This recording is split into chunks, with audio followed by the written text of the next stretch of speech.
Okay, Brad says, fight the system. Bill says, I'll check it out. It isn't our system of government. It's the people who are in it who need term limits desperately for the House, the Senate, and the Supreme Court.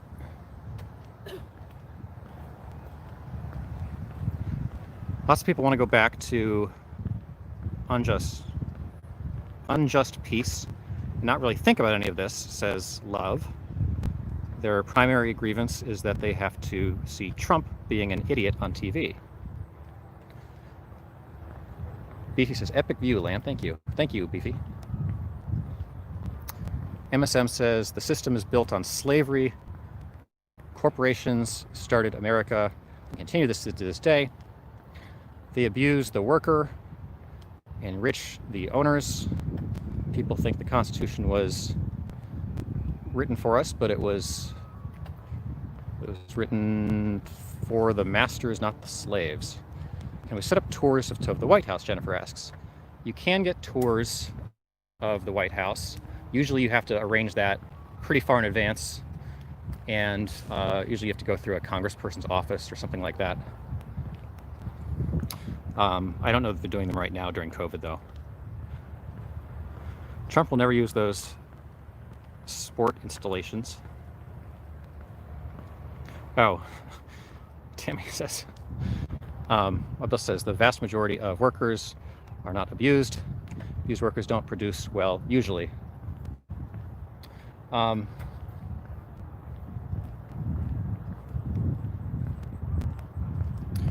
says we should have just modified the Articles of Confederation. The Constitution was a soft coup. The people aren't consulted. Once the industrial era took over, slavery was a distant memory. I love when people speak in platitudes. Sam is also using straw men.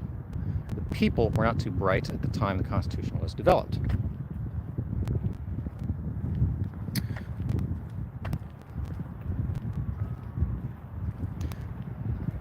MC's asking MSM, what country do you admire?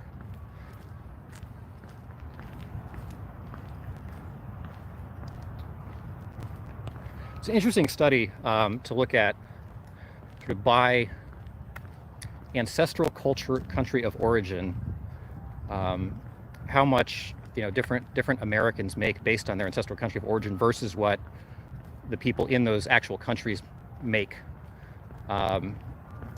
I did this study. There are 3 countries in the world where people of the ancestral country, if they were in the ancestral country, make more money there. Every other country in the world, people make more money by coming to the United States. That's why people come to the United States in such great numbers. It's quite an interesting little piece. Typically, regardless of what country you're coming from, the U.S. will give you approximately a $30,000 to $50,000 raise compared to per capita, compared to what the original country earned per capita. And that applies to people from all countries and all continents, with the exception of 3, and I think the 3 are pretty remarkable exceptions. I think one is Ireland, actually, and then a couple of the others are different.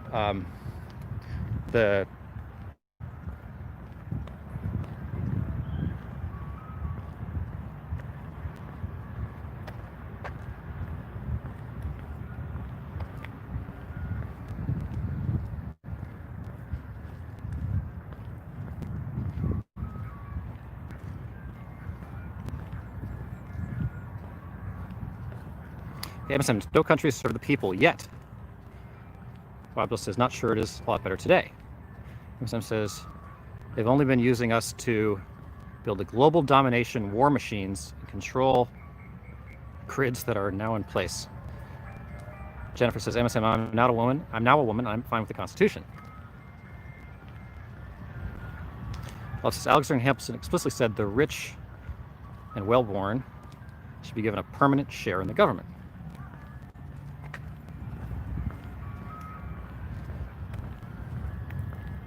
MSM says, now the human slave is expendable.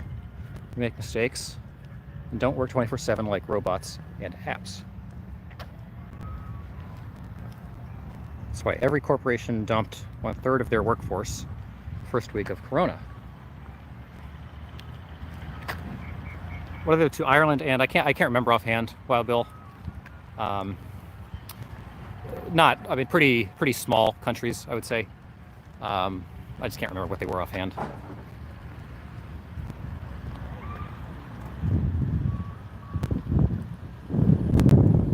Poisonous display making us sick and weak. Well, Bill says tell system works better. MC's asking which system would serve the people best.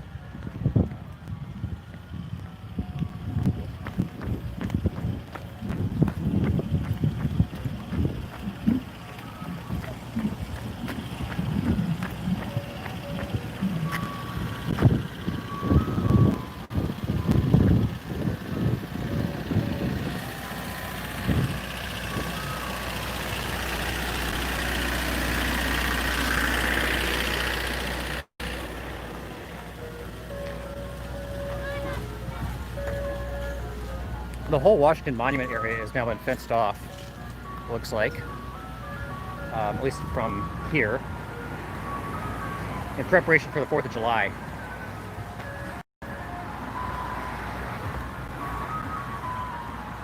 Oliver says what? Says no matter what, you have to control the masses as a whole. Ultimate freedom would be catastrophic. It must be led. Tammy says, is Trump's wife living in the White House together or separate? Tammy, I don't know where that landed. I know,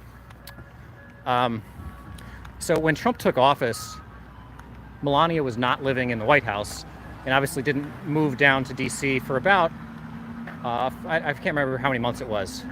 I think they wanted, the story they gave the media was they wanted Barron to finish the school year in New York where they were.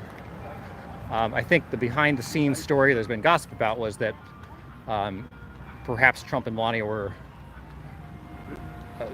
sort of using it as a leverage point to help renegotiate the prenuptial agreement that the two of them have. I can't corroborate that, but I did see a news story on that a few days ago. But then Melania did move down to DC. There has been some chatter that the two of them sleep in separate bedrooms.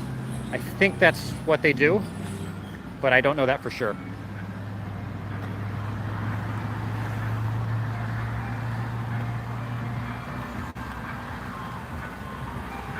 MSM says direct democracy. We have the technology to do it.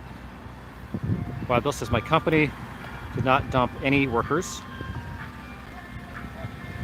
Wild Bill says name a direct democracy. Jeanette says I gotta turn down volume. Can only read text. Pat says direct democracy is mob rule. Buck says, are you jaywalking? No, Buck, I did not jaywalk there. MSM says the system is still shutting down.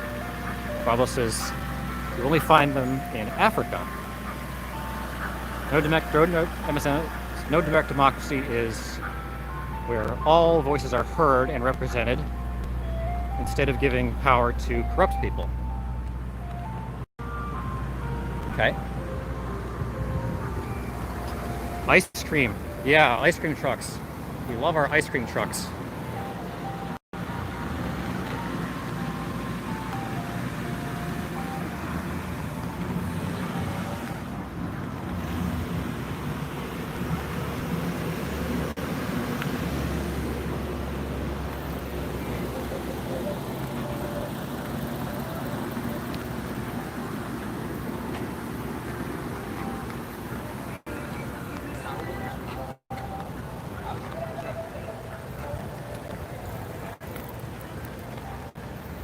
Direct democracy is like an outlaw biker gang. Where is a policy that harms people? Their voices are heard and harm is thwarted. Jeanette already had ice cream. This is the National Museum of African American History. Smithsonian Museum, obviously.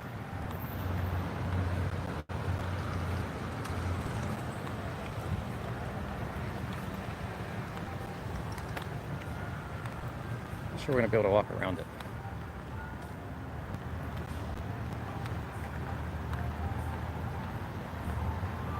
Yeah, we're not going to be able to get around it. Anyway, it's the National Museum of African American History.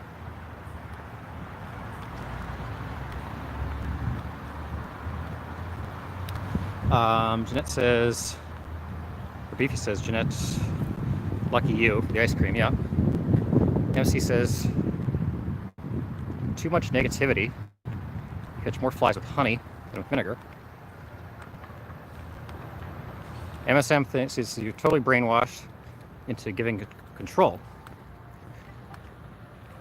Sumac is the truth. Beefy says,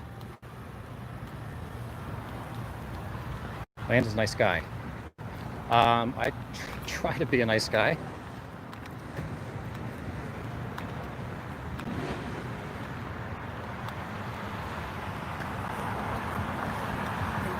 Trust the Trump, says MC.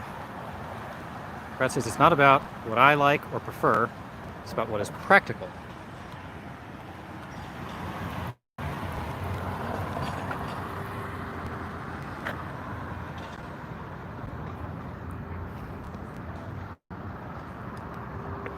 MSM, that is known as anarchy. If you want to face the truth, then you'll suffer along with the rest of us because of your ignorance.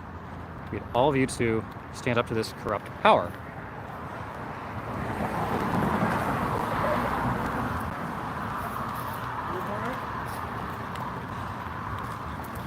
I've got control. My bad, bro.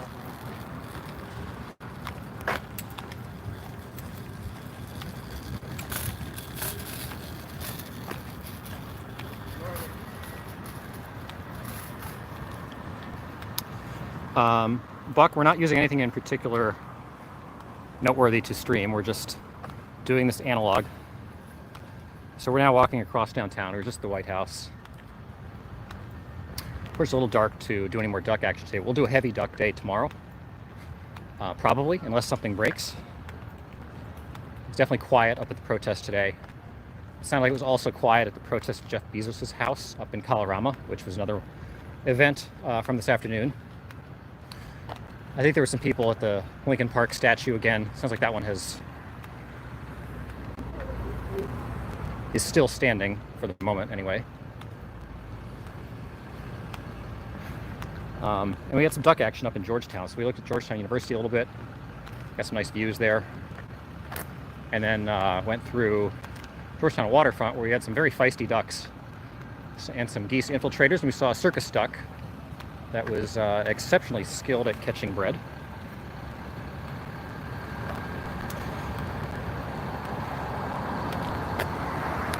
Ten-inch asks, if we go to World War III, will you go back for the ducks?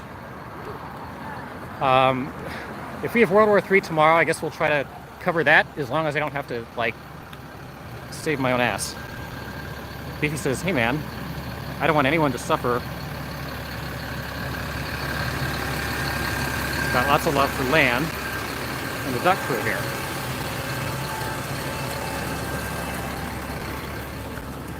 Thanks, Beefy. Where are we heading? Where are we heading there? So we're heading. Right now, we're heading eastward toward the U.S. Capitol. We're riding along Constitution Avenue. Normally, we do this walk along the National Mall. This is just a little bit of a different flavor. Obviously, as you can see, there's lots of pretty dead government buildings here. But we're crossing some of the Smithsonian Museum. So we just crossed the Smithsonian Museum of American History. And we crossed some others here in a moment. Misery is a choice. GT says direct democracy. It's like communism only, and my childhood doodling only good on paper. Bad says I used to be a hardcore anarcho-capitalist, and I grew up and lived in the real world.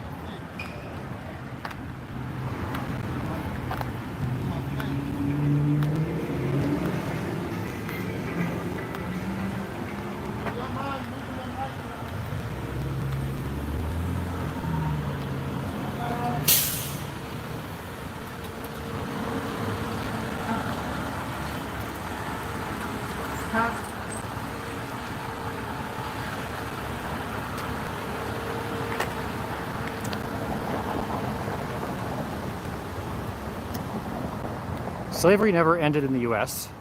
The 13th Amendment makes an exception for prisoners. The job of cops from the start was to turn freedmen back into slaves through chain gangs. Everyone knows we have a completely corrupted government and everything is falling apart. People still go on about their daily lives the way they always have.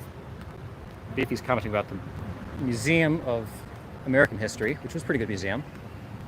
And we're approaching the entrance to the Museum of Natural History. Native American Museum around there somewhere. Yeah, DK, it's not too far from here. Let's see if we have... The Native American Museum is a really cool building. In a kind of cool area. It's not a huge, not a one that a lot of people visit a lot, but it's kind of closer to the Capitol. So we might be able to take a peek in that direction. MC says drain the swamp. MSM asks, have you ever seen monitor lizards hunt an ox? Dad says, I totally understand with the black and white absolutism of morality, consistent political ideologies. It's just not realistic. MSM, we are all the ox, the swamp in charge of the monitor lizards. GT says exactly bad. Love says ANCAPs are showing what they're really about when they keep going off about the age of consent. Beefy says, referring to the Chinese ox next year. Okay, I'm getting lost. Monitor lizards. Yeah, Wild Bill, we just stream off a phone. That's why it's so not steady. If this grows a lot, then we might invest in some more substantial tools. Beef says that duck was amazing. Watching catch the bread was super talented. Yeah. Number 3. Okay, USA has been sold to China.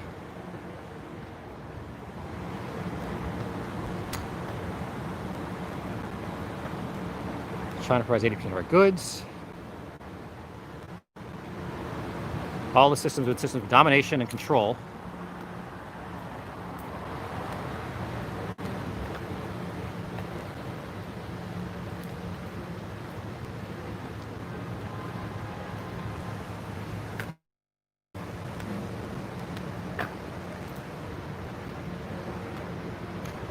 $5,000 people protesting a nation of 330 million aren't protesting.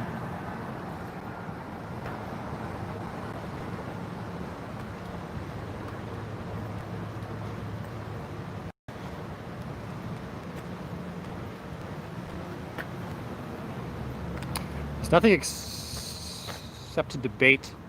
There's no absolute truth except in science. There's no convincing. You either see it or you don't.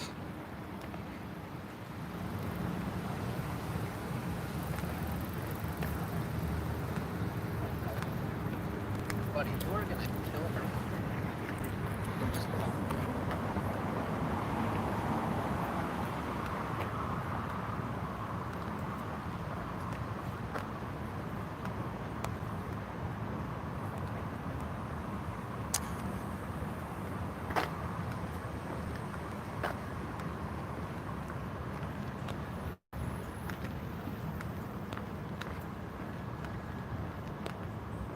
So I stopped reading every comment in the chat. It sounds like we're solving some pretty weighty issues here.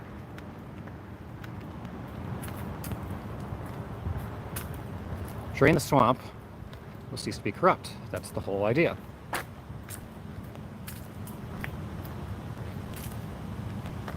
Beefy sounds like you believe a self-absorbed billionaire. Maybe Beefy is a billionaire.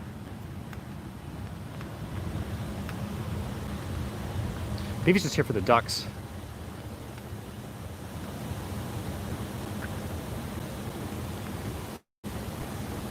When is he what, MSM? When is who what?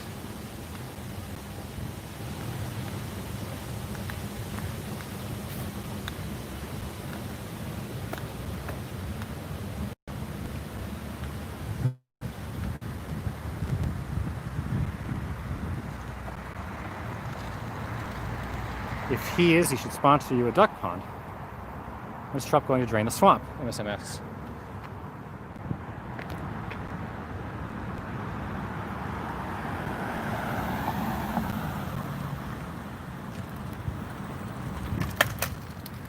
It's really dark in the National Mall now, but we'll take just a quick look. There is nobody out.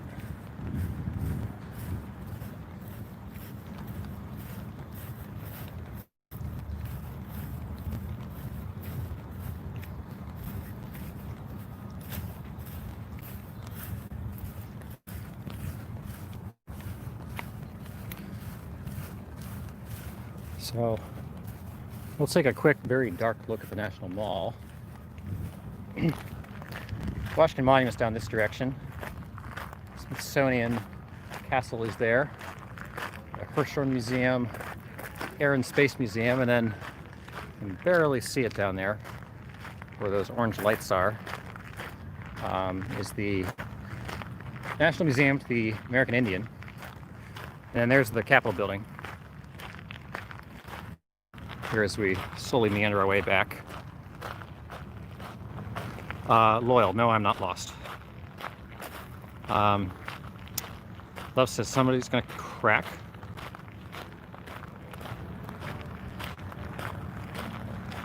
Wild Bill, we're headed toward the ducks. It's a little dark for ducks yet tonight, although we are kind of headed toward some of the ducks. There's a lot of music coming from this tent church here in the National Mall.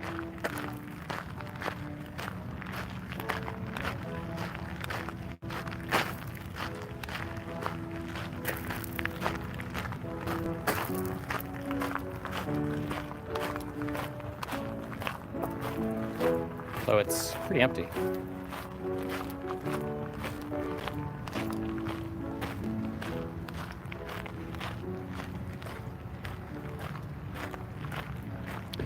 Art of the Deal is a good read. Actually, as a book by a presidential candidate, Art of the Deal is actually pretty easy read.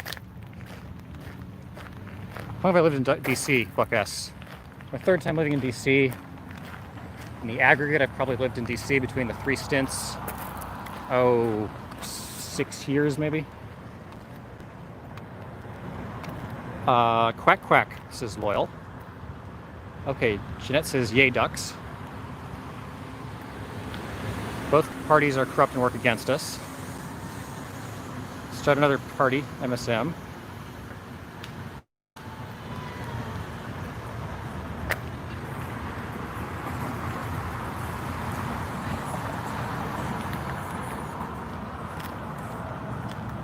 So all these barricades are being put up everywhere. They're going to use on the National Mall 4th of July to constrain the crowds. I think regardless of what the mayor wants, they're going to get a lot of people coming down for the fireworks, although you can't see them that well from down here.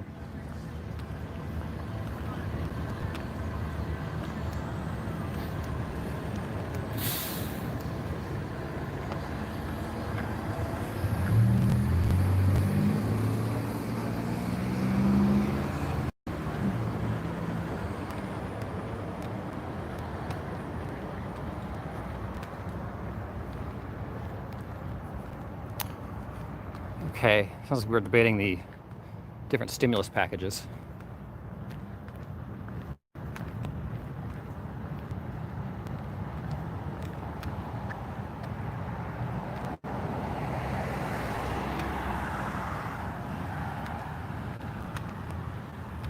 MSM check. MSM seems very much to not trust the media. It's a random piece of art.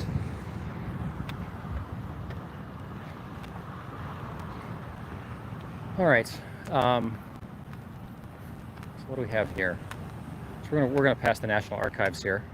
We're passing right here is the west wing of the National Gallery of Art, although we're passing sort of the side of it.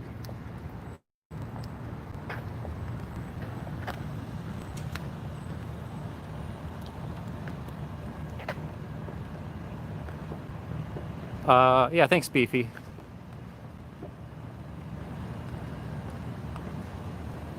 Like I said, we'll probably do more ducks tomorrow. Unless something breaks in the protest. We do track them pretty aggressively. Again, the big things that happened this weekend. Yesterday was the Black Mamas March, which kind of went all over the city. There was obviously protesting in front of the White House as usual, group at the Lincoln Park where the Lincoln statue is. There was the group that left from DuPont and then went up into the Target store and then several restaurants up in Petworth and Cleveland Heights. They walked about 10 miles in the aggregate and then came back down to the White House area. It was quite a stint for them, but their sort of main activities yesterday were going to the Target store and making noise there. Today, there was also the Strippers March yesterday, which was exciting.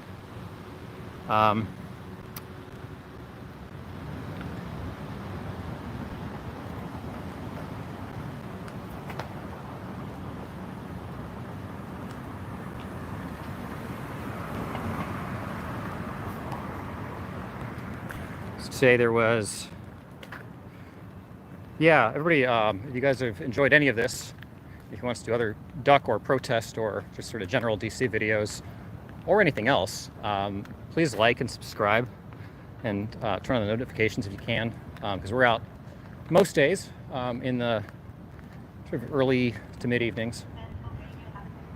There's the Pennsylvania Avenue looking down toward the Capitol building. The route of the presidential inauguration coming at us. We also have a Discord link that's in the description. People want to chat offline. And of course, there's the PayPal link to the Duck Fund. It looked like a couple people chipped in yesterday, which I very much appreciate. And I'll be reaching out to all of you individually just to say thanks. But I really do appreciate that. It helps us be able to do that.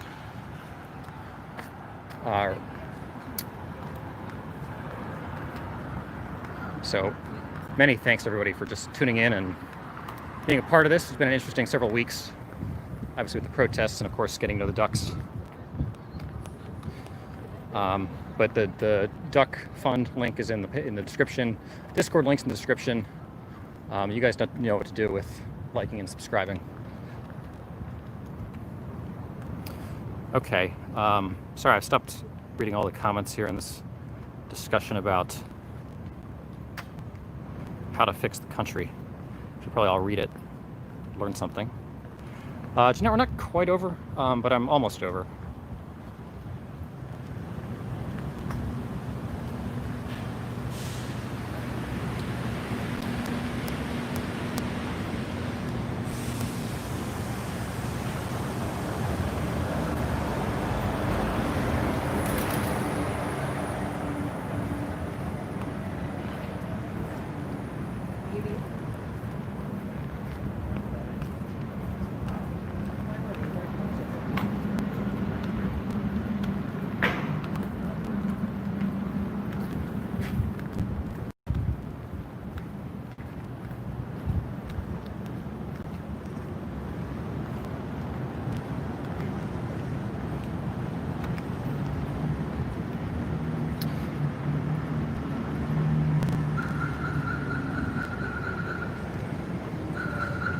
All right,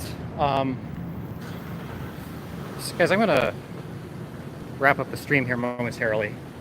Like I said, I really do appreciate everybody tuning in once again. We'll try to be back out the next few days, and we'll start mixing in some other content. And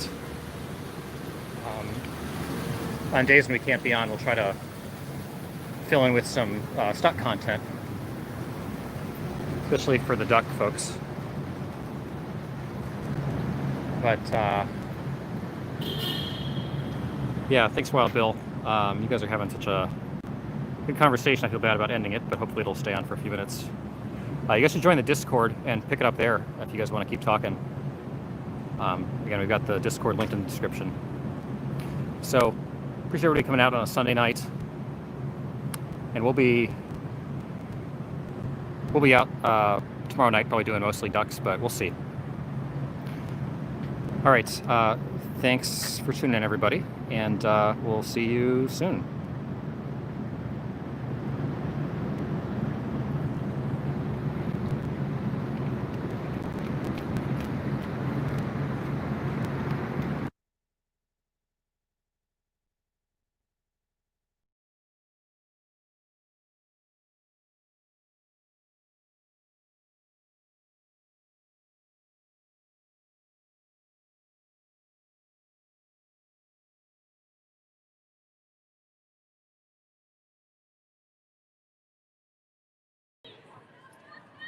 There will be no tomorrow. Our kids won't have a future. Life as we know it.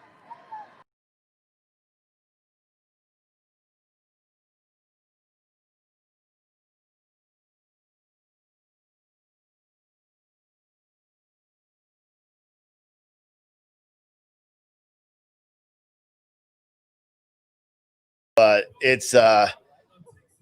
it's hairy. But let me play this again so you guys could just listen to this for a little bit. March down to the Felton Police Department, which is about 7 blocks. They're gonna march to a different police department or something. But this protest, I guarantee, is gonna be super safe. I don't think we're gonna have to. I don't think we have anything to worry about this protest personally, because there are a lot of heavily armed people there. A lot of heavily armed people. I found a different feed for this march to Durkin's house. So I'm going to put that one up instead. It's a better quality feed. Because there's quite a few. They actually have quite a few protesters marching to Mayor Durkin's house, which I was surprised. So it seems like that's the running theme for the protest today. I mean, as of like yesterday at this time, if you remember when I went live, we were already in the middle of battles between police and protesters. You know, again, largely peaceful protesters. Not really, because they're not peaceful. Hold on 1 second. Let me get this so it's up.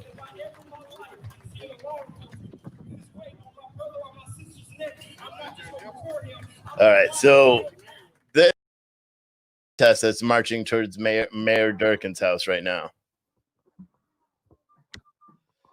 K2CKY Freedom Rally 50-50 minority attendees BLM 6-1 white ratio 6-1 white ratio.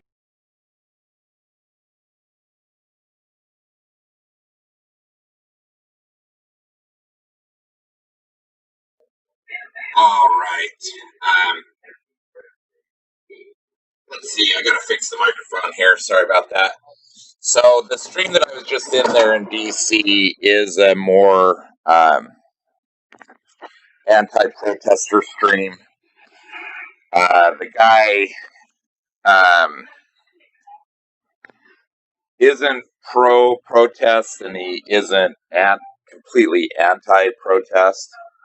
I think he is actually for peaceful protest. Not quite sure, but I knew that his stream would be Trump-like. That's usually who's been in there. And, a lot of the DC streams are heavily targeted by security and law enforcement agencies because of the nature of it being DC, right? It's a central authority point for this nation. So it makes sense that there's a lot of them in there. So anyway, as you can see there from what I was doing, and before I went live, I was already in there giving a lot of points about our corrupt system and what needs to change. And you can see the streamer's response that,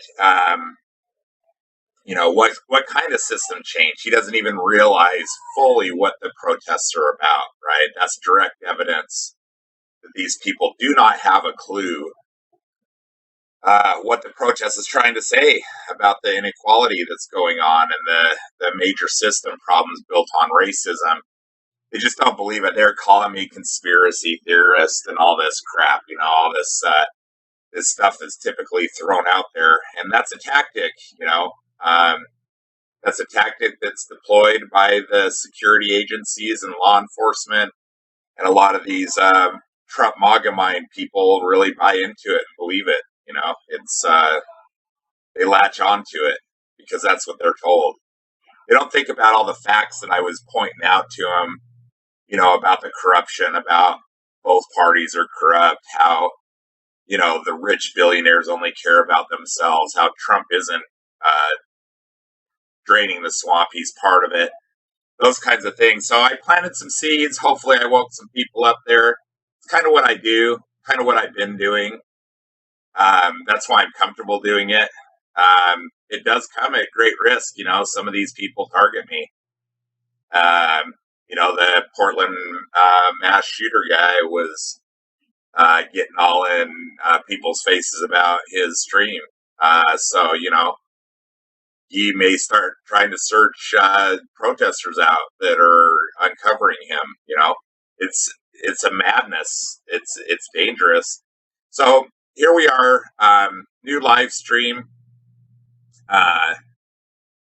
going on here. This guy seems East Coast, right? Let's see, what time is it? 6:53, so 9:53. Yeah, that is East Coast.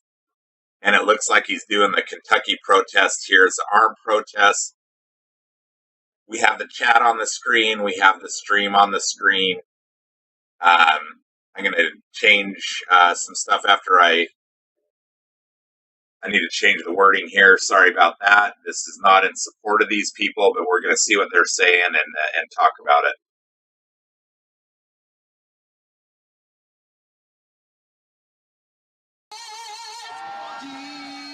All right, so I'll keep watching. All my feeds are shut off, except that one, unfortunately. Let me I'll put this one back up because it looks like St. Louis too also stopped, and I wanted to watch that one because it looks like it was crazy. But Michael said, have they cleared out CHOP? I do not believe they cleared out CHOP. It does look like a lot of people have left, but I don't know if they've actually cleared it out yet, though. That's kind of the issue. I'm trying to see if I see anything. I can't come Saturday. We have another event that we were already committed to, and I checked the calendar. That's why Let me check. Still protesting Dallas. Yeah. Kenny had let me know too. Okay. Anybody with good equipment? Yep, 500 people on here. So say what you want to say.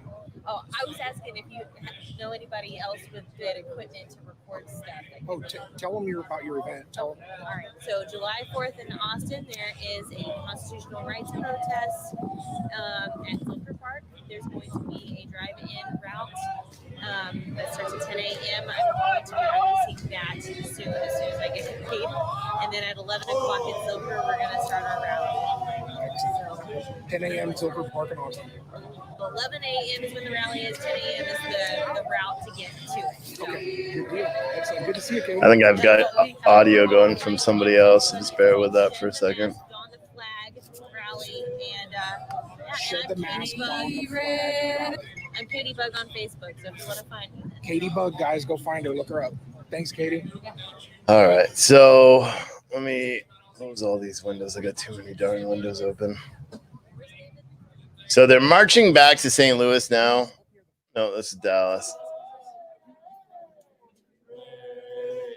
This is St. Louis. So they're marching back. So I don't know where they're marching to. I don't know if they're marching back towards where they were coming from. And then this one is pretty crazy. This is the huge protest that's going towards Mayor Durkin's house. A lot of these guys are the Chopians or Chop Suey-villians or Cheeseville or Cheese Sticks or whatever you want to call them. What's the worst smelling cheese ever? Because that's a good name for him. MK said, upstate New York BLM group is going after anyone and any business that something. The message disappeared.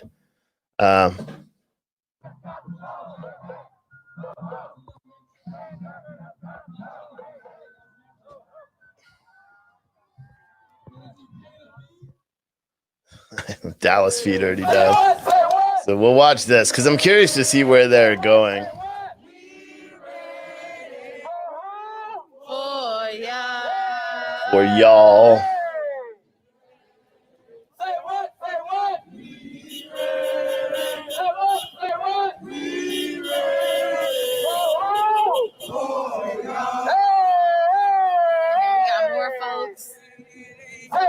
Is this the one that you just put in the chat? Is this this is probably Louisville. Let me put Louisville up.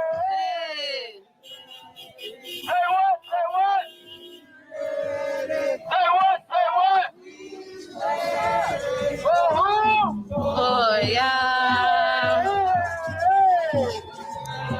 At least they're really excited.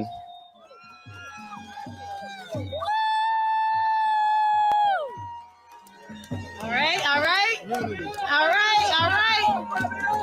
But I'm gonna leave this one up. I'm not taking that feed off of my feeder. So this is what someone just put in the chat. This is Louisville, Kentucky, I believe. Looks like one person's carrying a giant cross.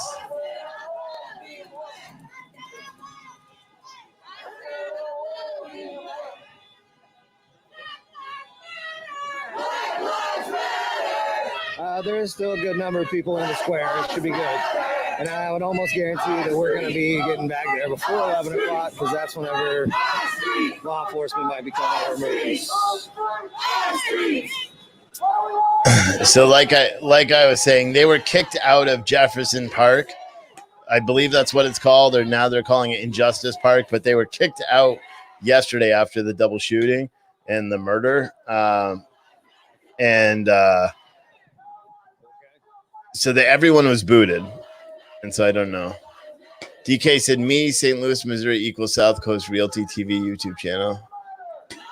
I don't know.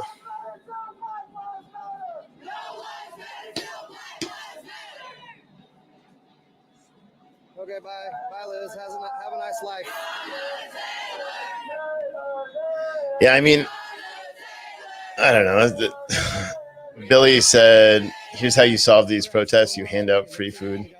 Oh, that's not funny. Just because you tell everybody the word gets out, LMPD knows where we're going. Makes it easier for them to come in and get in front of us. I'm sure they already know what they're doing anyway.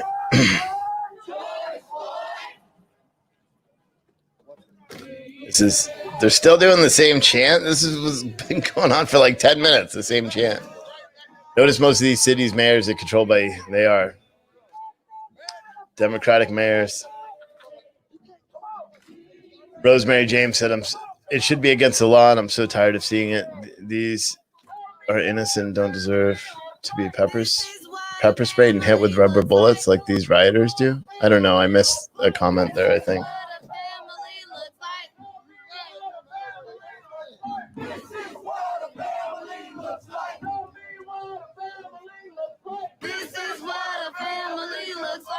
MSM Check said the whole right-left thing is a divide and conquer strategy that distracts from the corruption on the top.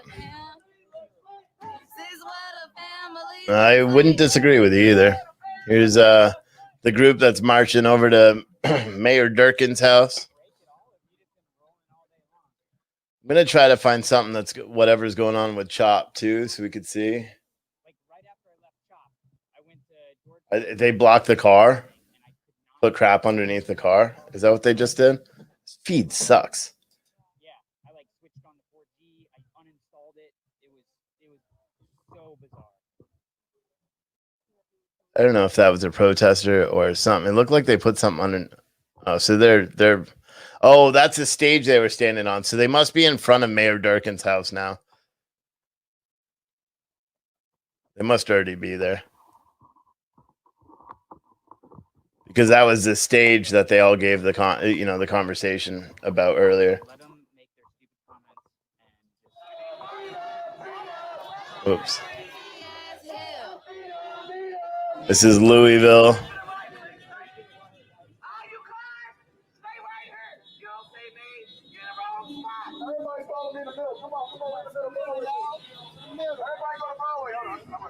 So they're blocking traffic in the middle of an intersection. Penny, most of these people have jobs. I have a full-time job. These people don't have jobs. Work, I would. You can tell that people are trolling this guy in the chat by saying these people have no job. That's why they're doing it. Oh yeah, someone said screenshot all these. That's what one of the comments on the original chat say. It's the same thing people say in this show, is that people need to pay attention to these guys. People need to pay attention to who these people are that are out here doing the protests. Again, if you're peacefully protesting, that's one thing. But I don't, I already said it's like beating a dead horse here. But blocking an intersection isn't peacefully protesting, in my opinion. Hello, everybody that keeps saying hello. Travis said, why can't I have views on both sides and be an American? This is not supposed to be a football game. You can't. You either have to side with them or side. You either have to be 100% on board with the protesters or you're against them. That's the thing. Because I said I don't think what we're witnessing right now on the television screen is a good qualifier of a peaceful protest. I get called a racist every night. I have hate mail in my email every single day because people think that this is acceptable all the time, and it's not really. They're doing burnouts and all this stuff. Look at all the intersections they're blocking, all the traffic they're blocking. It's just Canadian citizens got $2,000 a month for 8 months due to COVID. Yeah, people here didn't. MSM said we have the right to assemble. You don't have the right to block traffic, though. That's the thing. You don't have the right to block traffic. You don't have the right to assemble in the middle of an intersection. You have a right to assemble if you pull a permit and stay in a park. Like if they pulled a permit for Jefferson Park or wherever this is Louisville, I think. So if you pulled a permit for Jefferson Park or and sat up there, then that's one thing. But doing this in the middle of the road doesn't do anything. The only thing it does is it pisses people off.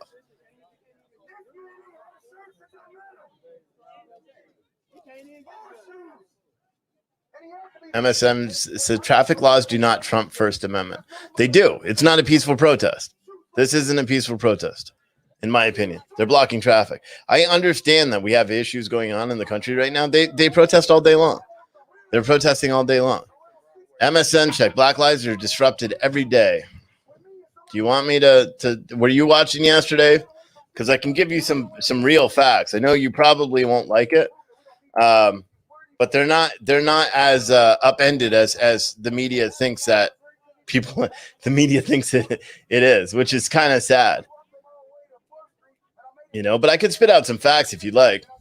Do you know an African American man is more likely to be killed by lightning than a U.S. police officer? That's a real fact. That is real. In 2019, police shot and killed 1,003 people in the United States, according to the Washington Post Fatal Force database. Of those, 250 of those were African American and 405 of those were white. Police shot and killed 55 unarmed suspects, including 25 white people and 14 African American people. You're talking the segregation? I don't know how. Give me an example of segregation right now and what we have. Because I try to steer a little bit away from the race in the conversation, because no matter what you do when you talk about it, you get people get sidetracked. Ogo said one dead person. Yeah, someone died yesterday in Lafayette Park.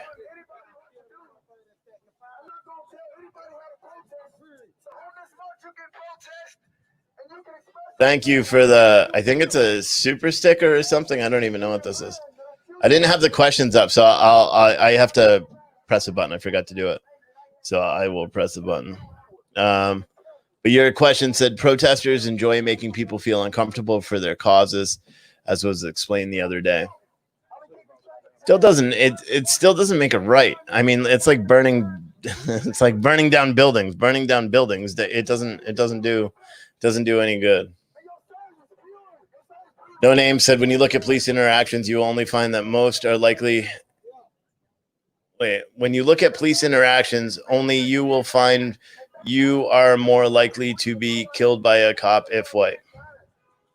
Well, not really, because when you look at the the makeup, so because African American people make up 13% of the United States population, so that's what they're saying. The percentage is high. Do you know there's African American males have a 1 in 6 chance of being killed by another African American male? Those are startling numbers. I'm not saying we don't have an issue with police brutality, because like I said, we had 25 white people and 14 black people killed in 2019 by police officers. And those people were all unarmed. Granted, the majority of them were actively fighting police.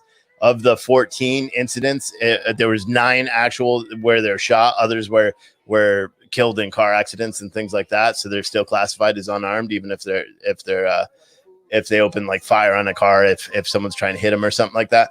9 were shot individually. Of those 9, 6 were actively beating up the cops. They were fighting with the police. There's nothing wrong with being Marxist trained. Communism is not bad. Yes, it is. According to the FBI's uniform crime reporting, there are 686,665 sworn police officers in the United States in 2018. That's one unarmed African-American male shot and killed for every 49,047 sworn police officers. So using those facts and that data, you would think that, okay, the cops aren't all bad, right? Even though it's common sense, but the push to defund the police and do all that stuff doesn't really make any sense. And this is why when they started the push to do the defund the police and all that stuff, they lost a lot of people. They lost a lot of people that were, backing the whole Black Lives Matter movement. Because if you're someone that believes that all lives matter, you really kind of have to support Black Lives Matter, the movement, not the organization. That's a whole nother crap show itself. But the actual movement, because you believe in all lives. So, that's the way I think. I think every human life matters. I don't even say, I used to say American lives, and that, changes other people. I think, it's crazy. But then they switched it because they realized that what I'm guessing is they realized the equality movement wasn't going to go anywhere. So they switched it to the defund police. And then you had a bunch of radical Congress people in radical cities that decided to try to push that agenda as well, while hiring their own while using taxpayer dollars to hire private security, because they knew it was such a stupid idea. That's the city of Minneapolis. That's what they did.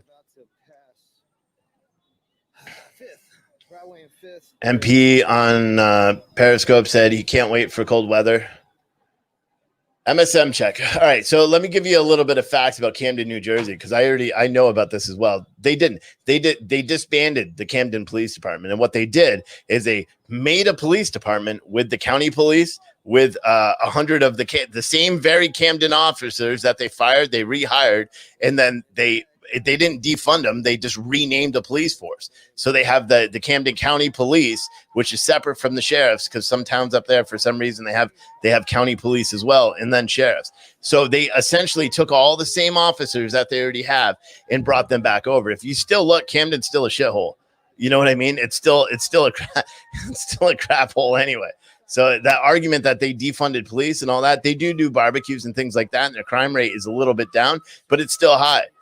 You know what I mean? They didn't defund the police. That's the thing that pisses me off. Well, technically they did, because they brought in the county police, and then they took all 100 officers from the Camden Police Department and brought them right over. So it literally did nothing. They are still actively policing. Camden was featured on Cops. They were on all sorts of shows all the time because of their extremely high crime rates. I hate it when people try to use Camden as an example of how it's great, because their crime rate is still very high. Is it lower than what it was 7 years ago? Yeah, probably, but it's still very, very high.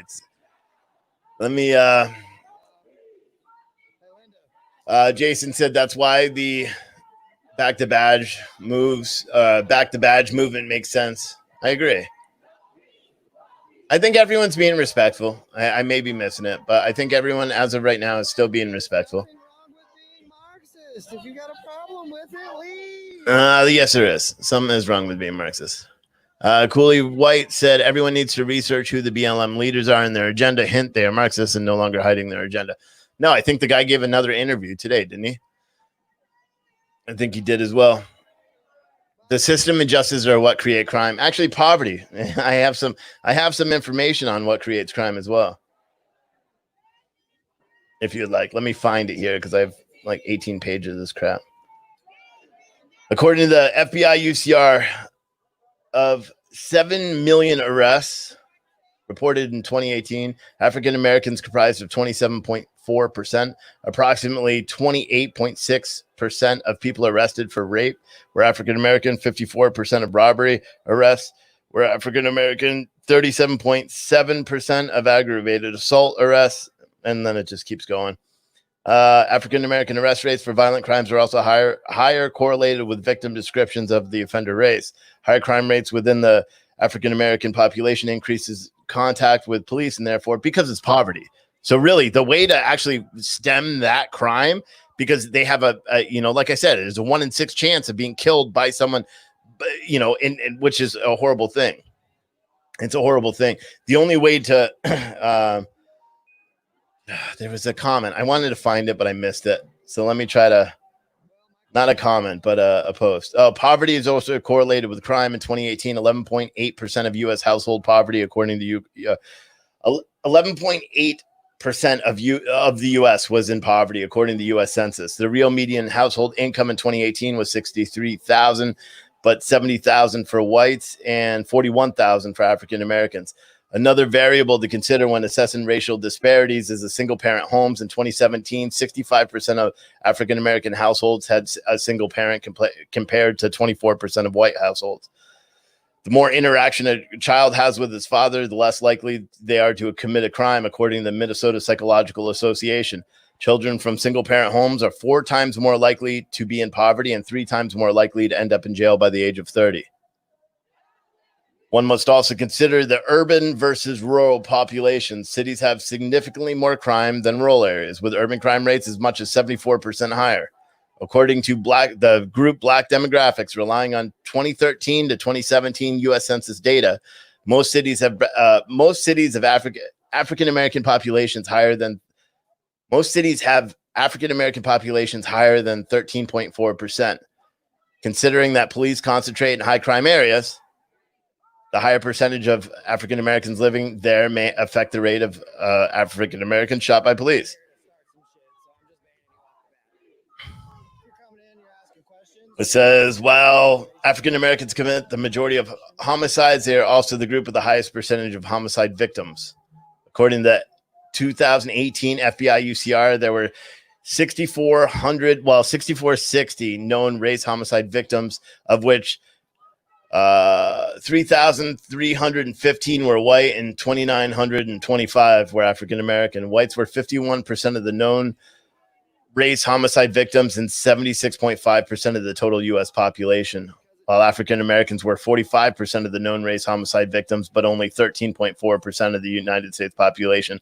That means a homicide rate for African Americans was 3.35 times their percentage of the U.S. population, making them over 5 times more likely, or over 5 times as likely to be homicide victims. This is where, yeah. I mean, I could keep going if you want. But, I mean, these are the real numbers. You can't argue. And everyone can look this up. Like I said, 2018 U.S. FBI UCR is where a lot of this information is. And just for full transparency, look in your chat, because now I'll give you access to the same thing where I'm getting a lot of this information. Granted, I rewrote it because I was going to write an article about it. Columbus, Ohio. If anyone has a feed for Columbus, put it in the chat. Well, this has nothing to do with Trump, so I don't know why everyone's bringing him up. End whenever justice is served. But I think there were a lot of comments, so I'm kind of behind on the comments. shot. Breonna Taylor are arrested and prosecuted. MSM checks that the system breaks apart families over marijuana usage. No, they they break apart families over marijuana dealing, and that doesn't really happen that much anymore. Has it happened a lot in the past? Absolutely. It's not because someone is smoking pot that they get arrested and charged with 20 years in prison unless they're a third-time, offender. What happens is they get arrested and they have 15 pounds of pot, a gun, some other drugs, 17 grand in cash. That's what actually happens because they're a drug dealer. It's not like they're using it. And that's I knew a guy that I was in college with that, I thought he always was from a rich family. Nope. Turns out he was a massive pot dealer and he got caught and he's still in jail and he got a tremendous amount of time for it. Why? Because they caught him with a gun and they caught him with like 6 pounds of pot as well, but they caught him with a gun. And this is what, 20 years ago or no, 15 years ago. It happens. So the protest where I'm watching right now is Louisville, Kentucky. Let me circulate some of these and see what else is up. So we have, this is frozen, but that was in front of Mayor Durgan's house. This is the armed rally in Bell County, Texas. So a lot of them moved out. You can still see there's several armed people there. This guy that's on the middle of your screen there, he's one of the security guys there. But you can see it looks like all the heavily armed security guys are the ones that are left, the ones that are wearing flak vests and all that, because it was almost like a two-way, convention before. But let me see. And, oh, man, I don't remember where this one is. This is one someone sent me. But let me get caught up in the chat, and then I will I'll go. I'm just going to keep this one up here. Because these guys are supposedly marching back to Louisville to Jefferson Square to try to take it over again because they lost it yesterday.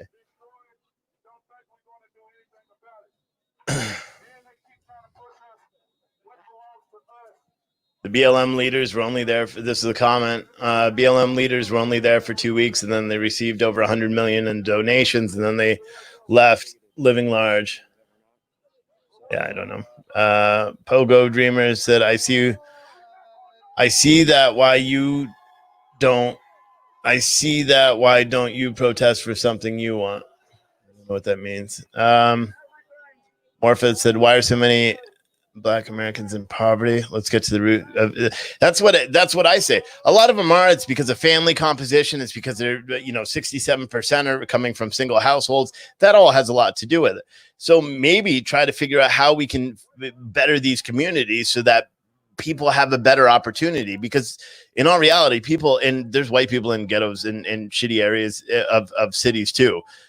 Those people are more disadvantaged than someone that comes from a rich, affluent neighborhood, from everything from schooling. My wife is a teacher. She talks about it all the time. That's why she doesn't, like school choice with charter schools and all that stuff, because it's not good. Which I guess I miss. I don't understand why it's not good, but she talks about that all the time as well.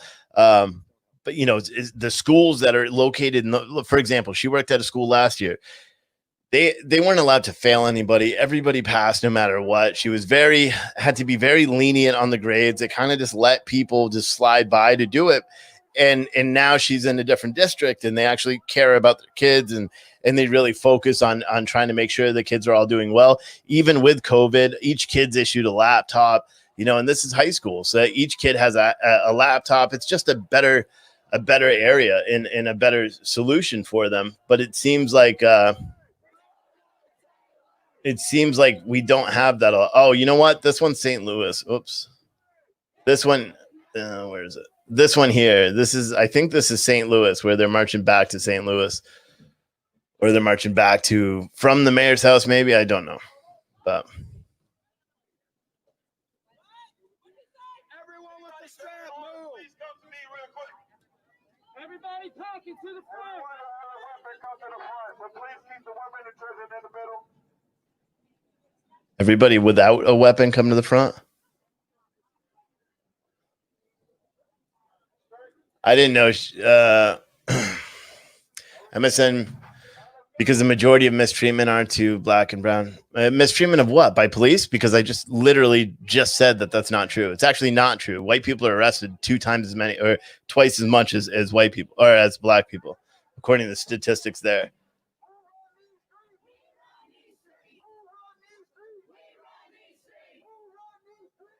Let me see. Let me get you some more.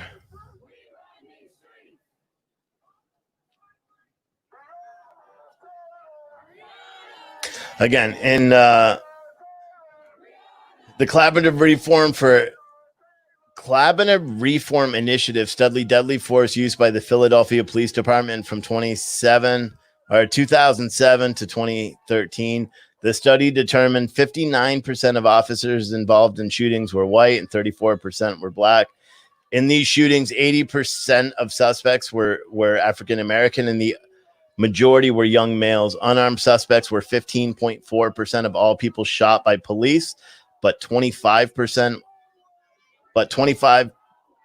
of white suspects and 15.8% of black suspects were unarmed. So that shows, even when you look in a smaller area like Philly, so instead of looking on a nationwide level, they took it just like Philly, and just looking at Philly, and you still had a higher death ratio for white people versus African American people, which I didn't know that. Even though I wrote this, I didn't even realize it when I was writing it. That's it's crazy. According to the Bureau of Justice Statistics 2018 study, 15.3% of crimes against Caucasians were committed by African Americans for a total of 547,948 crimes. In contrast, whites committed 10.6% of crimes against African Americans for a total of 59,777 crimes. So again, MSN, these are actual facts. You can look at that. Bureau of Justice Statistics 2018 study. 15.3% of crimes against Caucasian people are committed against blacks for a total of 547,000 cases. In contrast, whites committed 10.6% of crimes against African Americans for a total of 59,000. That is a huge disparity. That is nearly, 10 times the amount?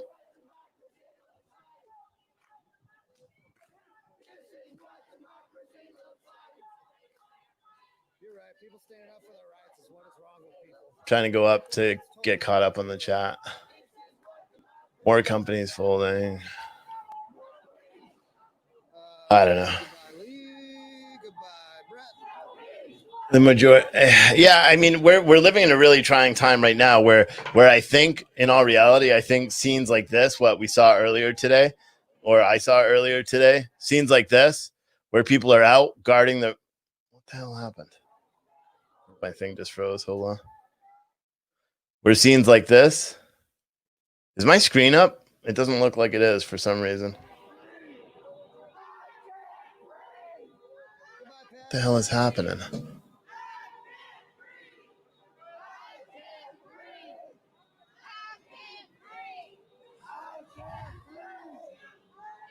Oh no, disconnected. Hold on.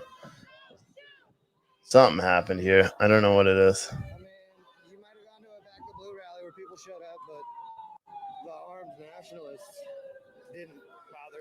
They couldn't roll up. Goodbye, Tamela.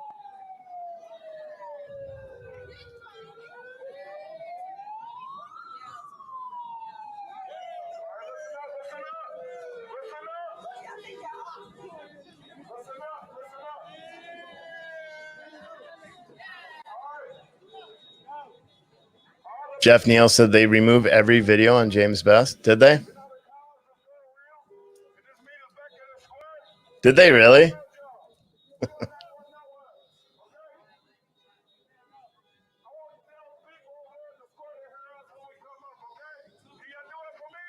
Hold on, because my floating monitor on my wall just disconnected, so I got to try to reconnect this thing because it screwed up my whole thing.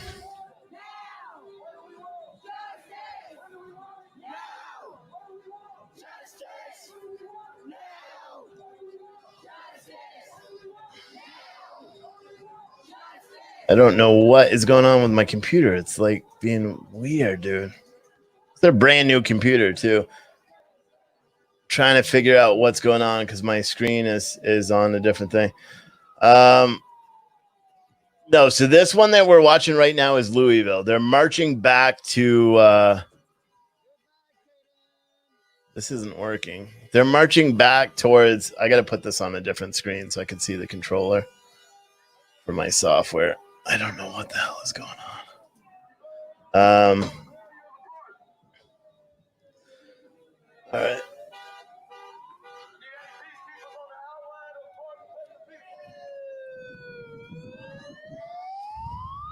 Yeah, so they're marching back there. It looks like this is St. Louis. Oh, no, they're back at that house. This is the house with the armed people. They went back. Or is this a replay? Hopefully this is just a replay. It is. It replayed. Okay. So this feed's over.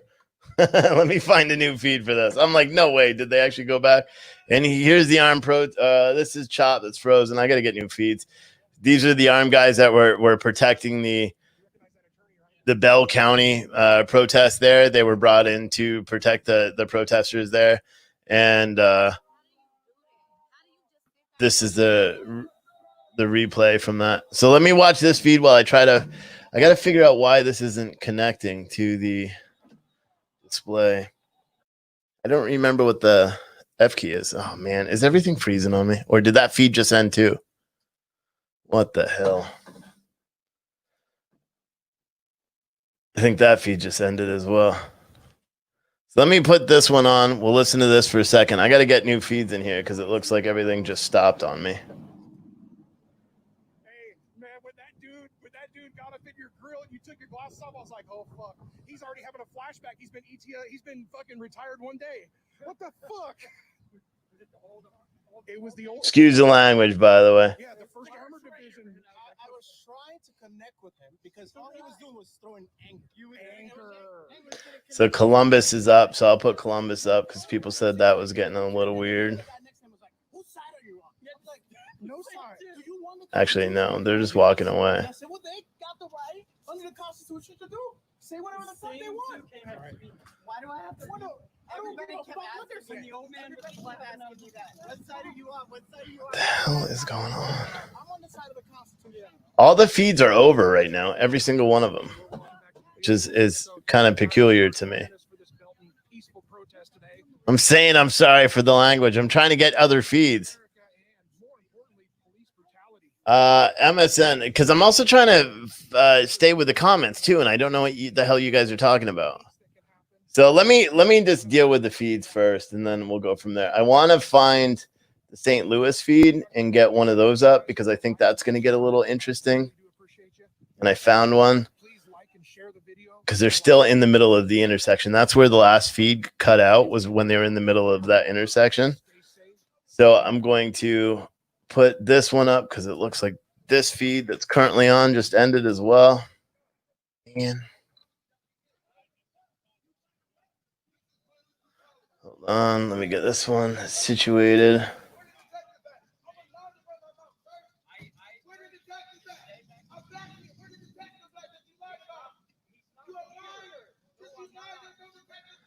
All right, so let me find this feed.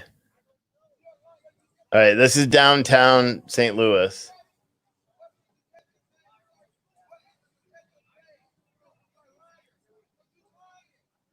I don't know where else the sound's coming from.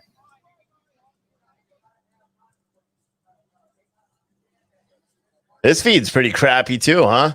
I don't know what's going on. I don't know why my feeds are all crappy all of a sudden. Maxwell Mitchell. I think this is the St. Louis one that I'm watching right now.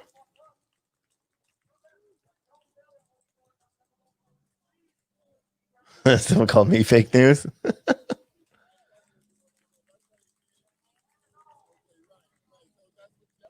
March to what mayor? If you're talking about march to the St. Louis mayor, you're watching it right now. If you're talking about the march to the Seattle mayor's house, because there's 2 different ones going on. I will find that one too. I'm currently updating all my feeds. So just bear with me a second.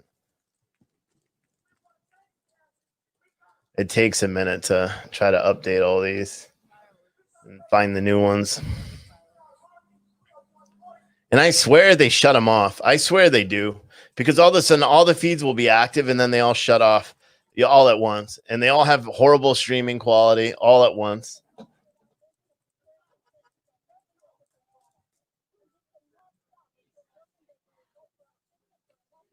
They may be. I don't know what the deal is. Every single feed today is pretty poor. Because what I'm doing at first, I'm opening before I put them into the software. I want to watch the Louisville because I think that's going to be one of the more interesting ones. And I found Louisville. All right, so let me put this up here.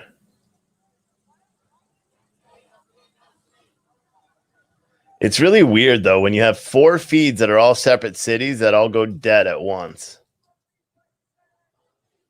Not much of a conspiracy theorist, but... Yes, Brianna's memorial. Leslie Hall, you're not listening to what stuff? My show? I don't know if that's what you're talking about. The candles might have burnt out here. This is the memorial for Tyler.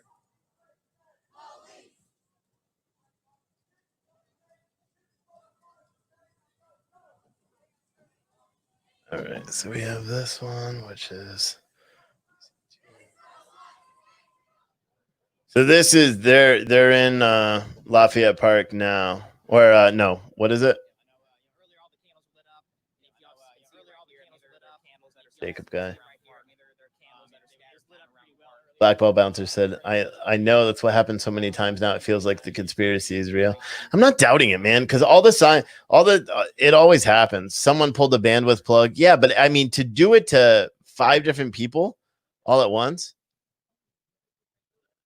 And you're talking about the other multi-stream. Yeah, because there's a guy that has like 1,600 live viewers all the time, and he runs like 9 or 10 different streams. That he's doing the same thing. He's just pulling them, but he charges like $1.99 just to be able to. Oh, the Jacob, yeah, that's who you're talking about. I got it, Columbus. Yeah, but that video, John, that's not live. That's an old one, I think, because I just opened that up, but it looked like it wasn't a live video. It could be hackers. I have no idea. I have no idea what's going on with these feeds. Because the St. Louis one, they're still traffic. They're moving now, so they're opening it up. But when these guys start marching back, it looks like they're in the neighborhood of these rich houses. And I'm a little bit worried when they go by that rich person's house again. But this is really choppy. But I'm worried about when they go there because that person was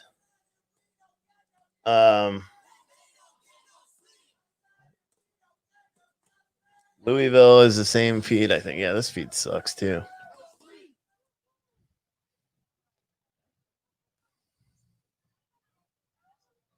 I mean, hopefully it's just done. You know, hopefully it just remains mellow the whole time.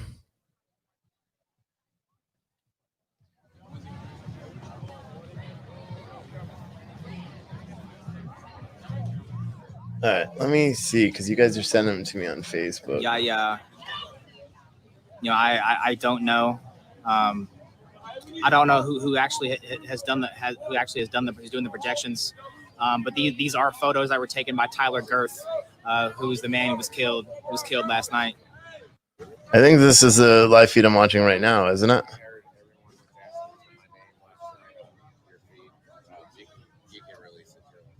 Justice Park. This is the one that is up right now. So this is the guy that was killed. So this is Louisville. Hey, you take care of yourself, okay? This Tyler Girth apparently is maybe the guy that was killed yesterday. The protester that was killed. Oh, you know, the other feed is better because it's showing all the sharpshooters on the roof of the building nearby. So let me put that one up as well. That's kind of crazy. Once again, you know, these are photos that were taken by Tyler Girth. They were pulled off of his Instagram and some other sources. It looks like, and they're projecting it on the side of the courthouse here in Hold downtown Louisville.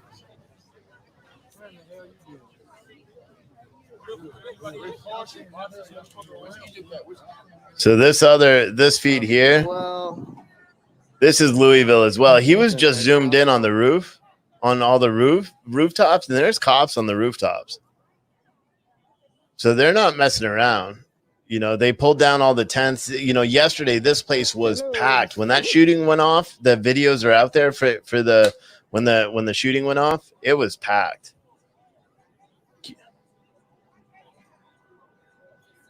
All right, let me try to get caught up on all these comments, or some of them. There's so many of them.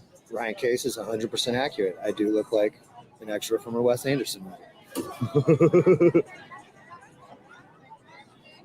I don't know. There's too many damn comments here. Amy said, I've been out. What happened to Tyler? So the Tyler guy, there was a shooting here yesterday where gunmen opened fire. And the way the media is saying, it's just like one protester opens fire, except when I watched the live video, there was a black guy with a gun, but he wasn't the shooter. There was a guy that was ahead of him that had like a red like tank top or something on, and then he had a scarf on as well, looked like a white guy. But they said he was homeless, that he had a pistol as well, and he aims while the black dude with a gun with a pistol just stood there. And then the guy fires and continuously fires, and then you see the black dude with the gun run away, even though he clearly has a pistol in his hand. And I don't know if he fires back, because you hear a tremendous amount of gunfire. So there was a lot of people that are firing, but I don't know who the person that shot him was. Which one's bootlicker? Dave, who's the bootlicker? Seattle protest. Someone just sent me this link. Oh, this is all of it. They were got shots coming from the rooftops, but there were definitely eyes up on top of the roof yesterday. Like I said, they've usually got about 3 up there. They've usually got a couple over there. They're taking pictures of everyone's faces. Those are probably feds that are up there. They probably documented the entire thing. Someone said Columbus is still going. I've looked at a feed before. It didn't look like it was crazy. And this feed isn't live, the one I see right now. What happened yesterday is utter bullshit. Like, they got eyes everywhere. If anyone has a link for Columbus, send it to me on Facebook, please. So it looks like San Francisco. It's a Casco. It was like a dance party, so I'm not going to play that. Louisville, we're watching now. St. Louis, I still got that feed up as well. It's a crappy feed, so let me see if I can get a different feed for St. Louis. Early days of the protest. Actually, this is the same freaking feed. Barrels, but I feel like they pulled them back and dropped them down over the edge so that we couldn't get pictures of them with gun barrels up there anymore. But I guarantee that they got rifles up there. Of course they do. I just had a massive shooting last night. Because that's the thing, is they were saying, I don't know, man.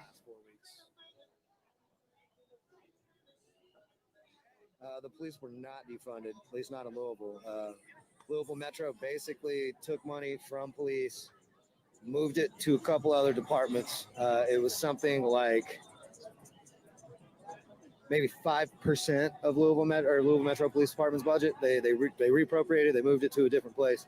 But then, that was all dog and pony show, because right before. No, there's no live feeds for New York right now. They moved funds from, I believe it was education. I think it was the libraries, of the exact same amount that was taken away. They moved from libraries back into Louisville Metro Police Department. All right, So I they think tried to someone make just it sent me a stand to better be a watered-down version feed. of defunding, but it was really all just. They got cars pulled up in this park and everything. I don't know why the police would give up the park again. You just had a massive shooting there yesterday. Why give it back up? I don't understand that. I mean, up until.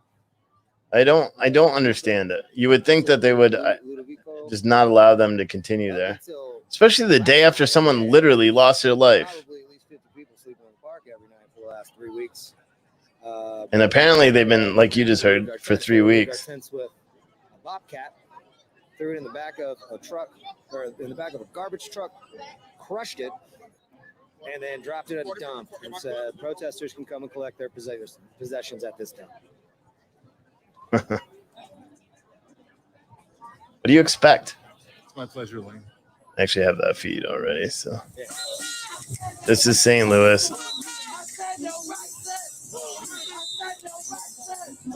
I mean, they're still blocking the road. Did they paint the road? Is that what that is? They painted over it. The feed is very choppy, so I need to get another St. Louis feed. If anyone could find one, send it to me. That were taken out. It was 600 Chestnut Street, or I'm sorry. There is a ton of people. And everybody went down there and they pulled all their stuff. I'm going to replace broken and one of these feeds. I'm going to replace this one. Else left down here tonight is going to be treated the exact same way.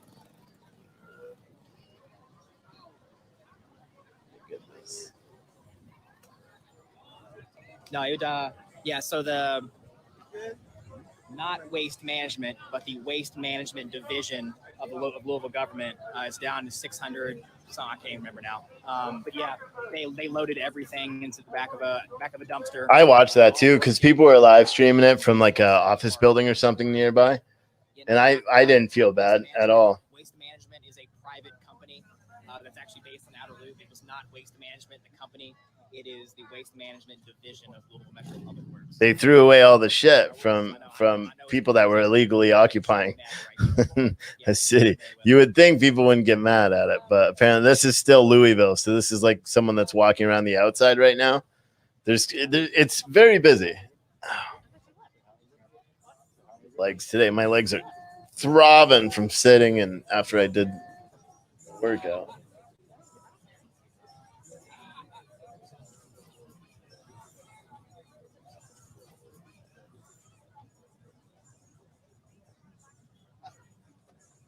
Portland every night seems to go nuts. Some of you guys stay up super late, huh? I am literally like asleep within like a half an hour after ending these videos every night.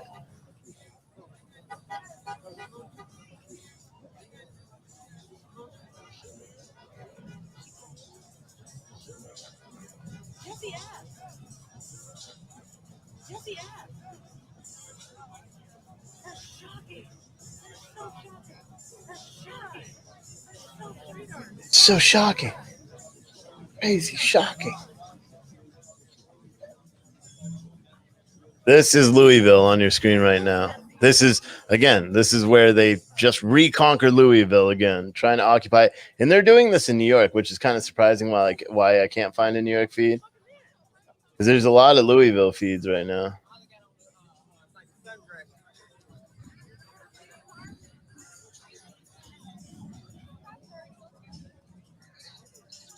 Everyone's having problems with St. Louis.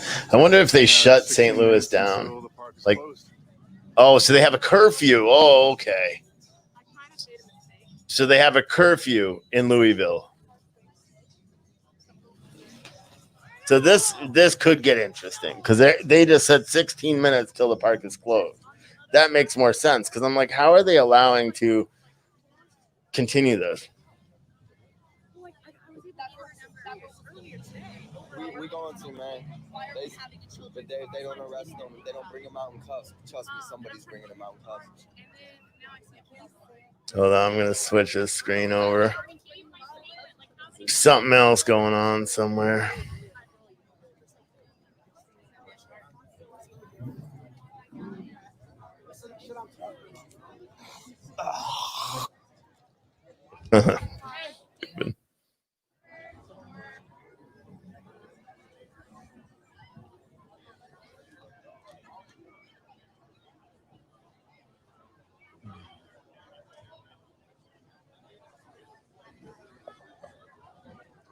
See if I can connect to this monitor yet. Nope. Oh, there we go.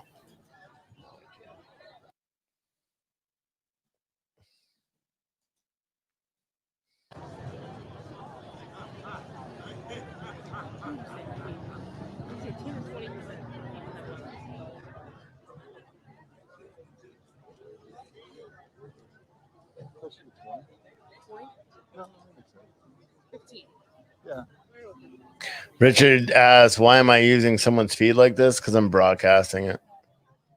There's your answer. So people don't have to look. and I keep alternating behind, and then we have commentary over it too. That's the beauty of doing what I'm doing and being a media organization.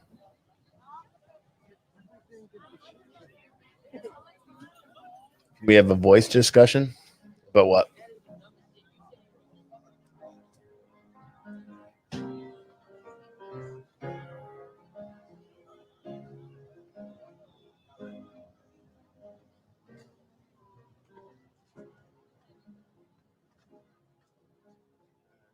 Oh, really? So he's just talking this crap. On YouTube, Bruce?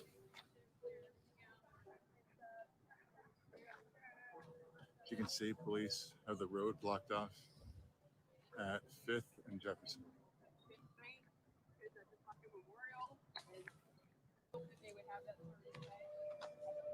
It's really stupid that.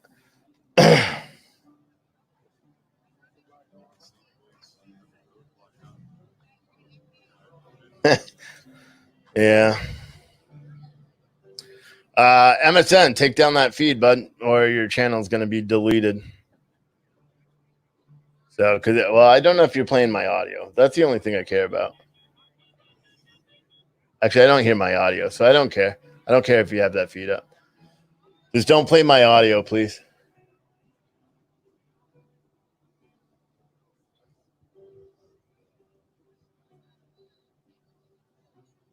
If he's arguing with everybody and you feel like booting him, boot him.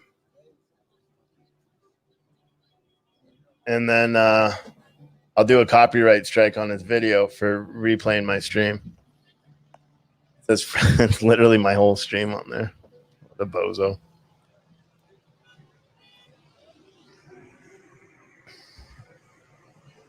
I'm streaming from Jefferson Square, Jessica.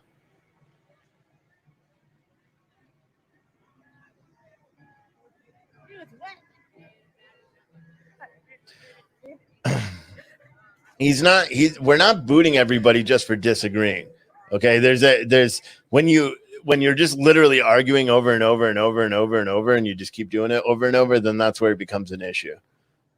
So, I'm not trying to be an ass, and I said we weren't going to be as vigilant about it as we were being, but MSN, yeah, I saw your comment, but unfortunately they can't because I use everything under fair use anyway. That's a privilege about being a media organization, but I don't know I think he's gone already, so he can't even comment.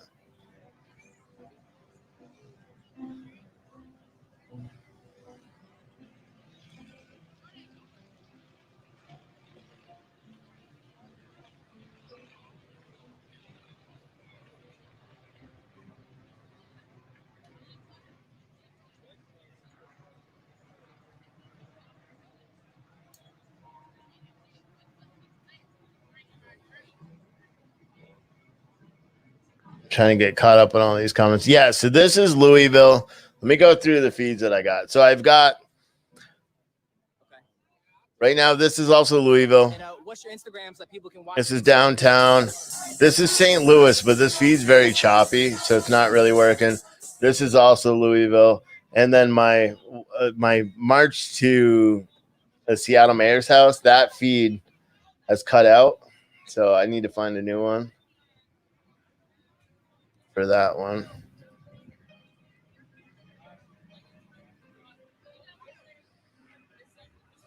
I really don't think a lot of these protesters have jobs. Not at least not the ones that are out super late. I mean, what is this guy doing? I wish I could see. Oh, he's just suiting up. This is Louisville. Yep. There was one shooting that I know that was directly involved in this. Well, if he's playing the audio, then I'll do a copyright strike. As soon as he ends his live feed, he'll get a copyright strike, and then his feed will be taken down. So, Seawalker said only a coward snitches to YouTube. No, I do copyright strikes. That's what I do.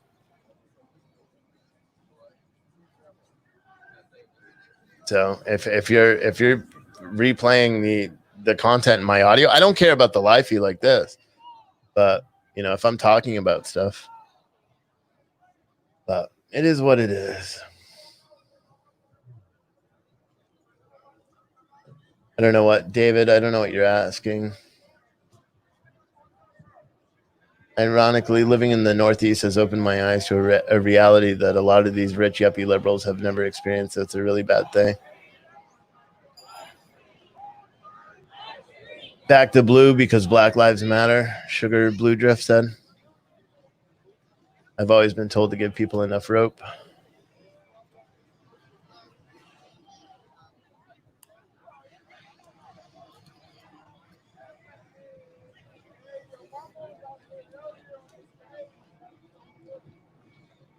If he's playing my audio, then he'll realize that he is he's booted, so no one's interacting with him. Nothing in Tampa right now. This is Louisville here, and I'm gonna find the Seattle stream as soon as I can.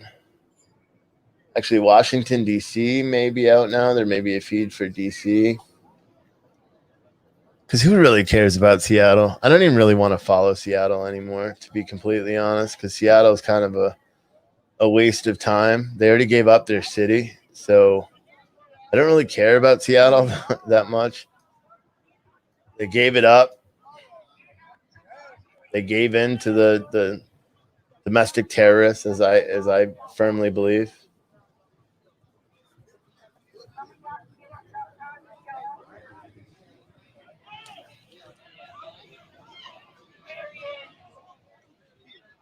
In summer, you think people would want to chill out and barbecue? Yeah.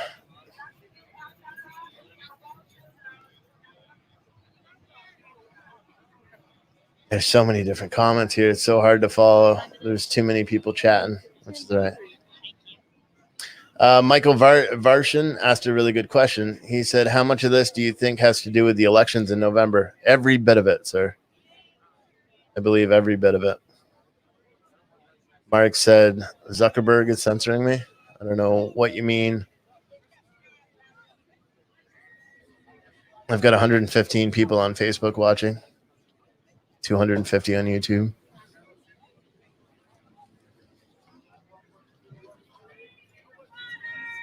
I can't deal with it right now. I'll deal with it later. In terms of this guy, if he wants to stream, I don't think he realizes that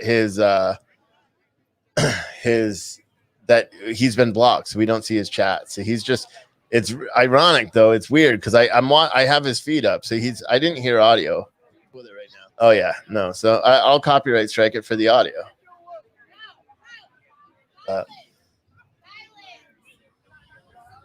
It is what it is. If he wants to, it is what it is. He could just delete it and then move on, but I saw multi-stream in Seattle, so I know there's oh, you mean they're censoring Seattle? I got you. Did this stream end? Look like it did. There it goes. Well, I mean, I don't know.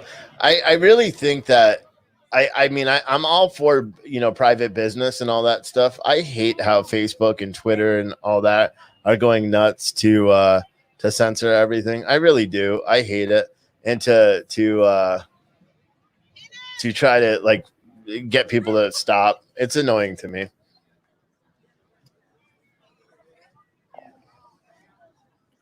Told one of the auditors was a paid protester. Moved to Parlor. Yeah, I may do that just to check it out. Bike and Nut said it's 100% about the election. I don't disagree. I think it has a lot to do with it at this point. It's too convenient. This is going on too long. The ties, the Act Blue controversy that I saw, that's a little weird to me that they've selected Act Blue as their fundraising. It's just weird.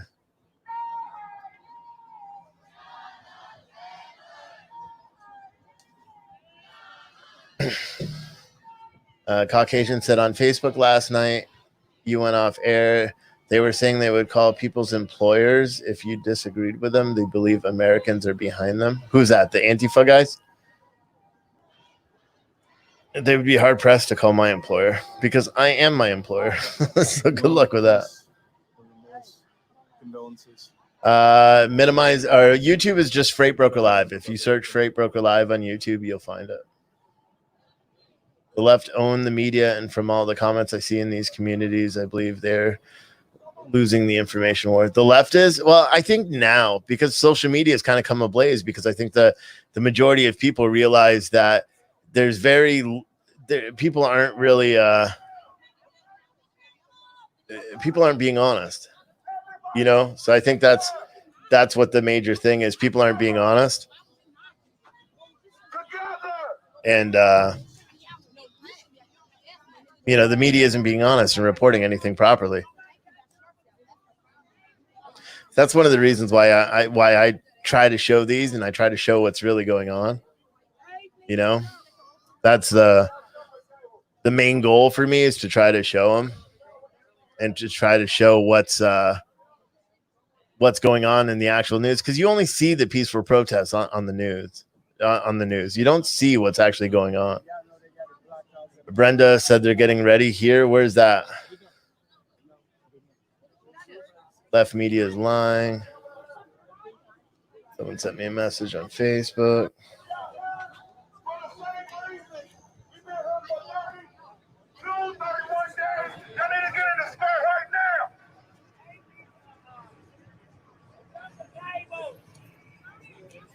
Thanks, Jeff.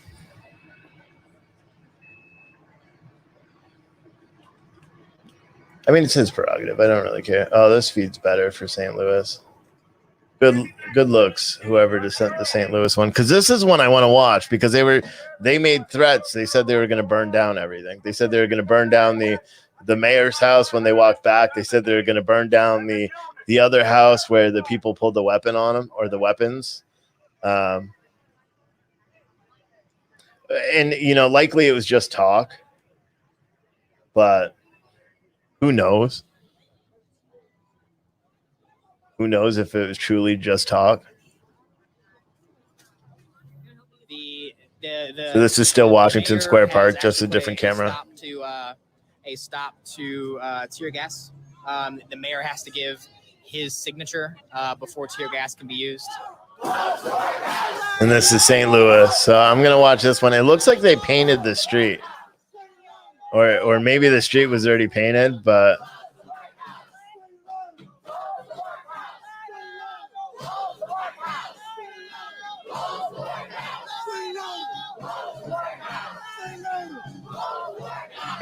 Someone said to think the news would tell the truth is so 1999. Condemn who? What? Or I don't know if you're talking to me. Matt Boland, I condemn these protesters every single day. Anyone that's doing anything illegal, I condemn. The right to peacefully protest, I don't have any problem with. I think if you're out there and you're being peaceful, I have no problem with it whatsoever. When you're not being peaceful, then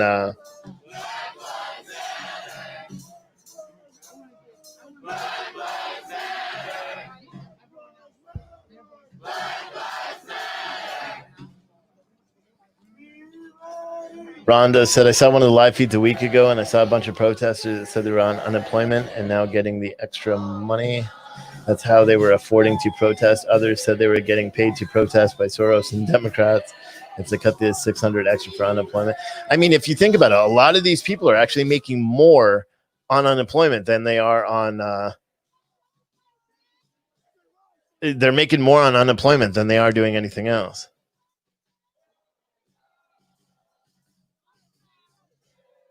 You know?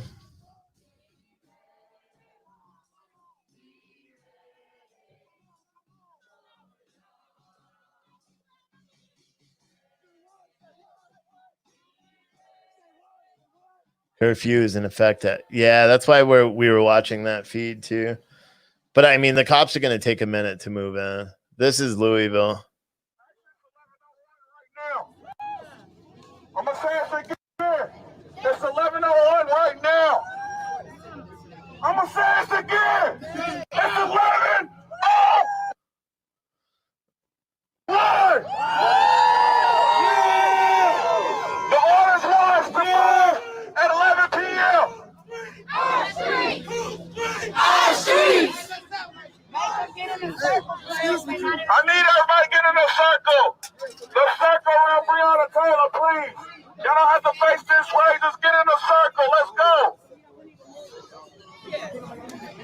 Yeah, so the unemployment rate is 600 because it's federally blacked unemployment. I don't know what Lloyd Bonafide is saying. I didn't see it. It's my pleasure, Calvin. If you guys, because I have 430 people in here, if you have a comment for me, you can either do two things. One, you could type it in capital letters and I'll try to see it. Or two, you could just do like a dollar super chat or something and I'll see it when it comes up. It'll actually pop up on the screen and read it. And then that way I'll be able to see it. Otherwise, I'll try to catch it, but it's kind of hard. Let me move this there. So, there we go. Because there's too many darn comments, so I'm not able to. I'm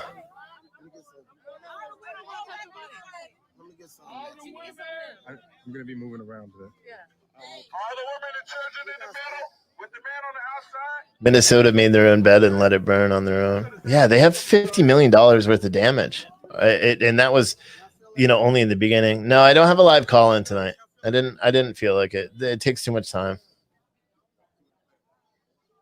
Ellen said I sent it through. Sent what?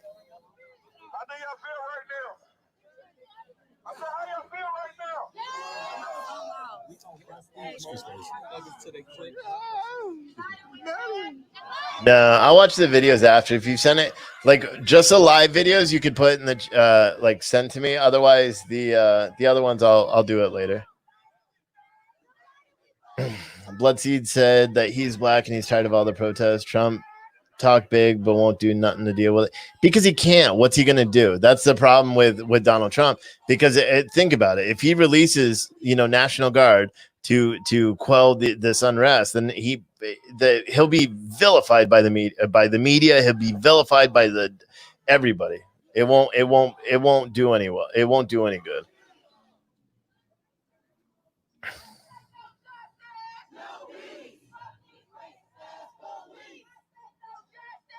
Yeah, I don't know.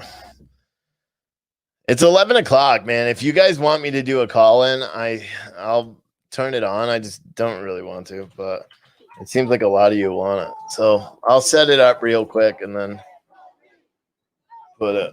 But you guys got to call because otherwise it's just a waste of my time. But I'll set it up real quick.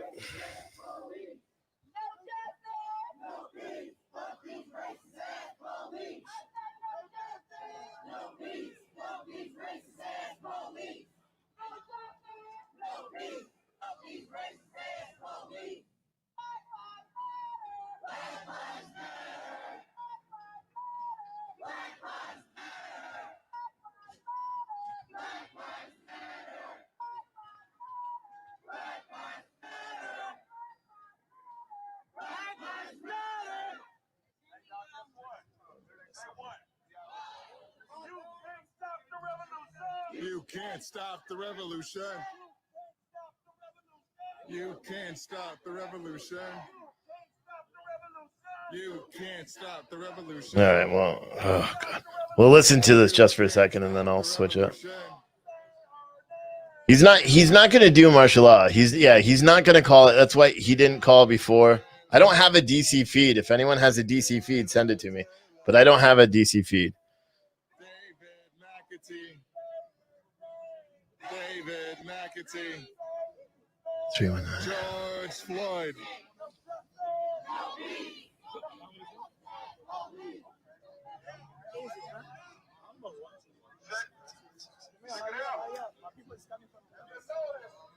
There's no media right now, right?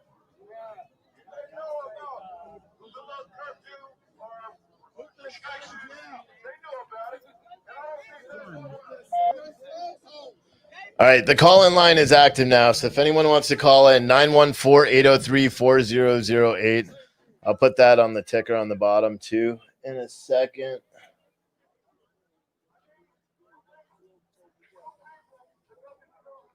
All in line. Again, for the call-in line, when you call in, get caught up on the audio and then press 1 when you're ready to call, and I'll see it and I'll put you on. So 914-803-4008 is the call-in line.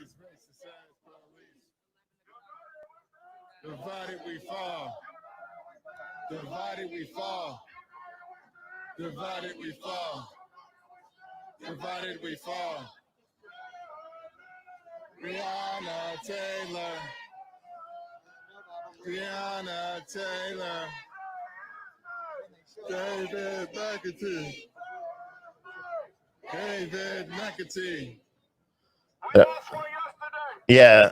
Whatever you want to talk about. Call-in line's active. You could talk about whatever. You could talk about protests. You could talk about freight. You could talk about trucking. You could talk about the world. I don't really care. Whatever you want to talk about. As long as I just don't curse and shit like that. Well, besides like what I just did. Nothing too outrageous, and that's it. I don't know. Bruce, nice job, buddy. Get rid of all these the trolls. Why aren't they talking about the white guy who got murdered there last night? They are. That's the Tyler guy, I believe. I think Tyler is the guy that got murdered.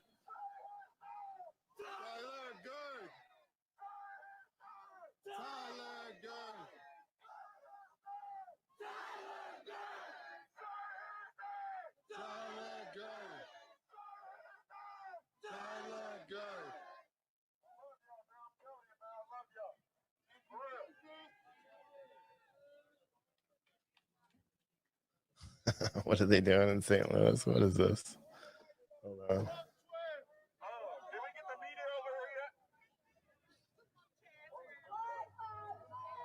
Let me see. So that's the same one. This is St. Louis.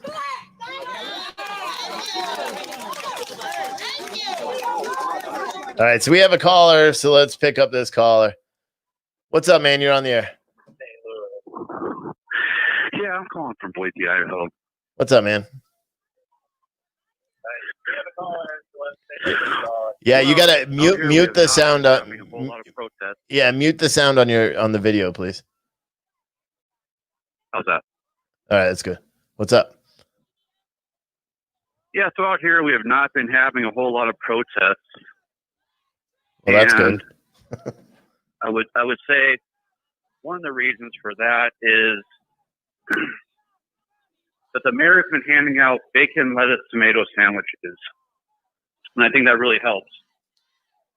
Yeah, I don't know what I'm. Okay. I don't know what that's about. Are you the guy that keeps typing that in the chat?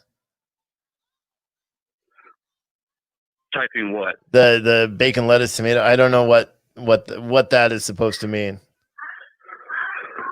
Oh, that just is a small token, I guess, that mayors have been offering as a token of their appreciation.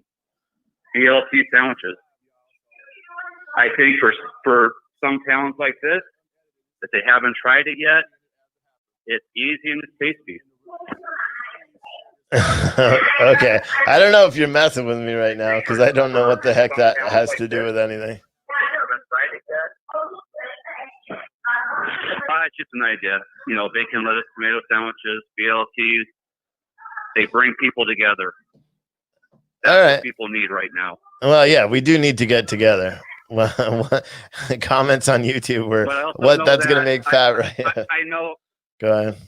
I also, you know, you can't push the Jews out. All right. Oh, jeez. Stupid people. That dude, I hope he's not the one that wanted me to set this all up. Oh, my goodness. 914-803-4008. You're welcome to call in. If you'd like, just try to be real when you call. That would be nice. Conversation's an open game. You can talk about whatever you want. Just be real. 914-803-4008.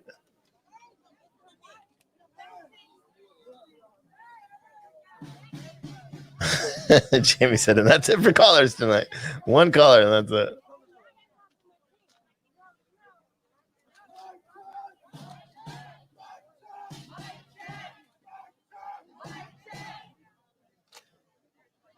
So this is St. Louis. I'm going to go back to Louisville. They're walking around. This guy's on the outskirts because I think this cameraman's a little leery because they do have a 10 o'clock or 11 o'clock curfew. And this is St. Louis. This is another shot from inside the park there. And I'm going to try to see. Someone else said DC was kind of heating up. So let me see. And when I'm looking for feeds, if you're waiting on hold, you just have to wait because I don't have split screens right now. But I don't see any feeds from DC. So it doesn't matter. There's a lot of feeds from Compton again. Oh, no, those are old. It looks like this is really, there's a couple of feeds from the autonomous zone, but there's been nothing different there. Or this was an autonomous zone yesterday, but from Seattle's Chaz. I looked at a couple of videos. I didn't really see anything that looked any different. Other people said that it was cleaned up a little bit. The only thing, all the barriers are still there. The only thing that's different now is a lot of the barriers had the wooden blocks on them. They don't now. So really what the city should do, because they were supposed to come in today at this morning and pick all these up. City should come in tomorrow morning when no one's paying attention at like 4 a.m. and pick all these suckers up. And that's it. And just put an end to this, and then they should deploy the National Guard to protect these 3 blocks and then take back their city. And at the city's expense, paint all this crap back, and try to straighten up these roads. I mean, it's crap. Because if you look at this, let me put this on. Oh, crap. See, I can't do it because I'm live streaming or I have the one main monitor's not working. Whatever. 914-803-4008 if anyone wants to call.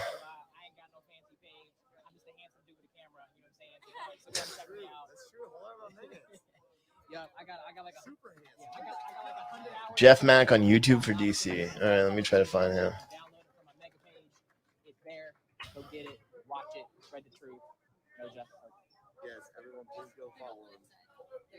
No, this is Louisville. This isn't DC. This Jeff Mack guy is Louisville. Bible verses. The laws, God's got it where it's just another feed. I could spit it all out without even talking about the Lord. The Lord says the exact same, says it too, which is kind of nice to know. Mm-hmm. Okay, so then what I got here is this is like the last series of my paper. I'm just get things the way I do it.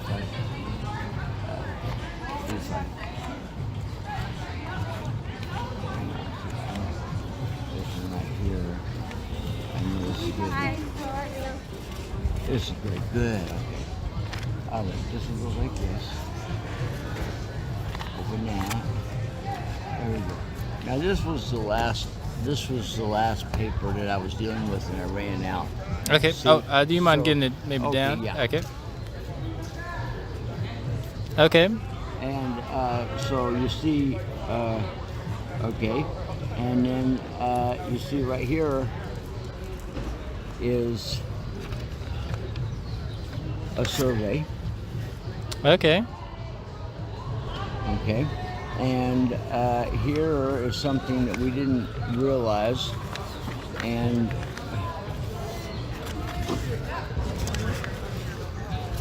there you go. Okay. That's Psalms 12:8. Then this is just one of the things I wrote. So everlasting loving kindness. What is your intentions for sharing a lot of this information? This one right here has a lot. Let's see if one of these has the inside. I think it does. Nope. Okay. I might even give you one of these here. If you Google. Oh, do you mind putting that down? Yeah. Okay. If you Google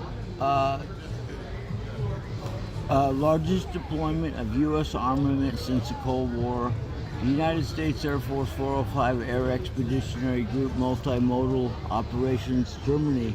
Okay. U.S. tanks arrive in Bremerhaven for Eastern Europe. Illuminati strongholds, all underground.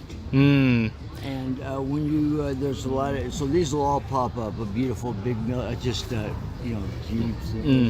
tanks coming out of the planes and stuff like that. Wait, everlasting loving kindness, I got a question. So you mentioned Illuminati, which I've definitely heard a lot about. I've never met anybody with. what are your thoughts on Antifa, which I've heard a lot of people mentioning, but I've never met anybody. Well, they're back. They're working alongside us. There's many causes here. This is a time in the world where it's righteous, and that's why the cops aren't here, because they really can't come. And But are you familiar with or have you heard of Antifa before? I've heard of these. I've heard of them. Yeah. Okay. So what are they about? And are they? Have you met anybody here? I haven't, but I seen the young man lay down in front of the tank, and I was just so. That was so. The young man here, like the Tiananmen Square. Did you see the young man? Out here? No, Yeah, I haven't. he laid down in front of a bulldozer. Oh, whoa! When was that? It's on the news, man. I had it on. Somebody laid in front of a bulldozer out at Chop? Yeah. Okay. Yeah, the young man. It's like, oh, I hope I don't not say hi to him if I walk by him. And I was like so proud. When was that? They tried to Saturday. Saturday. Yeah, they said Saturday. That was yesterday then. And the bulldozers, and they came. So they brought it. The city brought a bulldozer out here, and you saw somebody lay down right here. You're saying it was right here on we're on 12th and East Pine Street. But they blocked. The bulldozer was right there, man. He was coming, man, just like the old movie. Watch the old movie, Grapes of Wrath. Okay. Grapes of Wrath, yeah. The guy comes out with the shotgun, the guy's there, and he says, well, what are you doing? And he said, you look like so-and-so's boy. They grew up together. This is back in the 20s. He said, what are you doing? He says, I'm working for CAT now. I'm supposed to push these houses over. He says, I'm going to shoot you right out of that seat. He said, no, you ain't. He said, someone's going to, they've been neighbors, you know what I mean? And so he does push it over. But The Grapes of Wrath is a great movie, kind of along the same lines. These are we're all the grandchildren of the people who built the world, okay? And this is, our grandfolks did this for us. We're collectively, generationally, and developmentally, we're the grandchildren of the folks that built the world. If you take a baby born right now, and a 150-year-old man, though he passed away, and just say, we, from a baby right now, to a man who died who was 150, we're the grandchildren of the folks, from a baby now to a man who's 150. Okay? Passed away, yeah. But we represent the grandchildren, folks that built this thing out of sticks and mud, the money they got from us. We went off the gold standard. This is where the people wound up incurring a tremendous amount of wealth. The debt that the country owes is owed to the people. We are the debtors. That means we're the ones that owed the money. Yeah. And Nacera, they blew up the buildings on 9/11 when we were supposed to get $44 million each. And so it's going to happen. We don't have to ask for anything but demand Nacera. And, and since you're kind of interested in stuff like that, it'd be great if you could be the one to look at the Nacera demonstrations. And there's so much on it, and try to find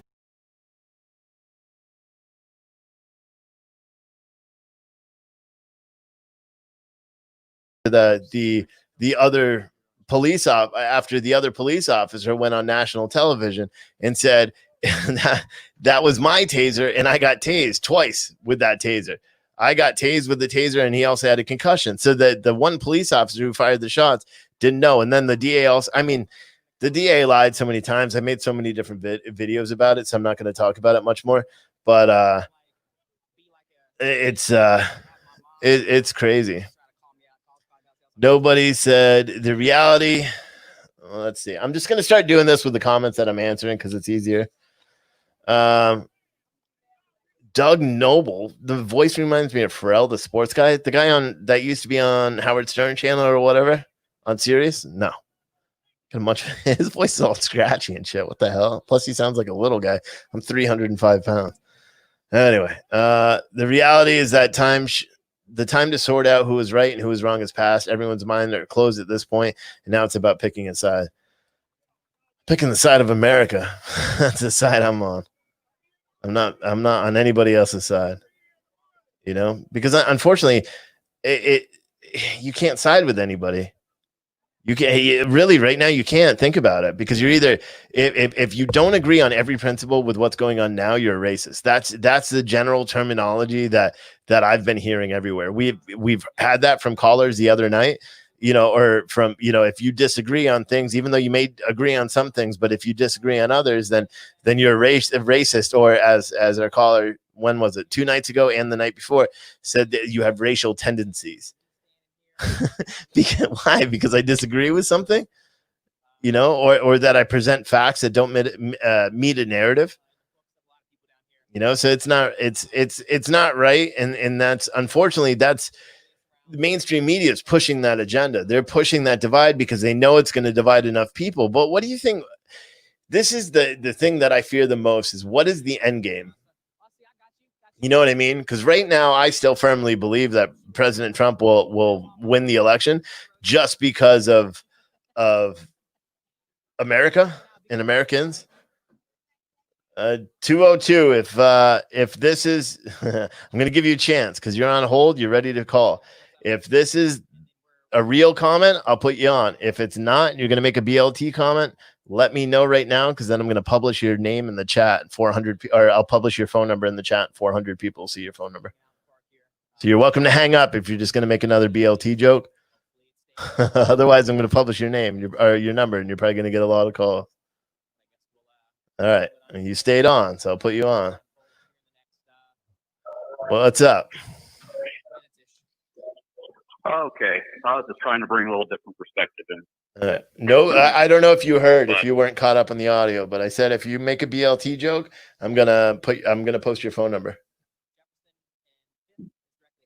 Okay, I'm not sure exactly what that means, but I'd like to put my opinion out there. Okay. I noticed that a lot of these protests are happening inner city. I am not in the inner city. This might be graphic, but I have butchered animals before. And if I could tell you one thing about butchering hogs, after you give them smoked, it makes them the best bacon. All right. Have fun. I hope that's your number. I had it typed in the chat. I knew it. Oh man. Prime beef mobility. I did post his number. It's in the chat. But I gave him 2 warnings. I said it several times. Democrats, endgame of socialism. Prime Beef Mobility said channels that reported true crime race stats have almost all been terminated. Some creators banned from other platforms. I've seen that too. And hopefully that doesn't happen to me, because I've been spent some true crime stats in the past couple of days, and I don't want it to. It was the same guy. It was the same phone number every time. That's why I have caller ID on my phone system, so it tells who it is. Don't keep posting it. Yeah, I'm gonna delete Jess. Yeah, don't keep posting it. I just did it kind of out of spite once. We don't need to keep calling him. I was kind of doing it as a joke because he keeps pranking me. But just be nice to the guy. All right, ask him what's the opposite of BLT. Bacon, lettuce. Oh, BLT, bacon, lettuce, and tofu. You can do that one. But no, I mean, I still find it funny, but I called him.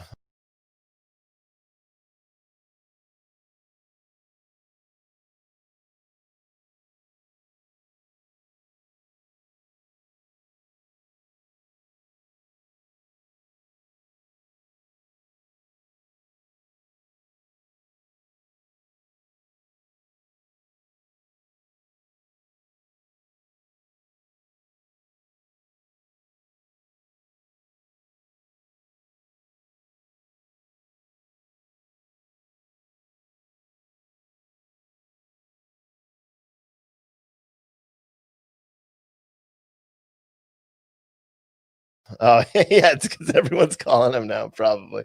Or it's a Google Voice number. Just leave him goofy voicemails. He's a nice guy. He's just, I warned him, though. Danny said, I have racial tendencies. Yeah, I mean, I get it, but it's still not right. Come on. I can't. Mick Ticklish, delete your. Yeah, just don't post any of his information, okay? Please. I don't want that. I kind of just did it to mess around with him a little bit. Don't go stupid on him. Order PLT. Yeah. All right, but that's it. Anyway, I'm gonna go back and delete that number now because I don't want you guys like hounding the guy. I kind of did it just to spite him. Shit, can I not delete it on here? I can delete it here. I can't. One of you mods just go delete that comment from YouTube with where I posted his phone number. That's because I'm a nice guy, but I also don't want you guys calling him all night long. That wouldn't be nice. Yeah, just kind of doing a circle here, showing y'all how. But thanks for the super chat. There's no violence. But yeah, I wasn't doing it. I wasn't doing it to be malicious or anything like that. I was kind of just being like, hey. So if he called back, all right, he's probably pissed off now. And all the other calls that are on hold, when you want to come on hold, just press 1 when you're ready to come on the air. Here we are. Let's see what he said. Hello. Hello, you're live, buddy. Am I live? Yeah, you're live. I don't know. I feel like, I'm coming out here with good ideas, bringing people together. Don't worry. What are you doing? We're deleting. You're trying to hurt me. No, we're not, dude. I said it 3 times. Are you trying to hurt me? How am I trying to hurt you? Is that how deep your dogma is? I don't like BLTs. I don't really like BLTs, to be honest. But you know what? If you're Jewish, get a coach for alternative. It's not that difficult. No, I'm not Jewish either. I'm not a big fan of bacon, but I got you back. You got me 3 times. I got you back though. But these people need sandwiches. I think if you look at the people that are on your screen, I think a lot of them are pretty full. But hey, man, if you have anything real that you want to talk about, now's the time. Okay. Well, some of them might not need BLTs, but guess what? There's the lettuce tomato. All right. All right. But on the heavy side, we all get there. All right. We'll see you later. Lighten it up for lettuce tomato. Okay. Well, I'm just not answering his phone calls anymore. But I was nice to him. I was nice. Retzi Williams said, can we call him with that Jeff Best baby crying sound? Yeah, I took it off though. Super chat is not showing on Facebook. What do you mean? When you do one? Did it show on the screen here even? I saw it. Oh, is it not showing in the video? Let me see.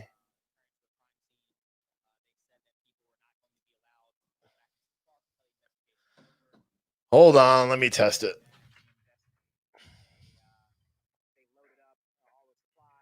You got to bear with me. I'm not like I'll pick up the callers in just a second because now I got to test the super chat thing.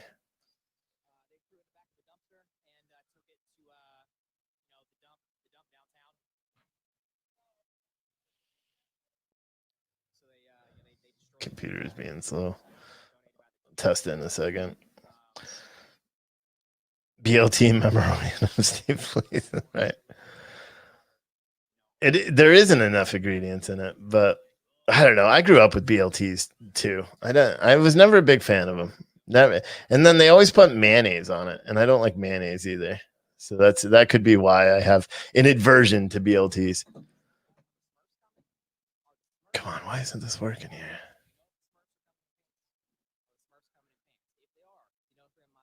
All right. Well, I don't know why this isn't working. I was trying to test it. The screen's going to go black for just a second. Deal with it. And maybe now it should work. Let me check my. Oh, you know why? Because I don't have it up. Hold on. Maybe it'll work now. I don't know.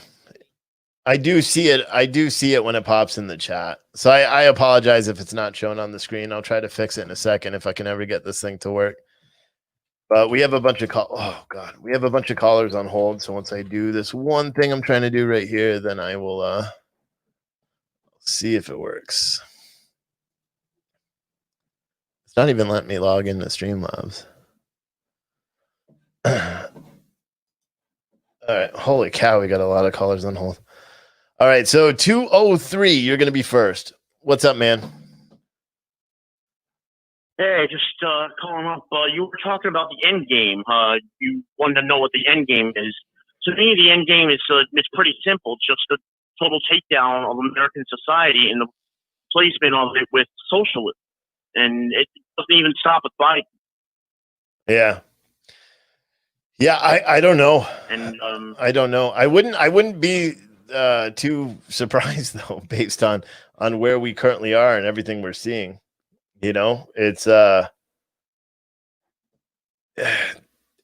doesn't really make any sense. What they want to do. I mean,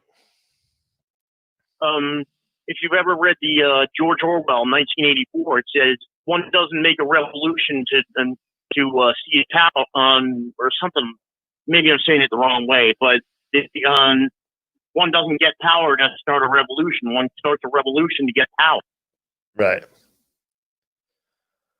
And good book. People should read it. So anyway, that's my thoughts. And also, all sandwiches matter. Well, there you go. All right, buddy. Thank you. See you later. See ya. All right. 501, you're next. 501 area code. What's up, man? You're live. Oh, not a whole lot. This is John from Arkansas. What's up, John? Anyhow, I agree with the last guy. The George Orwell's 1984 is definitely a good book. I thought that was, high school reading, but, the way I see it is, this started,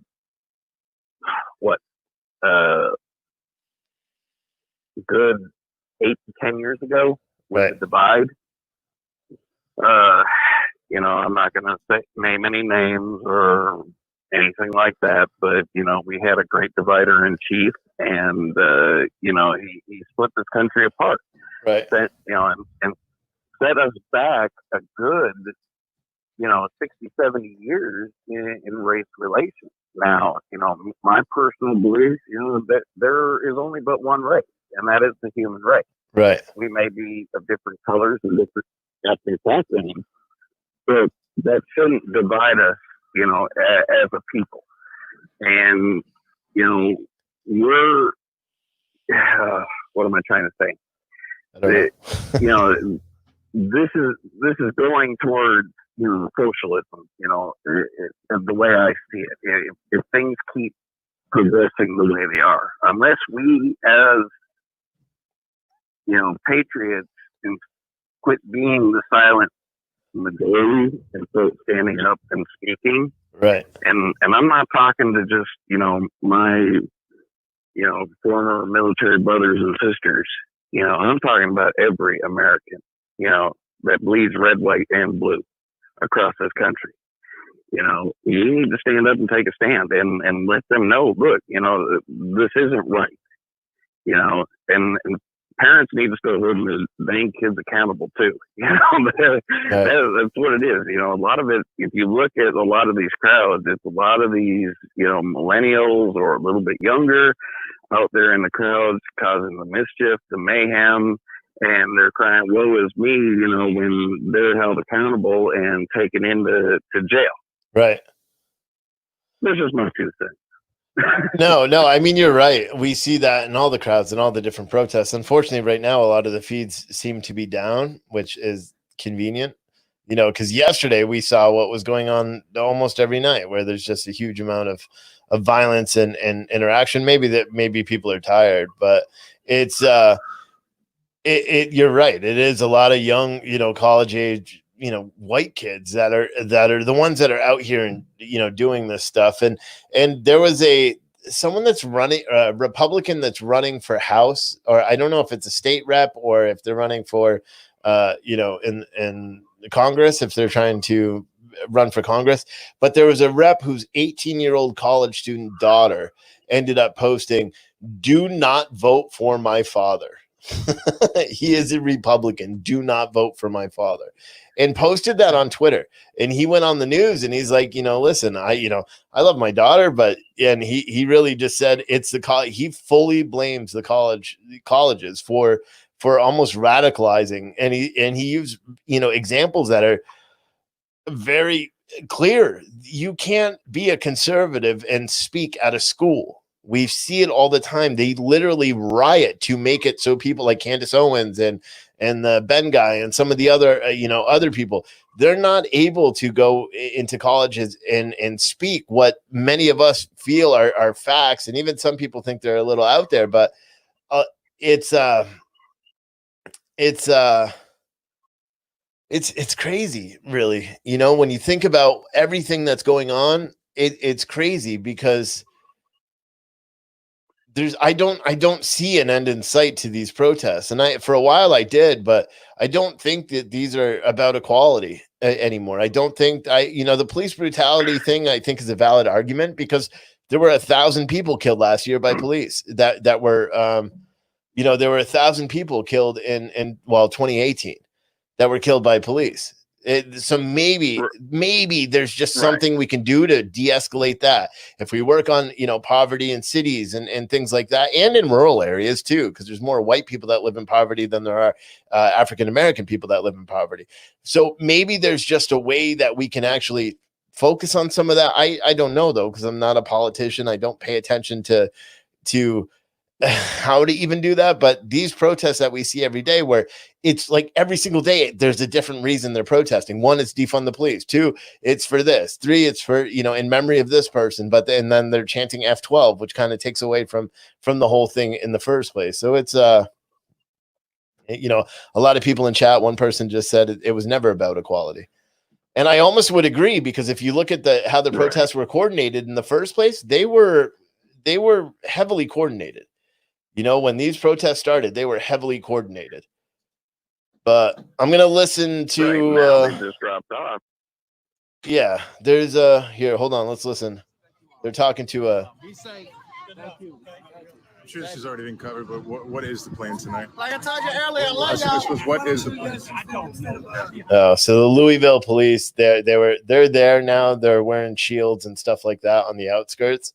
So they may be moving in, but who knows when they're actually going to move in. Who knows? Right. And there's one other thing too, Go ahead. I grew up originally in Minnesota. Yeah.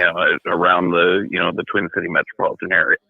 And to see, everything that's gone on, has sickened me. I mean, with the, the politics that are being played, and if you look at it systemically across the country in a lot of these major metropolitan cities as well, where a lot of these protests are going on, the rate of crime has doubled to tripled in the last month in these areas.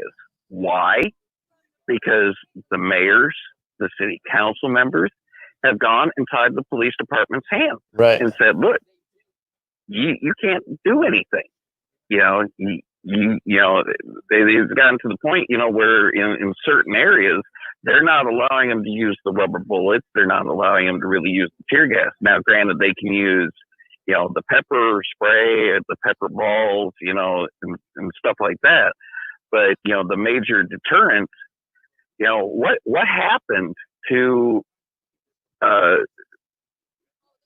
what they used to do back in, let's say, for example, now I'm not quite this old and I wasn't alive then, but I know my American history. Right. What happened to like incidents like in the 60s, in the early 70s, when you had all these protests going on and they started to get unlawful, unlawful assemblies, when the police or National Guard would come in with their water cannons to disperse these crowds and make them leave. Right. It's a non-lethal method. Nobody gets seriously hurt. Like I've seen with the rubber bullets. Unfortunately, it is an unfortunate situation, but it's a two-edged sword. Right. You're darned if you do, darned if you don't. Right. But being able to come in and quell the tension and disperse it for another time to deal with it, and maybe cooler heads will prevail, and people can actually sit down and have a civil conversation. Oh my God, did I say civil? I'm sorry, that's so wrong. We can't have civil conversations anymore. Well, that was a good thing that when I watched I digress. No, when I watched the protest, the BLM protest today that I had on when I first started, I forgot what county it was in Texas, the Red County or whatever it was. That's one, a guy with, a white guy with a shotgun and open carry, Second Amendment, guy. And I'm not a big fan of open carry. I'm a fan of the Second Amendment. I just think the open carry is kind of stupid. Anyway, he walked up to a group of target. Yeah, it doesn't make any sense. It's you're walking around with a gun because you're cool. Like, what is the reason? I know what the reason or what their reasoning is because we can. And that is the reason. But anyway, this guy was walking around. He encountered two African-American Second Amendment protesters as well that were carried. And the guy walked right up to him and he said, hey, listen, he asked him a couple of questions about why they're out there and doing this. Are they doing security? And they're like, no, we're just here exercising our right. We heard you guys were going to be out here. And even though we're not affiliated with you, we firmly believe in the Second Amendment. We wanted to show our support. And then the guy he started talking and he's like, man, would you guys like come over for a barbecue or something and barbecue and shoot, and so we could just literally just talk? He's like, I've got so many questions that have popped up in the past month and I can't get answers to it, because if I have a disagreement, then I'm automatically, just like we talked about, where I'm automatically labeled as a racist or anything. And the guy and the two guys that were there were like, we'd love it because we feel the same way, because they're like, if we disagree with the Black Lives Matter protesters, then we are also on the outside. And he's like, we would love to be able to sit down and just give our perspectives on what it's like to be Black in America and to hear what it's like to, I think the guy jokingly said to be a redneck in America, but it's because that's really what we need to do. We all just need to communicate and talk. And that's what I was saying to my neighbor too, is that is the way that we get through this divide. As hippie as that is to say, that's what we have to do. We have to get out. We have to be optimistic about what we're going to hear. We're going to hear shit that we don't like, but we have to be willing to sit down and listen to people. It's how we get to that point, especially now, because everyone's so radicalized with whatever mindset they're currently in. It's tragic, but we have to get to that point eventually. Otherwise, what we saw nearly happen today, where homeowners nearly opened fire on protesters because they were on their lawn, that's going to happen more frequently, and they will open fire because the mainstream America that's not out here every day protesting and doing all this, we're all doing the same thing that we're doing right now. We're all watching at night what's actually going on. We're all watching conservative media. We're seeing what's really going on versus what CNN is saying is going on in the left media. And we're scared. I mean, our country is kind of falling apart. We have COVID. We have this. We have, our economic issues going on. We have all that. So an MRAT or whatever that is, an MRAT, the SWAT vehicle is just arriving to downtown Louisville as well. So it looks like that's going to get a little interesting in a little bit. But I've got 6 other callers on hold, right. So let me try to get to some of those guys. Thank you so much for calling in. No problem. And remember, if you're hangry, have a Snickers. Have a Snickers, yeah. Or Oreos. Oreos are good too. All right, buddy. Thank you. Those two. Have a good one. You too. All right. Remember, for all the other people that are on hold, when you're ready to come on the line and you're caught up with the audio, press 1 because then I'll know you're ready. 254 number. You're next. What's up, man? Hello. Yeah, what's up? I was just most people don't. I hear the complaint about the protest, and nobody really understands. So that this has been a very difficult experience for everyone. I'm a disabled veteran. I served the United States. My mother died as a disabled veteran. My whole family served. So but I don't like the how it's like looting and rioting, because most people do that with their college towns and and Second Amendment and everything happens. They protest. So I don't know what's another way to get a voice heard, because the Democrats are lying to us. They're blocked, and it's just been the same game. So the only thing we want in the end game is just the peace, because there's never be an end to racism, and people are just people. Right. So you can't put a finger on everybody, Right. And I understand, because I love white people, black people. It doesn't matter to me. I care about this country. Right. I salute that flag. Right. And I praise the people who kneel down, because you have to fight for what you believe is right, and I think that's what we're doing in the end game. Not like, burning down. I don't care. I don't give a crap about no Macy's. I don't care about. That's not me. Right. I'm here to serve and protect. And when most people, I hear them online saying this is not politics. Politics have been bought and sold a long time ago. George Carlin was said that this is just new shit just shuffled around here. Right. Same old bullshit. If people want to get outraged, they're outraged at the wrong thing. They should be outraged at the true thing of troops getting murdered and endless wars and the income inequality, instead of a bunch of kids protesting. Right. That's the only thing I don't understand. I think it's not so much that people are upset that they're protesting. I think it's kind of what's going on, like the treatment of the police, the graffiti and all the acts of, as my wife calls it, civil disobedience. I call it crimes. If you're committing, like, here's the thing: you can peacefully protest and get your voice heard. If you have nationwide, protests, these protests are going to get the coverage. The only thing is, if they protest like they do during the day and then end it at night, and they do that every day, it's still going to garnish the same attention. The reason why, I'm making these videos and some of the other streamers are making the videos and occasionally news talks about it is because it's very important for us to realize what's actually going on, and what we see at night is different than what we see. Well, not really, actually, because they're doing it all the time. It's just the media is so selective. Today they were arresting a bunch of people in Nashville, but you're not going to see it unless someone sends you the link, because it's being live streamed, because the media doesn't want to push that narrative. And unfortunately, the only major news outlet that tries to pick it up is Fox, and they don't have enough time to actually follow all the shit that happens. So you have a very heavily influenced left powerhouse of media that's pushing, the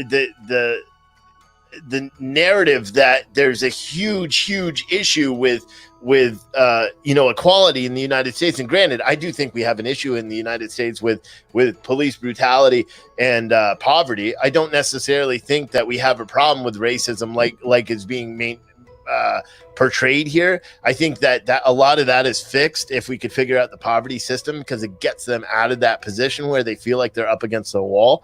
And that goes for everybody, because if it, the statistics that you pull up with the crime areas, with 74% of all crimes that take place in cities have to do in areas where, the poverty level is super low. Those include white and other minority sections of cities as well, because it's a universal problem. If people don't have money, and the education system in those districts will suck, and then it's just like a never-ending spiral of negativity until something explodes. And that's kind of what I think originally happened, because everybody for the first time out of any of these, which is a horrible thing to say, but for the first time out of any of these police brutality cases that we've seen, the whole country understood that was a murder. There, with the George Floyd, the entire country, everybody, doesn't care. It doesn't matter which way you look at it. There was no there was no other excuse. You know what I mean? It wasn't like, okay, with the Atlanta shooting, the guy was in fear for his life, or you know, with a no-knock warrant, even though it's a horrible, tragic situation, you know, they didn't know, so they were firing, and there was a gun battle. There was nothing like that with George Floyd. George Floyd was clearly murdered on video, and the footage was immediately uploaded. So at the same time as everybody, the entire country all saw that outrage at once. But I think the problem is without getting too conspiracy theory, I think at that point, people jumped in on it. And so we had, you know, outside agitators and everybody that jumped in on these protests and really did their best to keep this going. And they're still actively doing it as well. And I said, you made a lot of excellent points, and I agree with you 100%. Let me say that you said the end game. What will the end game be? The end game is already here.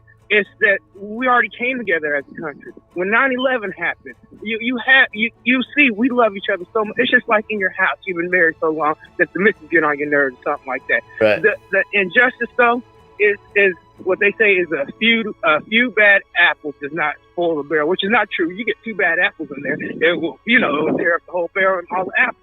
Okay, it's just a name. Like let's say if I worked at McDonald's or something like that, and I and we get caught with beating up customers. You know, I mean, we cannot have that. And the only thing that it's just for once, the whole world was watching this time. Because look at Tamir Rice. That was just a young kid playing with a BB gun. When I was a kid, I played with BB guns. Right. I mean, I'm from the South. I live in Killeen, Texas. I work at Fort Hood Military Base. And the only thing though that I think that this nation has to do for one time is just finally sit there and say, man, this shit is just messed up. Let's actually, we don't need to talk no more. The talking stuff is done. The right laws, that shit's bought and sold by corporations, and we're getting pandered by Nike and everything else with the kneeling down and social justice shit. I'm sorry for my language. No, you're good. I'm done with that fake stuff. I'm done with the fake stuff. See, I'm for real change. Real change happens when you go out there and get to know your neighbors. Like, right. I'll talk to anybody that listens to me rant, as you can see, right? Right. I don't care the color of your skin, because I know there's evil on both sides. I mean, heck, when I was 17 years old, I actually did get beat up by a police officer, and it was not a fun thing. Because he said I had a tail light out, in Cobb County, Georgia. Yeah, but you got and then I got robbed by a black guy. Right. Yeah. So I mean, come on, I can hate all of them. You got to remember, which is one of the most important things. There's 680,000 police officers in 2018, and there were 14 unarmed black people that were shot by police. That means 1 out of 49,000 police officers had something to do with some sort of overt action that caused. That is not a systemic problem. That it's not. And no matter which way you look at it, if that number was like 1 in 400, okay, that would be a bigger issue. But when you look at it in terms of what they're out there protesting right now with the whole just simply BLM movement, they don't talk, like I said yesterday and the day before, they don't talk about the 25-year-old white girl who was unarmed in her car, killed by a police officer 2 weeks ago. They don't talk about that stuff. It's not relevant. You know what I mean? It's just like they don't talk about inner city violence. Oh, it's relevant to me as well. It's relevant to, the white guy in Austin, Texas, who was kneeled on for 12 minutes and died. Right. I think either the same week of George Floyd. That didn't even make news. And that video's out as well. But it's a double standard because it's a one-sided thing. Nearly double the amount of white people are killed by police officers than African-American people. We have a problem. You know what I mean? We have a problem with, and I think it has to do with training. I think but the problem is when you actually look at it, when you look at the numbers, of the 14 that were killed in 2019, the 14 unarmed black people that were killed, 9 of which were not including a vehicle. So police opened fire on a car that was assaulting them or something like that. So 5 of those are out because of that. 9 of those cases, of those 9 cases, 6 of those cases, the person was resisting arrest and assaulting the police officer. That's a problem. And Yeah, and so high. the same number. It's almost the exact same percentages with white people as well.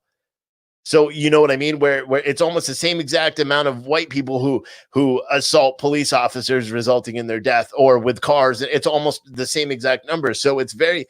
We have a problem with it's twofold. We have a problem with people that are making the decision to try to fight cops, and then we have another problem where cops are feeling like they don't have any other recourse, and they fire. Those are the issues, you know, and it's a tragic situation.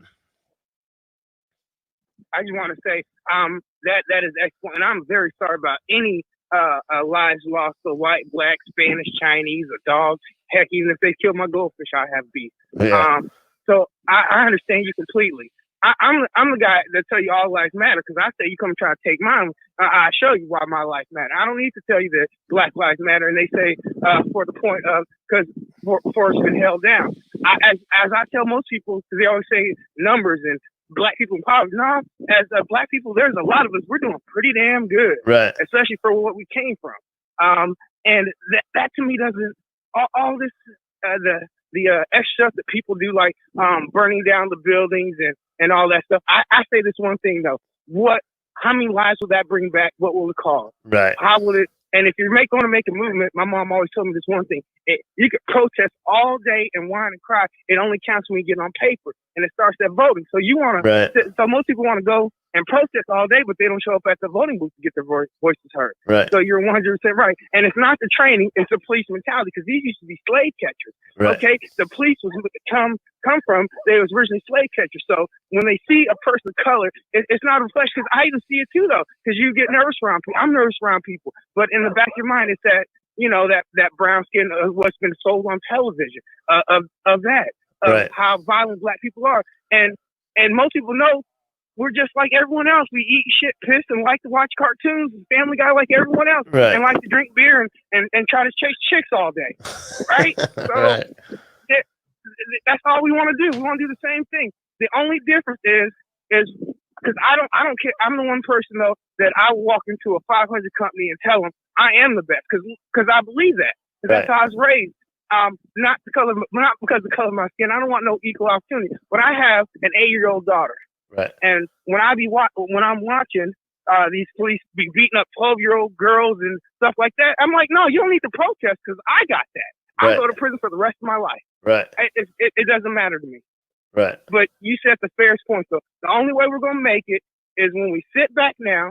We cut all this bull crap of let's talk about. Let's not talk. Let's protest about. No. Let's sit here and let's actually change something. Let's get this written down. Let's start going up there to the Congress people. Let's start actually talking to people who have the power, because everybody's missing who has the power. These police officers, oh yes, they got power to kill, but let's change laws. If you want to change something, you start by writing it down. Right. That's all I got to say with that. No, man, very well said. The only thing I would correct is the cops are slave catcher thing, because up north where there were no slaves, we also had police. So that's not it's not true, and I've heard that argument before, and I don't really want to go into it too much, but there was a show called Coppers. If you ever watched that, where it was the Irish cops of Boston in the 1800s, like early 1800s. I mean, we've had police all over the country for a long time. Yeah, was that some police officer's job? And do we have a horrible history in the United States of doing horrible things? Yeah, but unfortunately, that's our history. And we can take, that history and say, okay, this is let's learn and live and change where we came from. You know what I mean? That's kind of where I am. But thank you so much for calling in, man. Thank you too. I hope you have a wonderful day. You too. Bye. All right. Let me put the audio on so we can hear what's going on here. I'm just going to circle through the feeds real quick. So we actually two of the feeds have died. So we have which one's this? This is outside of the West Precinct. This is where the other day the woman was arrested. I don't know if she was ever released. She was arrested because they threw a rock through the window. This is the West Precinct in Seattle. Again, Seattle just lets them walk right up to the door. I don't understand. I don't understand this. Look at all the windows that have already been burst out. These guys are they're marching to and from CHOP still. They gave up the East Precinct in CHOP. The police have no intention of taking it back. Well, they do someday, but they don't right now. So it's a tragic scenario. But I just wanted to give an update on that feed because I don't really have any others. If any of you guys see any feeds that you want me to pick up, come. Otherwise, I'm still going to watch Louisville because they have a buildup of cops, and I'm kind of curious to see what's going to happen with them. So I'm just going to keep watching this one. It looks like a lot of the people are actually leaving, so they may not want that that they may not want to have to deal with police. So we have a caller, 810. When you're ready to come on, just press 1. 484, you're next. Hey, what's up, man? I have 2 statements. I'm pretty good. How about you? I'm good. I want to thank you for the feeds. I've been watching as often as possible. Yeah. But my call is I have 2 statements and a question for you. Yeah. You said about why do people carry open carry bad? Someone can take it from you, whatever. But I've been a holder for a concealed carry permit for 15 years. Right. And I carry to protect myself and my family. And if you happen to be in the same area when something bad happens, I'll protect you too. No, I meant open carry only. I don't see the reason for. I conceal carry everywhere I go. I have a concealed carry permit too, good in 33 states. I conceal carry everywhere I go. I always have a weapon on me, but I don't open carry. No. Even when I was in an open carry state, I don't see a reason to display that I have a gun. I just never did. No, it makes you the first target. Exactly. Okay, the part about defund the police. Yeah. I spent my career as a firefighter, and early on in my career, we used to go in. I've had knives pulled, I've had pipes, I've had guns pointed at me, but they came up with a policy that unless the scene is safe, you will not enter. That's EMS and fire. Right. Now, if there's no cops, there's no safe scene. Therefore, fires won't be fought. Medical problems won't be taken care of. Yeah. Yeah. No, I was a firefighter too. By the way. Up until congratulations. Up until 2 years ago, and then I gave up on it.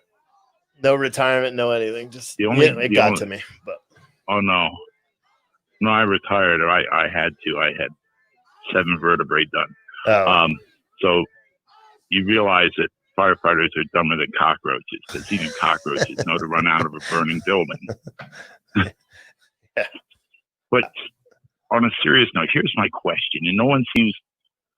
I've been a voracious reader. I'm 64. I've been reading since I'm 3. Yeah. I've read Ayers, Cloward, Piven, Abby Hoffman, Mein Kampf.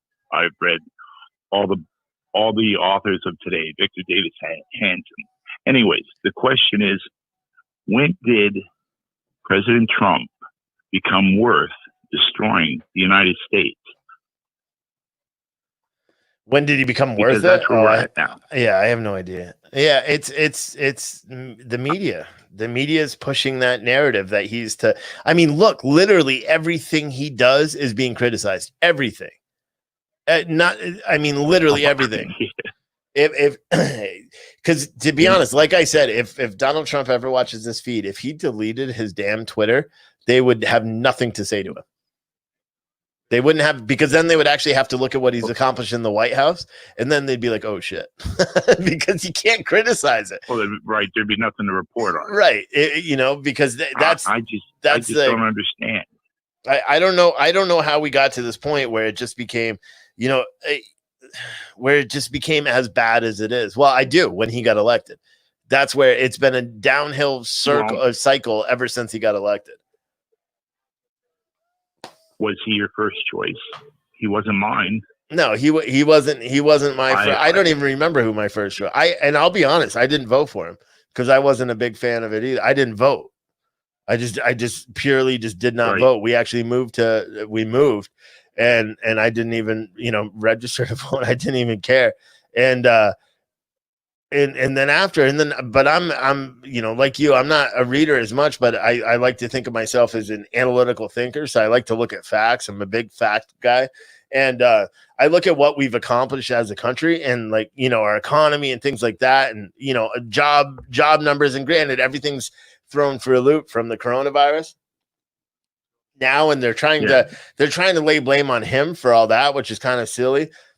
Because if you look at if you look at CDC guidelines, he opted not, if you remember, before anything was shut down, they were yelling at him all day, on mainstream media for not locking down the country, not, federally locking down the country and just saying it's done. They issued the CDC guidelines, left it up to the states. When the numbers started trending down, he put out CDC guidelines for the states to reopen. Every state that is experiencing a reoccurrence, like a big one, like we are in Florida. Yeah. Every state opened before the phase 1 guidelines issued by the CDC. Every single one of them. It is about states' rights. I mean, first and foremost, I understand what you're saying, but he left it up to the states. States chose, especially Democratic states. I mean, we just opened up Friday here in Pennsylvania. Yeah, Jersey's still not open. Tom Wolf will lock that sucker down, right? Isn't he your governor, Tom Wolf? Yeah. He'll lock that. You'll probably be locked down next week. So. Yeah, he was the one forcing COVID patients when they were well enough to get out of the hospital back into the nursing homes. Right. A friend of mine works at a vet hospital. They lost over 100 of their 236 patients to COVID because everything is COVID. Right. Here we had a guy fall off a roof, 3rd floor, died. Cause of death, COVID-19. Yeah. Now there is an amazing little thing in the bill that they passed that if a patient dies of COVID-19, there's an extra $19,000 in it for the hospital. Yeah. I guess that's to replace the PPE and everything else. Well, why wouldn't everyone die of COVID-19 if you're going to get an extra $19,000? Yeah. Yeah, I don't know. I guess I'm getting yelled at for not having the sound on the video. I guess a lot of people, they were talking. There's nothing going on in Louisville. But yeah, man, I get it. I get it. We're in such a weird place right now. Who knows what the hell's going to happen? But by the way, I watched the Louisville yesterday. I just caught it by happenstance right as it was happening. Oh, really? And the first thing I heard scream was call 911. Now, it's a little ironic, but yeah, I thought that was it's so, absolutely thank nuts. you for the all right, thank man. you for the feeds. I really appreciate it. No worries. You help an old man get through his night. Okay, bro. Thank you. See ya. Take care. Sorry, guys. I was just trying to open up the phone line. Some of these people waited a long time. There's no one on the phone lines now, though. Is there questions? Do you guys have questions, or you just wanted to hear the conversation between the police? Because nothing was escalated. The police were saying we're going to leave. That's what ended up happening. They did what everybody knew was going to happen. The police will leave. They're going to give in. The mayor probably said, nope, you can't do anything. And we're, even though they issued a curfew, that's what happens every single night. We didn't miss anything. I'm sorry that we missed the audio from that. If any of you guys have any other feeds, let me know. I thought it was a bad call. I don't know why it was that bad of a call. We didn't miss any excitement. The feed was live on the air here. We didn't miss anything. They were talking to the protesters. But anyway, I'm going to see if I can, what other feeds are out there right now. They're still out in St. Louis. It doesn't look like they've gone to the house. And then there's Riot Hart and Jason Downey are here live as well. Riot Hart and Jason Downey. here's a different feed for this one. Oh, no, not that one. I'm genuinely curious if the no job crowd, when the armed militia went to the Capitol, I think it was on like a Tuesday, not too long ago, when the armed militia went to the Capitol to protest wearing face masks. If they asked all those people if they had jobs, I'm gonna say the answer is probably no. Yeah, just like Prime said, the only thing we missed was the same chanting and probably a couple of cursing. I'm okay that if I missed like the FUs at cops and all that stuff that we've been hearing every other night, I'm okay missing it, to be completely honest, because I'm over it. I'm over hearing our police officers treated like that. But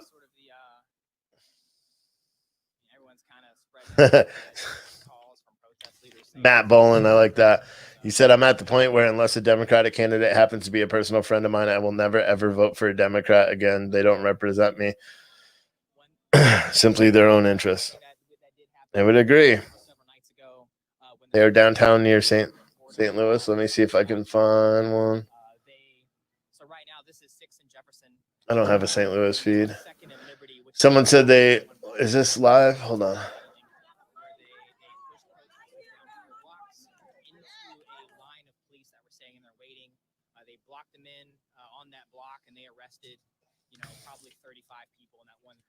Yeah, this feed's not live. So let me try to see.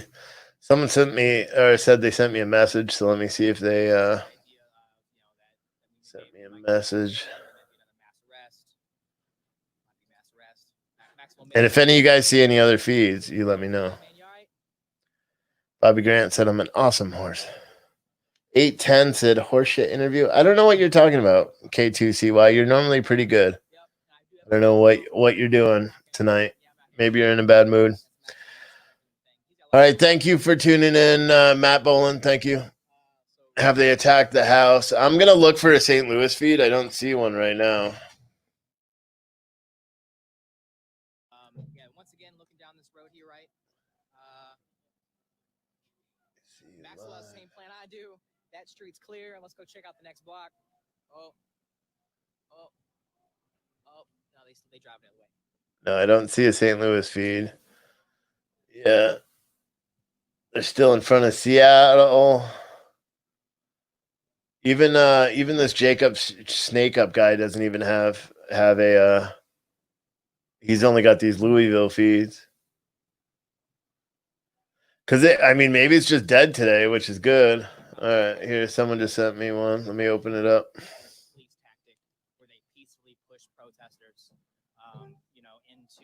Louisville is live. This is Louisville that we're seeing right now. Appreciate you. It's all Louisville, because even the other feed someone just sent me is Louisville as well. It's the same one we're watching now, I think, actually. It is. It's the same one we're watching right now. What ended up happening that night was the police asked people to move out of the park. They pushed them out of the park. We'll listen to it if you guys want. Approximately 5 blocks. This guy's very opinionated, though. Surrounded them and arrested. There was 30 plus people at that one stop, with a total of 51, I think it was, for the night. So, there's been a lot of potential conflict down here. During the day, it's always pretty peaceful. At night, it's most of the time pretty peaceful. Typically people respond negatively when the police show up. Luckily tonight, the police sent over their little squad of, to parlay here. A couple of the higher ranking officers. They're able to talk to some of the protest mouthpieces here. They communicated that we could stand on the sidewalk just as long as we were not in the park. So that's what people are doing. They are occupying the sidewalk. I don't know what's going on with Eris. Eris, why don't you call in 914-803-4008? I want to hear your stories. Call in 914-803-4008. Otherwise, it seems like you're irritating some of these people, and I don't want you to. But call in 914-803-4008. Looks like you've ticked off everybody. We check the phones. All this has been moved right here to the sidewalk, so that the police can't clear it out.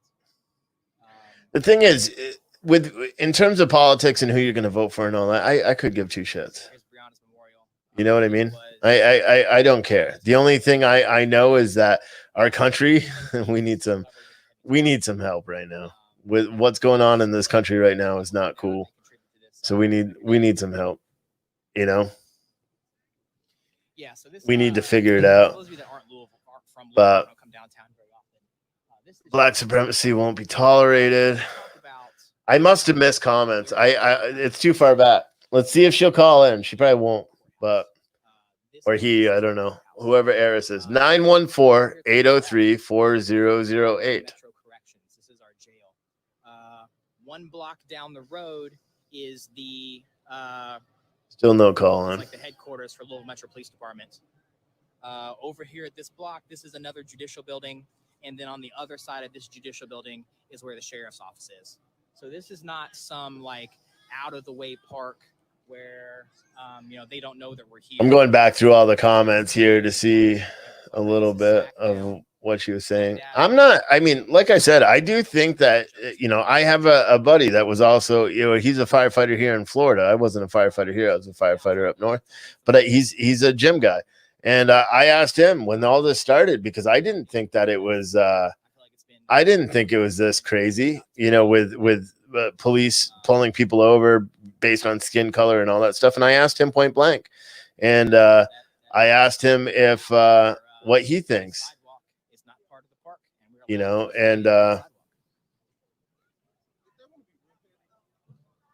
what the hell? K2CY said, yeah, dial that number, wait an hour. And not your area code represented in some fentanyl addict take your place in queue. Yeah, I'm pissed. I have no idea what you're talking about. You can call right now. I have no calls on hold. I'm sorry if there's 500 people that call in all at once, dude. Sorry. Can't help you there. So during the days of protests, there's daily marches. People come downtown.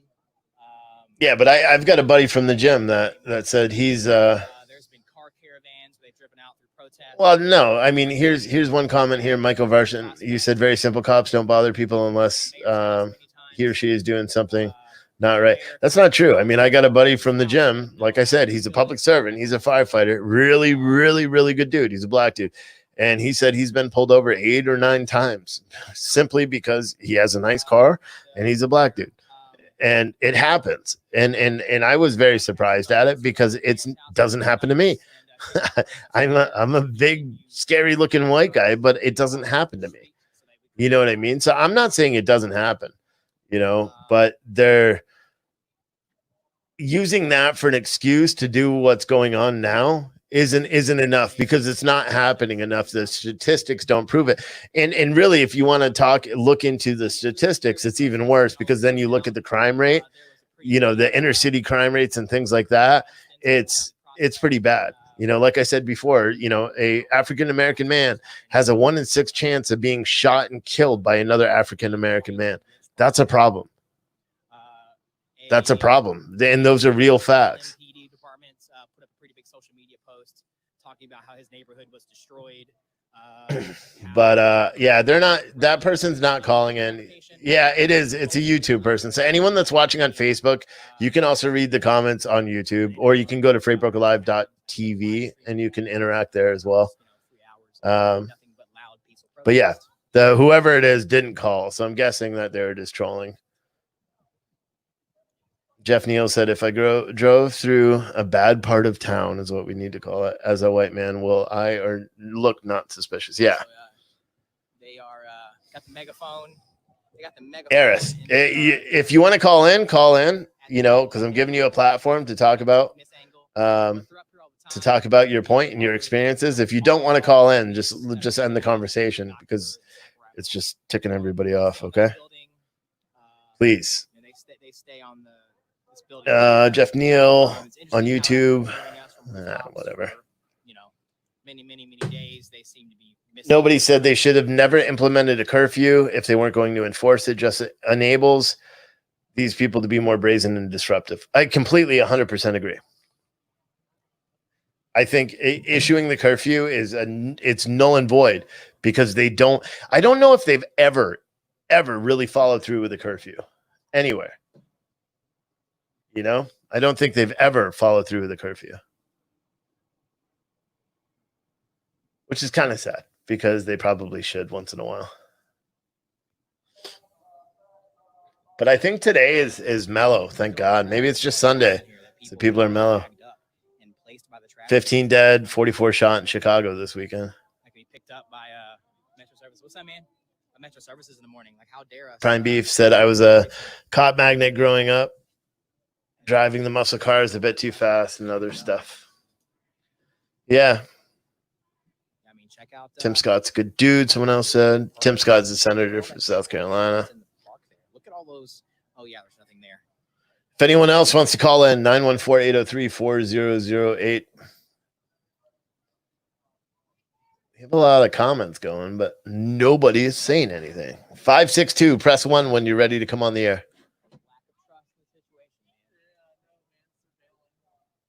Bush said BLM is targeted as a terrorist group. Yeah, I agree.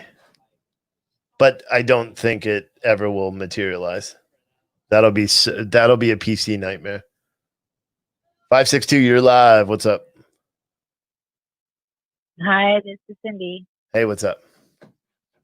Oh, I just want to say that, you know, when all this protesting first went on, I was shocked when they had all the riots in the very beginning. Yeah. And then I started listening to the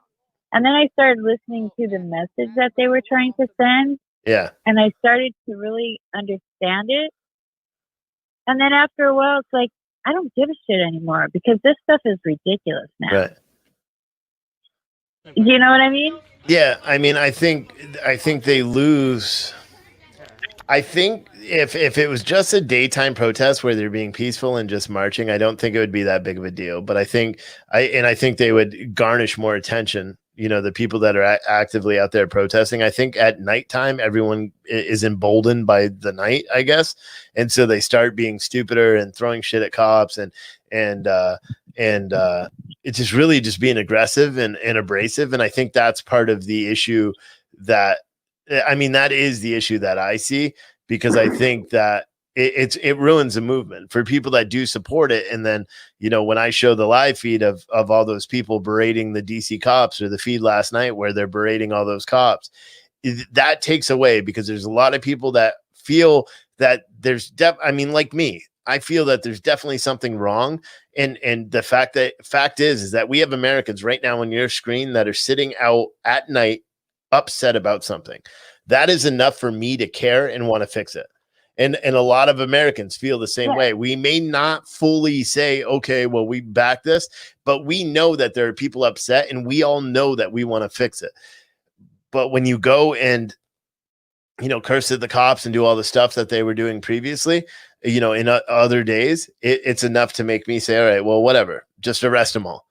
You know, their mission and what they want is done. And that's the way I feel. And I think a lot of people are getting that point now. And it's starting to make me a little bit nervous, because if too many of us get to that point and we feel like the police are not engaging or not protecting themselves, or still getting, you know, shot at, or, you know, because every week there are police officers that are being shot at or targeted, you know, because of this, which is unacceptable. I know. And it's awful, because I think everybody knows that in any group of cops, there's going to be one bad one. Yeah.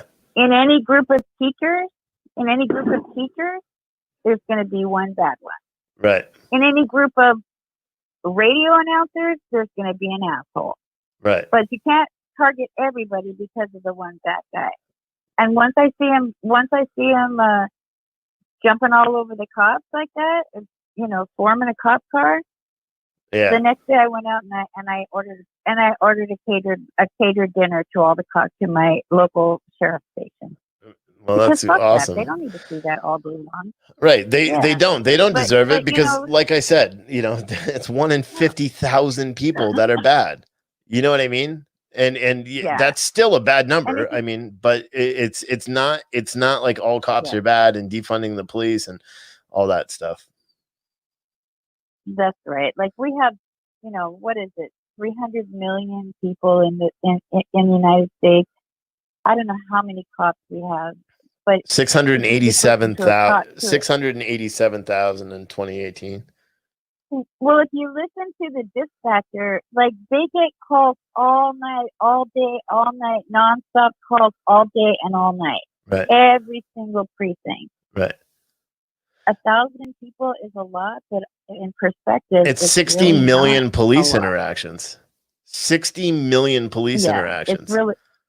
It's such a small, and it's nothing. and that's why it says like when they say people are dying every day and this and that. I mean, it's like I said, and I'm not trying to minimize it, but like I said last year, of the 9 people that were not that were unarmed and not involved in a vehicle of some case, of those 9, 6 were actively fighting the police officers.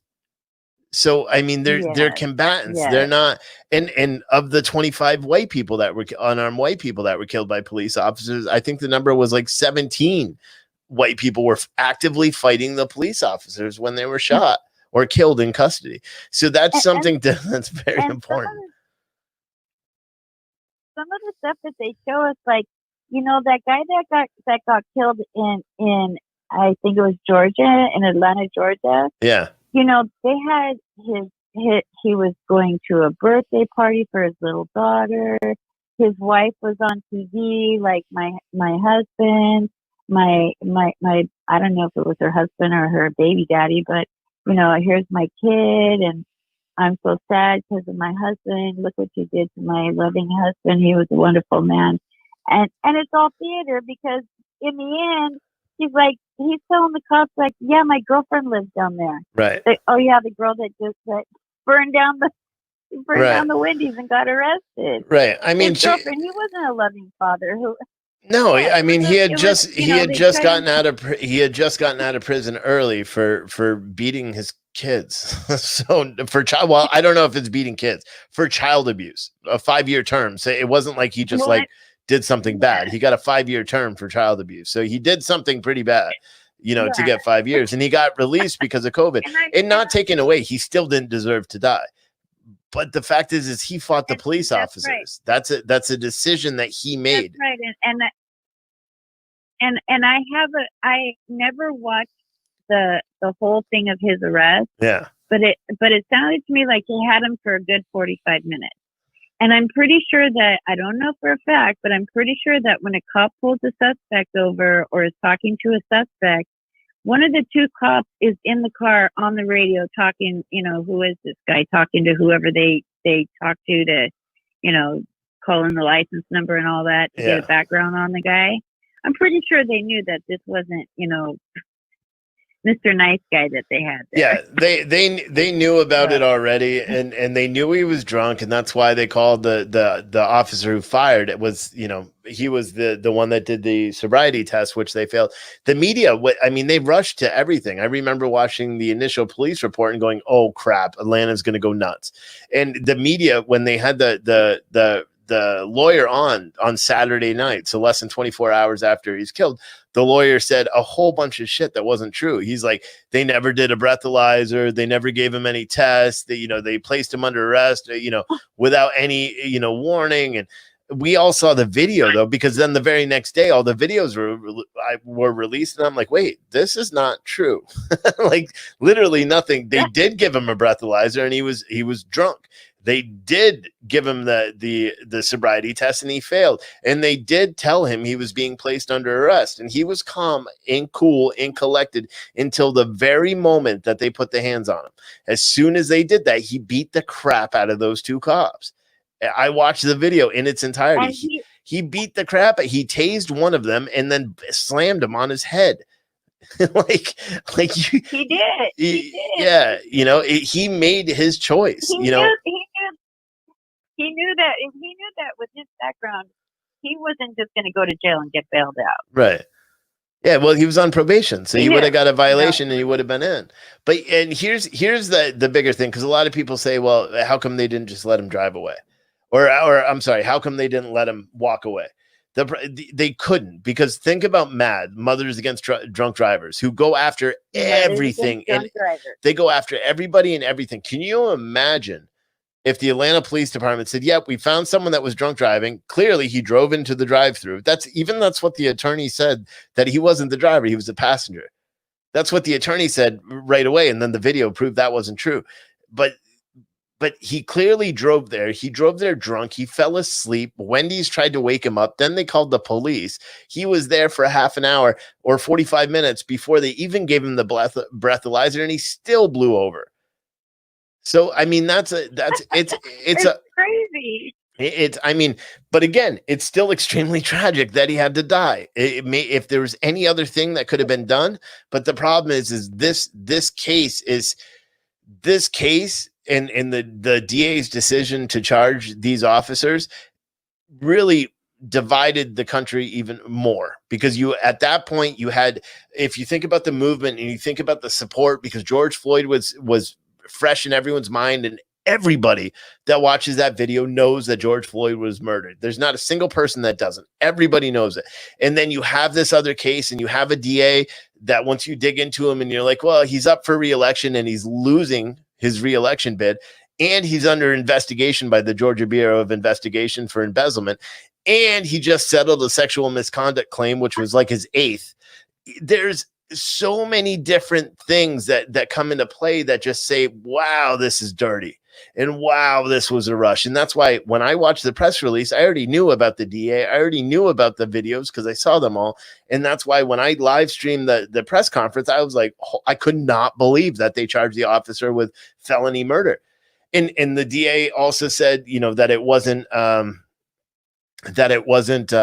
what you call it. It wasn't a taser isn't a deadly weapon, when the very same DA 2 weeks previously held a press conference where he charged a police officer for pointing a taser at a young college student. And he said it was. And he charged him with assault with a deadly weapon. And then he goes, as you all know, a taser is a deadly weapon under Georgia statutes. So it's like, that it was 100% politically motivated. That police officer is still in jail right now. He has to wait until a grand jury clears him, which is going to happen. But he has to wait until a grand jury clears him, or maybe this prosecutor will lose his election in November if he doesn't get before a grand jury before then. He'll lose his election, because I don't think he got bail. I don't know if he even had a bail hearing. I didn't hear anything about it because we've been so focused on COVID. I'm going to look that up after. But it's got to be very frustrating for the cops when they arrest somebody and they know they arrested a bad guy and they got a bad guy off the street and hopefully protected some people. Yeah. And then they but then they know that, like, but the judge is just going to release them. Yeah. No more bail anymore. It's crazy. No bail. We got to arrest it. Isn't that the same guy? I get to hear like 2 cops in the car saying, like, "Hey, isn't that Joe, the same guy we just arrested like yesterday? Yeah. Didn't we just arrest that guy and take him to jail?" Yeah, it's crazy. It's frustrating. Like, well, thank you, thank you for calling, Cindy. All righty. Talk to you later. Thank you. Eris, try to call in. 818, you're next. Hey, what's up? Hello? Yeah, what's up, man? Hi. Hey. Oh, hi, this is Bobby. I talked to you last week a little bit. Yeah, what's up, man? And I just thought I'd call back in. I was watching another feed, although I'm on yours now, but and his battery ran out. But for about 10 minutes before the end of that video, it'd be worth going back tomorrow and catching that. For about 30 minutes, they talked to the police at the end of the street there in Louisville. Yeah, that's what everyone got mad at. All right, so you can recap that, because I was talking about it, but we had the caller, so we missed the whole what they were saying to the police. So what were they saying to the police? And when they were standing there and talking to the police, the police were pretty open, although they kept their distance about what they can do and what they were going to do. But what I got out of that whole conversation in a brief general thing is they asked questions and they went back on their questions as to, okay, here's what we're doing here tonight. This is the protesters talking to the police, and then tried to get the police to say, what is Black Lives Matter to you? And then why do you have to shoot people? Why do you even wear guns? All right, the police really weren't police; they were detectives. Right. I think there was 12 of them there. The blonde lady that you see talking in the beginning was an actual sergeant. Everybody else was a detective, and they worked like the last 3 weeks every night. And they're Right. burned out. Right. They're tired of questions and stuff. So what I get out of that is the questions that the protesters were asking them were unlawfully knowledgeable.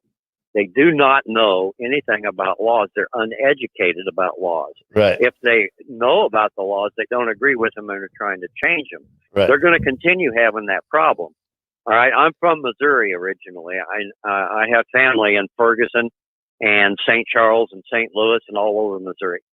During that period back in 2014 and 15, I came to the same conclusion. They're not teaching people, or they don't want to learn, and the parents aren't teaching law, what the laws are, and even in your little neighborhood, let alone the United States. Right. So everybody looks at a cop and says it's his fault because black people are dying. And Right. those cops weren't even street cops. They were detectives. And that was the same thing back in Ferguson. So the education thing keeps coming to my mind. And whatever you can get people on board on that in your conversations, in the future and the near future, it really is something I feel needs to be looked at throughout the country. Yeah. Yeah. I mean, you see what I'm saying there? I do. Yeah. I mean, education, they're definitely lacking education. And, I don't even know where to go, dude. I'm just so lost at all this stuff. I have a few years on you. Yeah. And I wore a firefighter's badge. I was in communications for 14 years. Yeah. I just feel people, there's a word and I can't think of it right now, but it's stereotype. Right. You see a rapper on stage, you think, wow, he's got a lot of tattoos and he flashes a lot of money in his videos and stuff. Well, he may not have a lot of money. Right. He's a showman. And then you see other guys that are totally different and opposite, and they're out there killing people. Now they're in jail and stuff.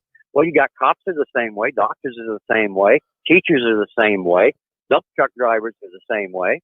There's where you got a group of them, there's going to be a bad hombre in each group. Right. And they tried to get those police. That was a very interesting conversation. So I would suggest to you and your viewers to go back and take a look at that when you get a chance. I'll watch it. I'll watch it tomorrow. It really taught me a lot.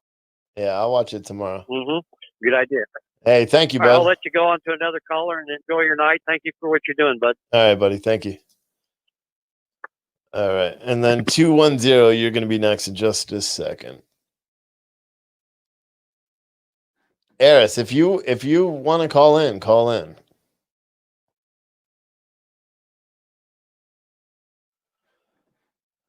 I would love to be able to hear your perspective because I'm missing all the things in chat. So just please call in. I'm nice. I'm not mean. I like to listen to people, clearly. Hey, what's up? You're on the air. 210. Hey, how are you? Good. How are you? To the veteran earlier on the phone, thank you for your service. The only thing that's clear to me, I mean, all of this is so confusing this year. The media, everyone just being like, yeah, my bad. Even the mayor. So do what you want. Take this little people in. Right. Just the advertisers pulling all of their from Facebook ads and everything to stay safe. But the only thing I know for certain that's going to come out of this is the it's going to have on our police officers. I mean, the things that they've seen, it was said before, they go to every call, car accidents, fires, everything you can think of, they show up. So they've seen it all. I mean, the PTSD and everything. And I guess in the end of this, the only certainty that there is here is that these police officers are just going to end up crushed. It's everyone is throwing them out to dry. Everyone in leadership, media, they really are. And I just, Yeah, they really are. Their own. I mean, look at New York. Look at yesterday. They got a stand down order. So the police, the video that I played in the very beginning of the show. That's. I mean, they got a stand down order and they got demolished. They had everything thrown at them and yeah, it's sad. You know, it's sad and there's gonna have to be a lot of serious talks later. There's gonna have to be a lot of serious talks later. You know, with how people police, or maybe we'll just take back the cities ourselves, and they'll be, you know, Republican run or something, conservative, or just anybody else. You know what I mean? Because right now it's clearly the cities that have the biggest issues are Democrat run cities, which has to say something. You know, as much as I would love to leave politics out, you can't really. You know, there's something fundamentally wrong with that movement right now. And is a Republican way the answer? No, but that's something has to be, or I don't know if it is, but I'm just saying what's currently going on in the fact that, you know, the city of Atlanta had all their police officers walk out after that charge, and that, you know, de Blasio pressured the New York Police Department to pull back 600 plainclothes officers, and the shootings went up 400% in a weekend. Like this stuff those are telling signs that it doesn't work. It doesn't work. But let me jump on this call. Well, actually, she never called in, but I guess this heiress person is going to call in. But all right, I didn't read all the comments, but yeah. All right, cool. All right, man. Okay, All well, right, thank you so man. much for Yeah, what you're doing. thank you for calling. Bye. Bye. Eris, yeah, if you want to call in 914-803-4008. I'm a nice guy. You can call in and say what it is. No one else is on hold right now. This is DC that we're watching right now. And she ended up turning around and coming back toward the west side of St. John's Church, and then basically all of the police reacted at once, hopping over the cement barricades, and joined around her and arrested her, and then pulled her back this way.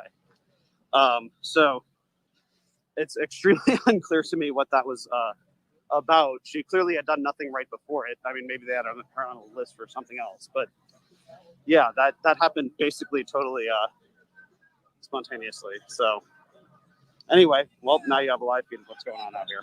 Yeah, Don said 300 cops have 300 cops have retired out of New York City. Eris, call in if you want to call in. I've got the phone lines open for another 23 minutes. And when the phone lines go down in 23 minutes, I'm probably calling it a day because I am very tired today. All right, nobody's called in yet.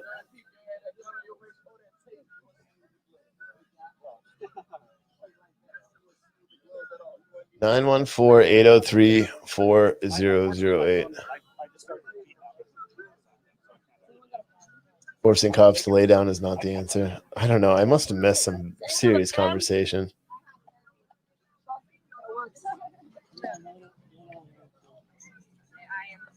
And it's not like they just formed. They've been doing this for a long time. No, I know. I don't know if it's a she or he. I don't know. But I don't think anyone's calling in. Or I don't think that person is. Because nobody's doing it yet, and you guys messaged that number 5 minutes ago.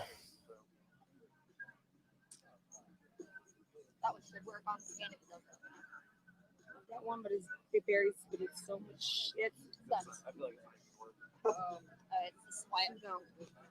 It's so sharp. It's so sharp. Sorry. It's okay, I'll take it out. I ended up having to use my. Oh, just give me that one. You know what? I feel like if I write it on you. No, there's this comment here. This person's not going to call in. I'm so sorry. Oh, you're fine. Honestly, I don't. So I think it's less likely that I'm going to get arrested. usually people that write stuff like this. Oh well, someone is calling in. Let's see. Hey, what's up? You're live. Hey, how's it going? What's up? Who's this? Nothing much. Oh, it's Eric. Hey, what's up? All right, so I missed everything that you were everyone talking about with all these people. so, so let's go. Tell me from the start what you were talking about with these guys, because I didn't see any of it in the chat. No, I was just I was just speaking more on the history of pretty much for a while the protesting is going on, because there's a history that's been censored, and not too many, on the other side of the field, on the other side of the track, not too many understand like why people are literally so upset where they're protesting and burning things down. Like, I don't condone people burning things down, but people must understand why these people are so frustrated to take that action. So why are they so frustrated? But it's completely out of the norm. Well, I mean, there's a history of brutalness that has happened to African Americans that has never been talked about. With the whole slavery, Jim Crow, it just got swept under the rug. And then you get the 60s, the 70s, and you get a lot of mobs that even in the 20s and 30s, 40s, a lot of mobs ran into black neighborhoods. They're actually trying to progress economically. Actually, you got I'm sure you heard of the Black Wall Street. That's just one of the examples. Yeah, of from where 100 years ago. Yeah. That was in the 1920s, downplay right? and say 100 No, years or but I'm whatever, saying, were but you alive if then? Were you we're alive talking then? about, I'm saying I was because not alive right, then, this is a but current we're issue. talking That's about generational growth. Right. But now we're getting into generational growth. You get what I'm saying? Do you get what I'm saying? Now no, we're talking about because generational growth, these protests there's a certain race of people that has had it.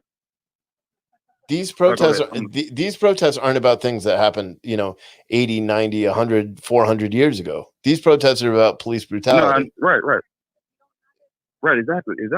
But what I'm saying though is that is what has led up to with the police brutality. That is what has led up into all of this, is how African Americans have been treated in society since the beginning of the United States. Right, but there's no way that do you someone know? can say that it's fair. Yeah, no, I hear you, but do you know that the numbers, the actual data that's behind like the policing, let's just stick it to police brutality right now. The numbers don't say what the protesters or even what mainstreams if you listen to my either yesterday's feed or earlier today, I spit out a whole bunch of stuff from the Bureau of Justice and the FBI reports that came out in 2018 and 2019. I put out a whole bunch of data because there's a lot of misinformation about all the police interactions, and that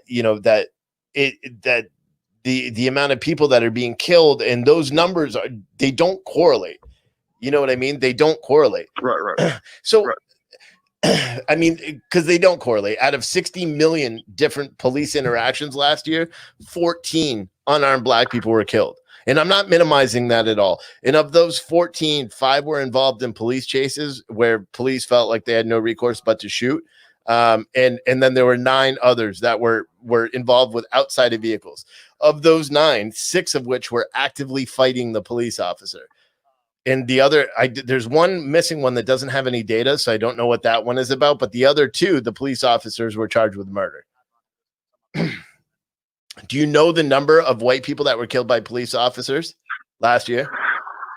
I'm sure it's higher because there's more white Americans. Right. It was 20. It was 25. But the actual. But also though, the breakdown was the same. So it was the same with police, and there were, I think there were 3 unarmed white people that were killed by police, and the police were charged with murder, and the rest of them were found justifiable homicides because the subject was actively fighting the police officer, which is the same occurrence. Right. I mean, I do understand what you're saying or whatever. Though with statistics, I mean, I take those with a grain of salt because statistics, and I'll tell you why. I was in the 3rd grade, and I'm not a conspiracy guy or whatever. I'm just a person that literally uses logic for what I'm being told. And so in 3rd grade, a teacher tells me that they're destroying 3 fields of the rainforest every day. So, okay, with that being said, well, one day there's not going to be a rainforest. Well, guess what? We still have a rainforest. So statistic wrong. So I'm not saying that number is correct or whatever, but at the same time, that is also what had been reported. We don't know people come up missing every day. These bodies aren't found. I have had interactions with police. No, I might not have gotten my ass whooped, but was I mistreated? Was I treated fairly? Hell no, I wasn't treated fairly. Mistreated? Yes.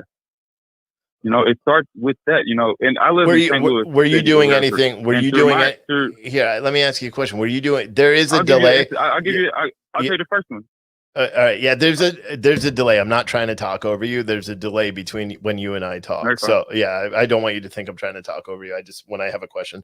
Do you think when you had your interactions with police, what were the reasons? Why when you were mistreated by police, what was the initial reason for the stop or the interaction?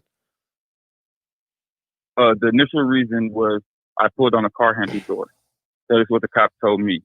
And at this time, I'm probably about 12, 13 years old. I'm still, you know, pretty young or whatever. Didn't have the right to carry an ID or whatever. Yeah. At this point, you know, I just want to cooperate with the police. You know, I know I didn't put on the car handle door, but yet I still want to cooperate. You know, I still want to be a good citizen. Right. You know, like literally. You know, and also understand one thing too. I lived in the inner city my whole life, but I was part of the DTEC program, getting bused out to suburbia schools. You know, so I saw two different worlds growing up. All right, so another time of a cop interaction, I'm literally just crossing the street and I had to look left to cross the street. And when the cop caught up to me, he flagged me down and told me that I eyeballed him, told me that I stared him down. Yeah. Well, I had to look that way to cross the street or whatever, you know, sorry that you felt that way, you know, and start asking for my ID and all this other stuff, whatever. And, you know, there's a tactic that is done or whatever so that they can, it's a bullshit call so they can see your ID just to see if you have any warrants so they can take you in or whatever. Right. At this time or whatever, at this age, I'm about 22. And so I'm starting to see, you know, racism more, you know, it's starting to make more sense to me logically. And so, I go home and this is how like, I go to my grandmother and this is how scared Black America is, or should I say the elder Black America is. I told her I stood up to the police and she told me, she asked me if I was crazy. Because you have to understand, her interactions with the police, they were getting killed for standing up for what for their rights. Right. You know, the whole distance of when people want to claim it's 100 years ago. No, it's not 100 years ago. That that incident may have been 100 years ago, but guess what? That pain, that suffering, and how people are looked at in society, that is still ongoing. Do you think that has anything to do with? Do you think that has anything to do with the way you were raised, and then the generational influence on what to expect? I mean, it's like this, you know, there's this thing that people there's a thing out there where people think that Black people were raised to hate cops or whatever. Never ever was I ever raised to hate cops. The first thing that I ever told about a cop was that if I'm in the car, to take my hat off. Right. Because that makes you a target having their hat on, you know. And so from there, you know, like I said, with the incident that I had in like elementary school, I was being cooperative. You know, I knew I didn't pull on the car handle door. I know I did nothing wrong, but here I am being cooperative. You know, violation of rights as well at the same time from the officer. You know, but at the same time, you know, I'm just cooperating. You know, he's an officer. I'm a kid. I'm just, right. You know, so let me ask you about your financial situation growing up. What was that like? I mean, we had it was never like a true like struggle or whatever. There was always food on the table, food on my back or whatever. Single parent household, mom worked, you know what I mean, and lived a pretty strict household. You know what I mean? And the reason why I'm asking all this is the reason I'm asking all this because I grew up poor. I grew up poor, you know, very poor. And my dad didn't wake up or, you know, didn't say, you know, don't talk to police or anything like that. That was never the way that I was raised, even though we were in that level of poverty, I guess, you know, that a lot of people use and it was a single family household as well. But we didn't have, I think it was different in the way I didn't have new clothes until I was 14. You know, I had hand-me-down clothes. I mean, we were poor. We were poor. Right.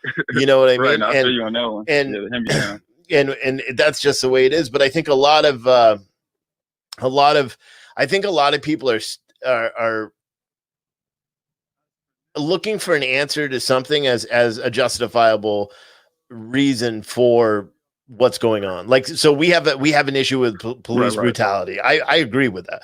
You know what I mean? Because I don't see it as 14 black people killed, 25 white people killed. I see it as 1,006 Americans killed, when maybe there could have been something different.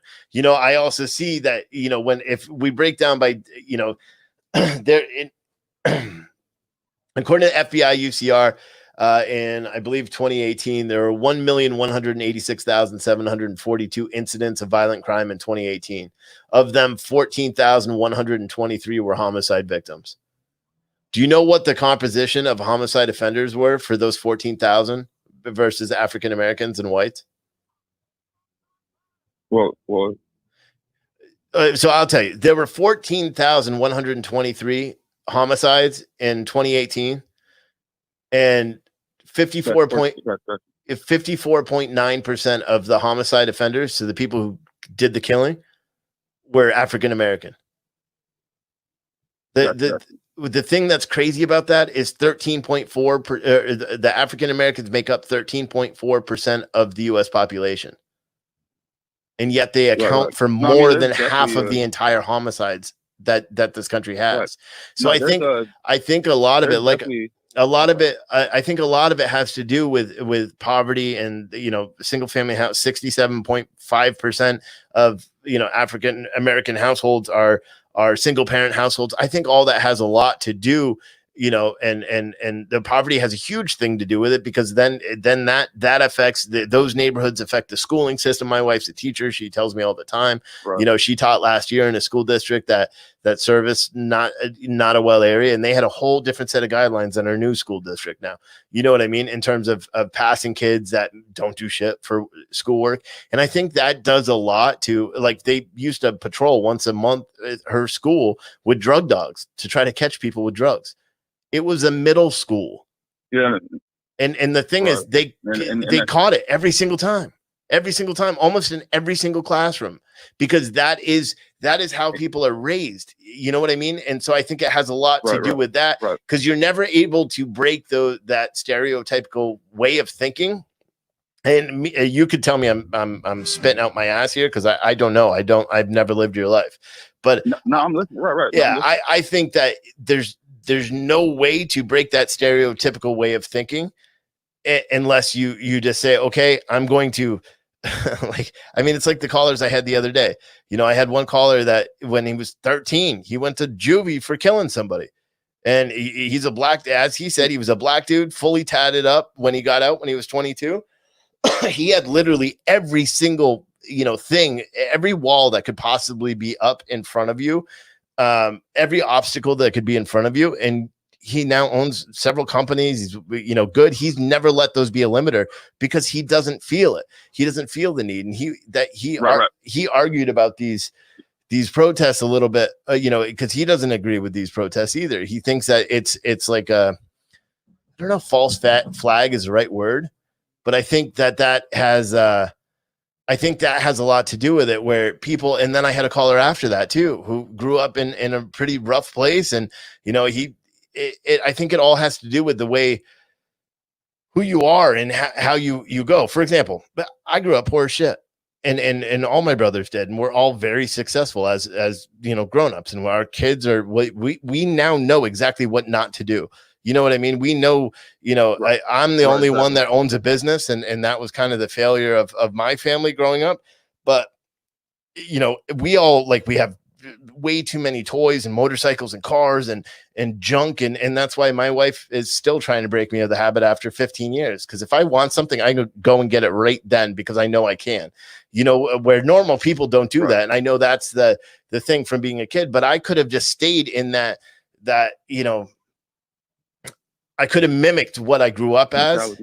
And I think it's just because, we made a decision. And I firmly believe it's a choice to make a decision on whether or not you're going to be held back by what's going on once you get to the point where it's in your control. As a kid growing up in a horrible location or a bad location where you don't get the schooling and you're forced to go out and get a job and provide for your family super young and all that stuff. It's out of your control. I'll put Portland on. Someone asked me to put Portland on. But I don't know. Someone asked me to ask you about systemic racism. It's systemic racism that I feel like that pretty much happens with the things I was speaking of the history or whatever, and just how people are just how people are looked at in society as a whole. You know, the black man lies, steals, he cheats. You know, that's the norm of of what society holds ties to the black man. You know? Yeah, but where do you get that? But well, what you were saying though. Where do you get that? I get that from the history that I've read, read, and the things that I see around me, the environment that I see. But do you know that it's not like that? But my experiences with life. No, listen, just hear me out. My experiences with life of how I said that when I ran to my grandmother to tell her how I stood up to the police and how, I was frowned upon for doing that because she understood that I was risking my life. Like she's still in this mindset of fear of the police because of what she experienced, her experiences with the police. Right. But when systematic racism though is just simple because I'm the times of when I was walking out outside or whatever, and like I said, I looked up the street or whatever, and the cop flagged me. To me, that's systematic racism because I was black. He felt that he could harass me because I was black. Yeah, I mean, I get that because, like I said, I get that. I never even knew that was really a problem. I mean, you see that kind of shit in movies and stuff, but like I said, where do you think they get it from?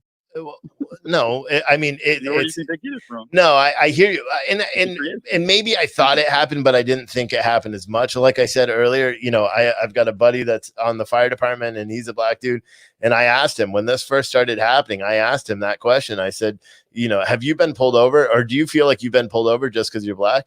And he's like, yeah, yeah. Like, are you kidding me? Yeah. And I'm like, what? Because I'm a 300-pound, like, I don't know if you've seen me. I'm a 300-pound white dude with a shaved head. I'm mean looking pretty much everywhere I go. I've never even worried about being pulled over because of the way I look or being, and I'm used to people looking at me and kind of going, holy shit, like what's this guy going to do? Because that's just how I carry myself and my impression. But I've never worried about being pulled over. So I can't even put myself in the shoes. But do you think that mentality could be adjusted? Because it's not. I mean, we're not the same country we were 10 years ago. We're not the same country we were, 20 years. Exactly, right. Imagine 20 years ago, people trying to get, gay marriage approved, even just for a simple thing. It would have never happened. But it's approved now. And it first started off the civil unions and all that, and then it kept going and kept progressing. And some things take time. Don't you think we're at the point now that we should really I don't know the right way to say it without sounding like an ass, but stop letting that be the inhibitor to growing as a people? Oh no, trust me. This is why I said that for especially like I said, my generation. I'm 32 or whatever. A lot of people that are protesting are the generation beneath me. But that's why I say though, for the African American community, this is spiritual. This is going to happen. I don't, with the protests or whatever, people do what they do, the looting or whatever. I don't condone that or whatever. But though at the same time, you just have to understand people are frustrated. It's going to happen, just as well as if somebody's pissed off and if anybody's pissed off, they're going to do something stupid. They're liable to do something stupid. And that's what's going on right now. People aren't thinking, which goes into when you mentioned that guy or whatever, that was in jail or whatever.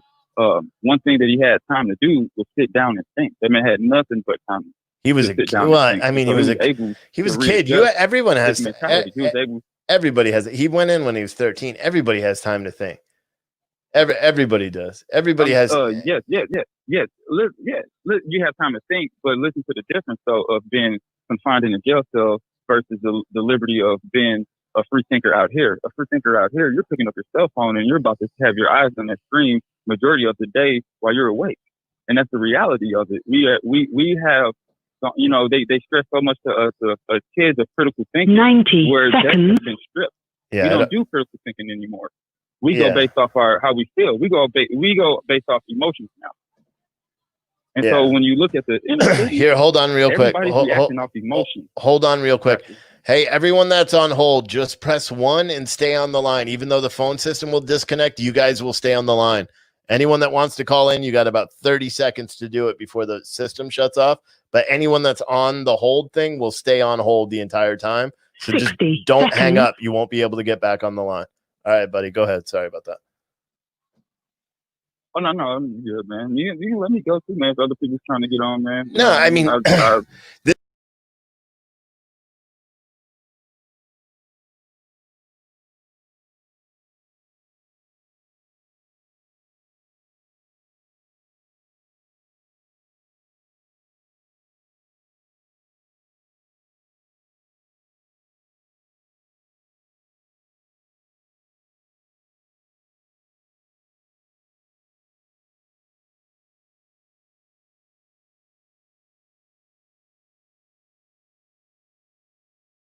This is the reason why I do the show. The conversations like this are the reason why I'm doing these. Normally I just talk about freight and shit like that. And I've gotten some flack for doing these because some in the freight industry are like, why are you promoting this shit? And I'm like, I'm not trying to promote this. What I'm trying to do is just show you want to understand for yourself. I want to understand for myself. And to be honest, I'm going to watch it because I think this is, I don't think. So do you think, oops, what did I do? Do you think this is do you think this is do you think these protests that we're seeing right now are still about equality and police and justice and Black Lives Matter? Do you honestly think when you watch these feeds? To be honest with you, I haven't even watched the protest, dude. Like it's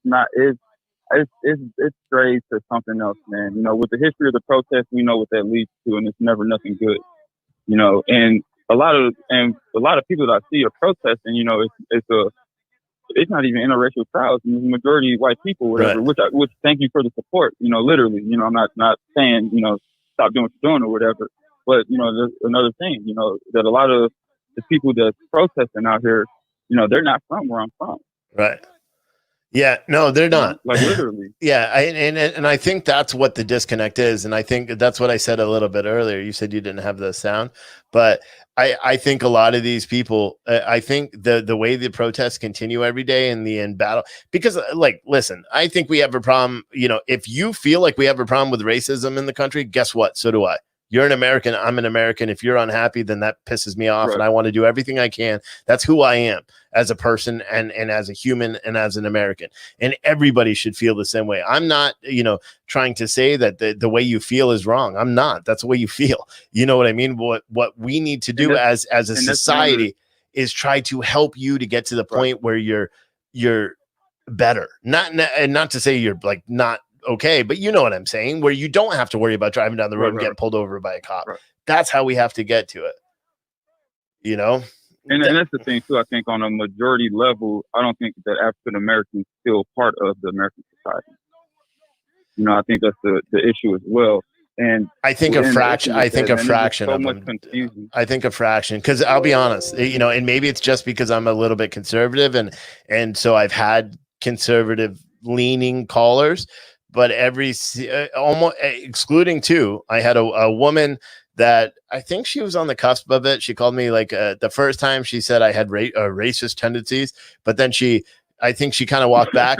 And then I had a complete radical that was, I was thinking that she's going to tell me to kiss her boot eventually, which is something that's going on now. I'm not sure if you know that, but that's going on now in these protests as well. But there's so much divisiveness that it's you being able to call in and just talk about it. For me, at least, it just reaffirms the fact that we really need to do change. I personally do not think what's going on television is the right way to, or what we see on these live feeds, because you're not seeing the shit on TV, but what you see on these live feeds is anything that will help it, because really what it does is it takes someone like someone like me that says, okay, we have a problem, let's try to fix it. And then I watch them getting in cops' faces and saying, F you, race traitor, shining flashlights in their face, spitting on them, shooting them, cutting their throats, because that's all stuff that's happened in the past 30 days. That makes me say, nope, lock everybody up. These are not peaceful. This is a dead cause. You know what I mean? And I know that's not the peaceful that originally started this protest. That's not the people that originally did it. But unfortunately, that's what's overshadowing this event for me personally. And I think a lot of the other people that would back changes. You know what I mean? Because we clearly, the fact, like I said before, the fact that you feel like you're marginalized because of your skin color is a huge problem for me personally, because I don't think anybody should ever feel that way. Like I said, I grew up poor. I remember how people looked at me. I had people that said I couldn't even go to their house because we were that poor. They wouldn't let me because of clothes or whatever the reason. They were just assholes. But I'll never forget that. And that's something that, you know, I got over. Took a long time, but I got over it. And just to reassure you something, too, I don't walk out and like call myself a target. No, not at all. It's just that when it does happen, I just tell myself, damn, that's that shit again. You know what I mean? Yeah. It's not like I'm walking out here mentally thinking, oh shit, who's gonna fuck with me today, or oh who's gonna mess with me today? Right. No, not at all. You know, because I do believe working thoughts create. I am a firm believer of that. You know, and so yeah, I want to say that. But I do want to say on one thing or whatever, when people talk about like defunding the police or whatever, I don't know how I feel about it or whatever, though I do know that, you know, sports teams get sanctioned and so do countries get sanctioned for when they do things incorrectly, you know. But one of the things that I see as a problem is that, you know, the police that police in these neighborhoods aren't from the neighborhood, you know, in which I actually have tried to join the police force once upon a time in my life as well. But, you know, a lot of these cops aren't from our neighborhoods. And I'll give you an example. It was Brandon Stokely or whatever. I'm not sure if you remember that case or not. No. But happened in St. Louis. Well, when he was, I was reading an article or whatever, and when he was handed his papers, the warrant papers for his arrest, they picked him up in his house in Texas. How the fuck? Why is this man living in Texas, but policing in St. Louis, Missouri? You know, that's a problem, man. That just doesn't make sense to me. When St. Louis police picked him up in Texas? Yeah, they said that, in the article said that they picked him up in his house, from his house in Texas, Brandon Stokely. Oh, and yeah. I'm just, you know, Well, because he probably had a warrant. That's why they would do it. But yeah, but they had a warrant. But the fact though that they picked him up at his house, though, that's how they said it. I mean, it could have been misinformation. I don't know the case, so I have no idea. That's like me shooting blind. I have no idea about any of that. But yeah, man, I mean, the specifics of the case isn't what was important. It was just that he's not from St. Louis, but he's policing in St. Louis. That was just the point of it. That these cops police these areas that they're not from, and so off the bat they're scared. Well, they're going into. I think that's also. Oh, I see what you're saying, because the cop was from Texas, but he lived. There's no relationship. With the community. Unfortunately, it's a job. So have you ever had to move? Have you ever had to move for a job? Yes, but this is what I'm saying. I've applied for the police department before, so I have a little background information of the requirements of what you have to do to be on the force. Right. You have to live in St. Louis to be on the force for 4 years because they pay for the police academy for you. Right. You have to live in the city of St. Louis for at least 4 years. And probably unless you're a lateral transfer, meaning you're already a certified police officer, and then you could transfer. Like, for example, New Orleans, you can become a cop there. You can go through the whole hiring process and still live out of state. You just have to be there by the time you start. That's a requirement for almost anywhere, unless they're paying for the academy.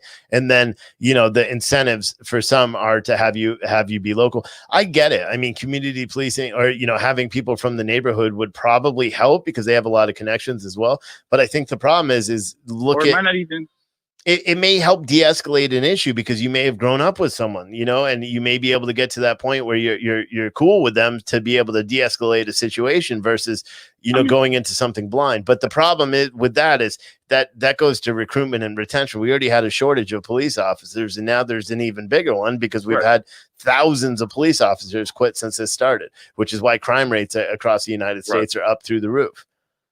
So with that being said as well, like, it doesn't necessarily have to happen that way. It can happen with just them literally engaging in a community, which happens rarely. Right. Like, literally, man. I mean, I'll stand on the sidewalk to a cop driving just to acknowledge him, his presence, and nothing, you know. And it's just like, this is why shit's fucked up, man. Are you waving at him? Are you waving at him? No, I'm not waving at him. Well, I understand how that could come up. Well, if I'm standing on the side of the road, I'm not making eye contact with every cop. But the other day I was driving, I was on a conference call. I pulled up next to one at a red light, put my conference call on hold, honked my horn. He rolled down his window and I thanked him for what he does. And he said, thank you, because that's how you show appreciation. That's how you get, is the guy going to remember me from anybody else? No, but I also don't worry about getting pulled over. I've been pulled over twice in my life. And you know what I did? First thing I did, turned on the overhead light and said, hey, officer, I have a pistol in my car. That's it. It's the very first thing I do every time. I got pulled over once in the same spot back to back. It was midnight, and then following the very next morning, I got pulled over in the same spot. Yeah. You said you might got pulled over twice, and you're like, damn. Yeah. Yeah. All right, bro. But thank you for calling in. Oh, thanks for having me, man. All right, Thanks bro. for having me. See ya. All right. So we have 3 calls on hold. So I just want to give an update, and then I'll start knocking these calls off real quick. So we're watching right now. I don't remember. I don't even remember where this is. I think this is, I don't know. Someone could tell you. This is, I think this is Portland, Oregon. This is Portland, Oregon that we're watching. And I think they're in front of the police precinct. I think this building is the police precinct or the headquarters. And Chaz is still up and running. Let me go and see what other feeds I have, and then I'll get to these calls on hold. I actually don't have very many feeds. I have this one, which is in front of the West Precinct in Seattle, right outside of Chaz. They're holding a candlelight vigil directly on the front steps. See where that plywood is? That's where they threw a brick through there like yesterday or the day before. And they're just having a powwow about policing because they're all mad because the governor only cut 5% of the police budget instead of 50 what they wanted. So I'll turn up the audio.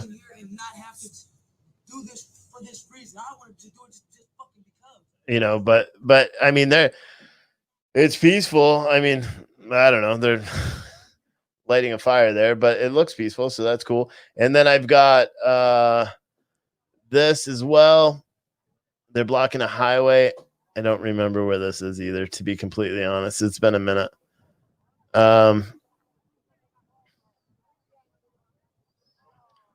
yeah. All right, let me get to these calls, and I'll keep this feed up because they're in the middle of the interstate. Looks like the most activity out of all of them. And let me get to this first one. 979, you're first. What's up, man? Hello? Hey, what's up? Can you hear me? Yep. Hey, first I want to say that I do agree that what happened with George Floyd was absolutely murder. Right. And I would never discount anybody's personal experiences, not what they're hearing on the media. Right. That America is, But I want to say something because, for decades now, conservatives have been browbeat into total and complete silence about, well, now you can't say this and now you can't say that. You're going to send this person or that person. But I'm getting really tired of slavery being used as a club over our heads, because over 360,000 Union soldiers died to free people of the evil institution of slavery. Right. That's just the Union soldiers. Over 50,000 citizens died. Now, of those, I don't know how many were, Americans and how many were Confederate. And there was over 200 some odd thousand in the Confederacy, but I only concentrate on the Union soldiers because they were fighting to free the slaves. Right. And, so like when we hear all this crap, it's crap about reparations. Right. It's already been paid for in something much more precious than money. It was paid for in blood. And Lord knows how many soldiers left their arms and legs behind on the field. You know what I mean? Right. And like for me, I'm only second generation in the United States on my mother's side.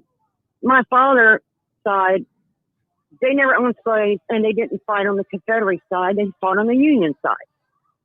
And there's a lot of families in America that are like that. And none of us ever owned a slave, and nobody alive today ever was a slave. Right. And it's the media for their agenda that keeps stirring up this race stuff. I live in the South. I live in Texas. Mm-hmm. And I have never seen any rampant signs of racism. I have basically what I call my adopted son, or actually on Facebook, I have him as my son. Right. And he's a black boy that grew up down the street from me. And his mother had died when he was younger, and he just adopted us. Right. Things weren't great at his house and between him and his dad, but he just adopted us. Right. You know, and he's a Marine. He's a sniper. I don't know how many tours now he's done overseas. You know, and he literally sends me Mother's Day flower arrangements, even when he was in Afghanistan. Right. I mean, I get it. I think a lot of people, it's hard to connect all the dots.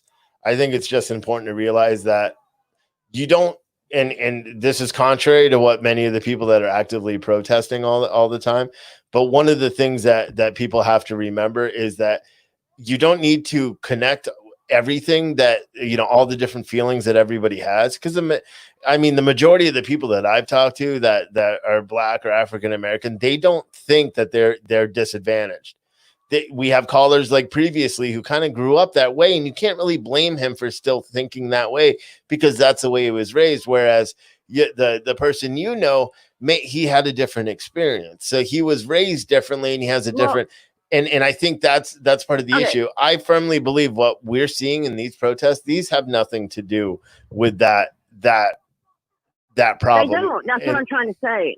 Like I also lived in Louisiana, okay? And I lived in Texas most of my life, and I lived in Louisiana. I've never lived anywhere but the South. Yeah. You know, and what they're portraying on TV and what the left media mob keep trying to shut down everybody's throats is that America is just completely overrun with racists, and it's not true. Right. If anything, what I'm seeing more now, and it's because they're being whipped into a frenzy, and BLM, I think, has a completely different agenda, is you're seeing more racism out of blacks than you are white. But they say, well, no, only whites can be racist. That's not true. Racism is hate. Right. No one color owns hate. I mean, you know? I'll agree. I'll agree with that. I think I've seen racism, you know, and I have a lot of white friends. I don't have a lot of black friends. I've seen and been treated with, you know. Yeah. I mean, just to be blunt, I would agree. I think a lot of the people that I've met have a prejudice towards white people. You know, not all of them, but I think a lot of them do. You know, a lot of the people that I've had interactions with. Right, and part of it is this thing just keeps being, this lie keeps being perpetrated in the media, and it's just ridiculous. And here's one last thing I want to say. Yeah. We cannot move forward if we are always looking behind us. Right. Well, yeah. None of us were involved. Right. None of us were involved in slavery. And as long as we keep beating the dead horse, we can't move anybody forward. Right. No, I agree 100%. That's why I said to the last caller, we really just got to focus on trying to affect some change and working together to try to make some changes. That's right. All that happens is you get people angry that weren't even angry before, you know? Yeah. You keep calling, all the white racists, and we're all, KKK, and we're all, eventually people are going to get tired of it. Yeah. No, I hear you. I think a lot. That's what worries me. I hear you. A lot of people are out here. A lot of people are out here frustrated. I got to wrap this up because I'm tired. So I got a couple more calls and then I got to wrap up the show. Not to cut you off. I've been live for 4 hours. Yeah, no, I hear you. Thank you for calling. We need to move forward. We absolutely do. And bless you. Have a nice night. You too. Bye-bye. Bye. All right. I want to address one thing that I saw in the comments. Hustle Busy said, you have a 400-year history of racism. Well, actually, I don't. My family came over on the boat about maybe 100 years ago. So, and we were, yeah. So and the majority of us don't actually. So the country does, but I mean, how do you want to actually change that? That's a real question that needs to be answered. Is how do you change that?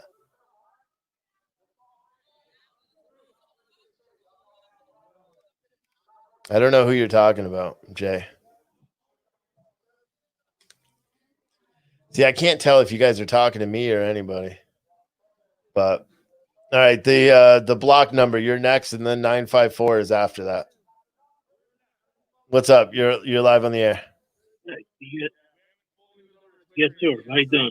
Good. You know, What's up? my friend, you know, we have to admit that we have a race issue problem, not only United States and globally.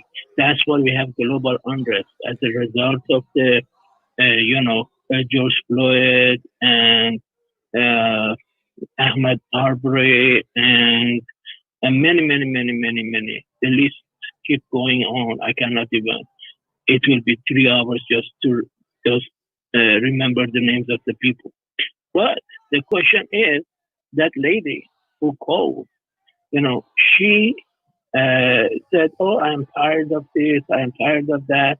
You are a part of solution too. Right. You must accept that race issue it does exist in the United States. That's number one. Right. Then the second part is how we can overcome it. As Dr. Martin Luther King said, that,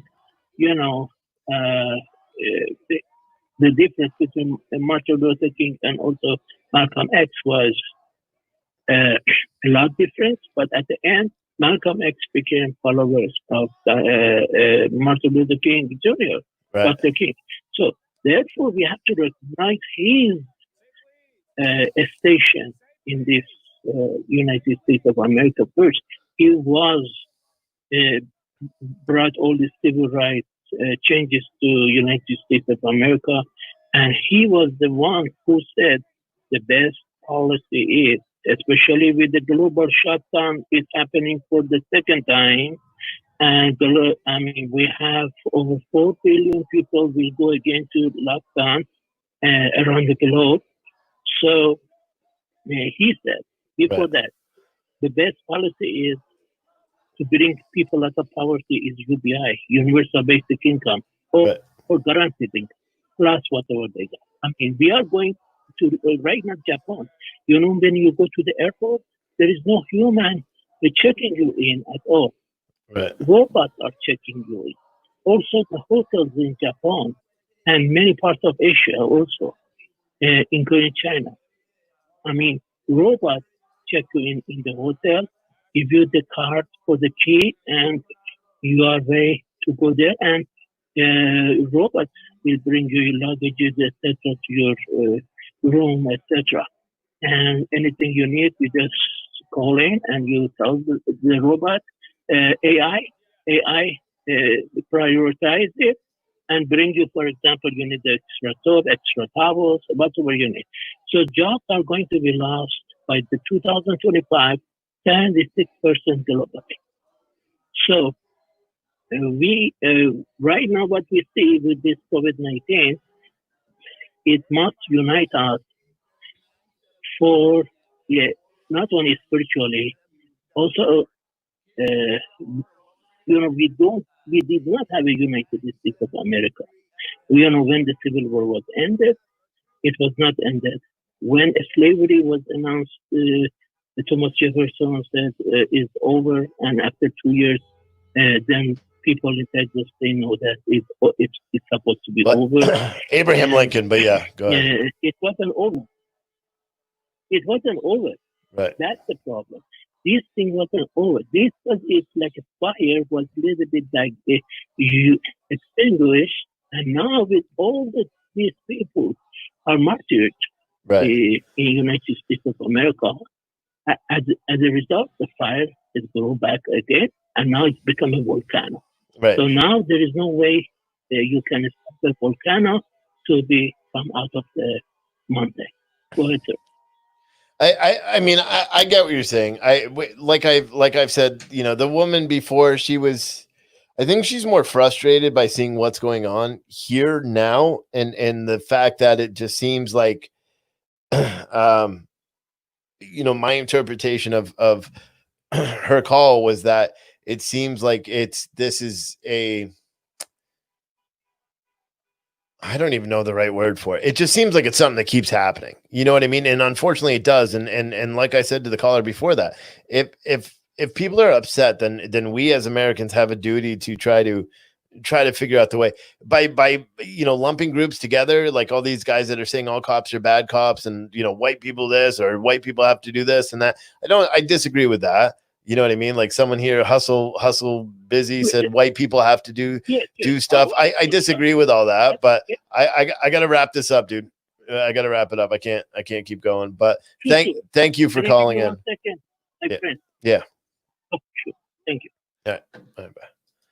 Bye. And then 954, you're next. What's up, man? Hey, what's up, buddy? How you doing? Getting tired. What's up? Yeah. I'll try to keep this short and quick here. I just want, I got a quick story, and first of all, I want to start off with saying more than half of my friends are all black, and all of them do not feel this way, which is makes me question what's going on out there, because none of these are all working black men, and they absolutely do not feel the way these protesters feel. So Right. that to me, I mean, I can't speak for the black man. I'm not black myself, obviously, but the one story that I can say is I truly don't believe that this only happens to black men. As yourself, I heard you say you grew up in a poor neighborhood. Right. I grew up in a single life, and where I came from, when you were walking the streets at night, I mean, I got pulled over and put at gunpoint by cops. So, to bring it back to police, brutality, that's happened to me numerous times when I was a child where I grew up at, and it wasn't because my color scheme. Right. It was truly because where I was from and where I lived. And you know what? I fought damn hard to be where I'm at now for the little piece of pie that I have for my family. And watching a lot of these videos online, I've seen a couple, black men go up to a white person and say, "Hey, I need you to get on your knees," and because of your white privilege, and say, Black Lives Matter or Black Power. Like, I just feel that that's fucking ridiculous, man. Right. I'm not catch me do some shit like that. No. And I'm not a fan of the whole white privilege argument either. You know what I mean? Because I don't have everything I've I've racism with racism. Well, and it's not a valid argument. It a lot of times it seems to be an excuse. There's the best reference to it is there was a commentator on a radio show it was an MSNBC radio host that was interviewing someone. She was a African American radio host, and she was interviewing someone, and he was a doctor, and he talked, educated. He talked white. He didn't have any slang or anything like that. And he was talking about his, upbringing and this and that, and how he was kind of making the same argument or the same point that you and other callers on the show have made, that some in the African American community don't see a connect to what people are protesting about right now. I've had several callers that have said the same thing. You said your friends, they don't see a connect to it. Yes, we all are uniformly saying that there's a problem with police brutality because we have 1,000 people that die, every year. You know what I mean? It's not even a race thing. When you break it, and black though, right, white and black, right. The fact is that a tremendous amount of people die every year. And I wouldn't say it's necessarily police brutality. I'd say maybe there's a policing issue that needs to be addressed. We do have incidents of police brutality, just like we have incidents of road rage, and we have incidents of theft, and we have incidents of someone getting drunk and punching someone in the face. It doesn't mean that they're a bad person for doing it. They may have just unfortunately lost their temper. Every single person out there has done something at one point that was incredibly stupid, and we regret it. It doesn't justify it, but nor does it excuse it, but it has to be realized. You know what I mean? And you have to deal with the consequences.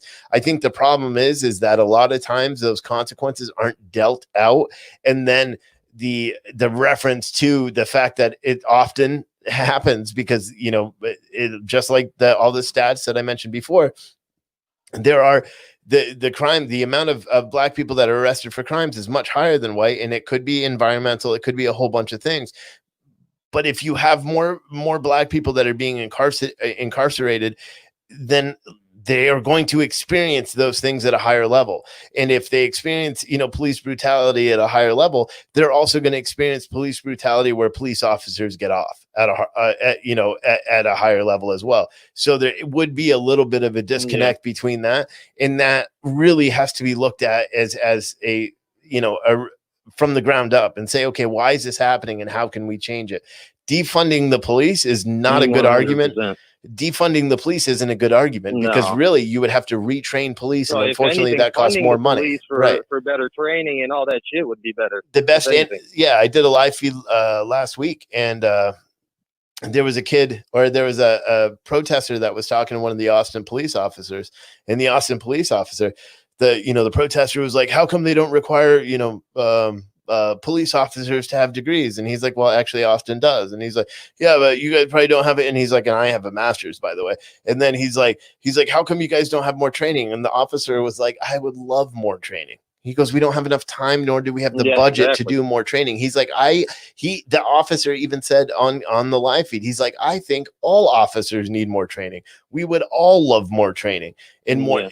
But the problem is they don't have enough officers, so they need more. And then there's not enough money in there because of everything else. We have the opium epidemic where the money is being allocated for that. There's all different things, and there isn't enough money in here to do the kind of trainings. But in all reality, it's not, even if you curb that thing, it's not going to stop the problem that we have an issue with poverty, and we have an issue with families, and we have an issue, and it's uniform, because like I said, 52.7% of homicides in the United States are African-American shooters, or African-American, they are the subjects of the crime. But they also have a 72% chance to live in poverty. That has to be considered. You know what I mean? So I firmly believe that if we can figure out the poverty things and figure out how we can fix that stuff, then just maybe it gives some of these people that don't feel like they have a chance to go out and do something, maybe they will get that chance. Yeah. And with that said, to hear the little stories of, I think this was maybe 2 weeks ago when there was shootings, and, a little 3-year-old was shot dead, and, you don't hear shit about that. Yeah.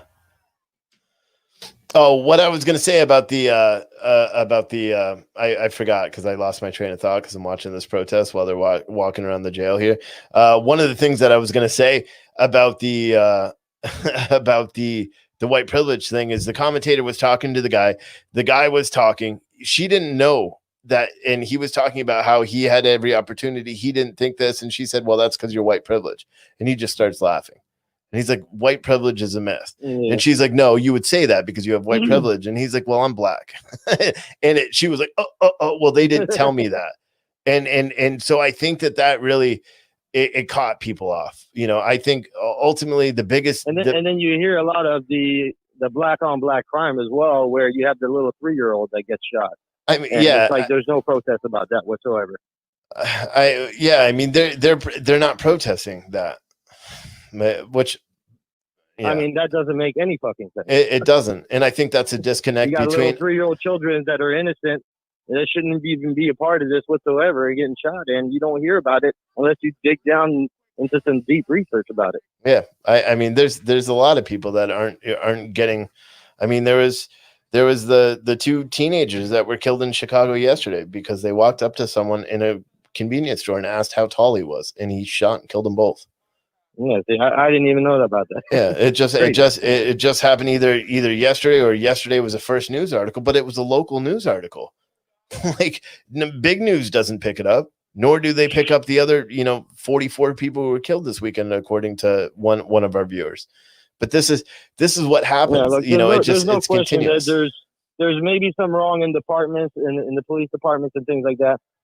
I can't speak for black people, obviously, but I have, like I said, I'm married to a Colombian, and her whole side of the family are all married to blacks, and we're with them on a regular basis. None of them feel the same way.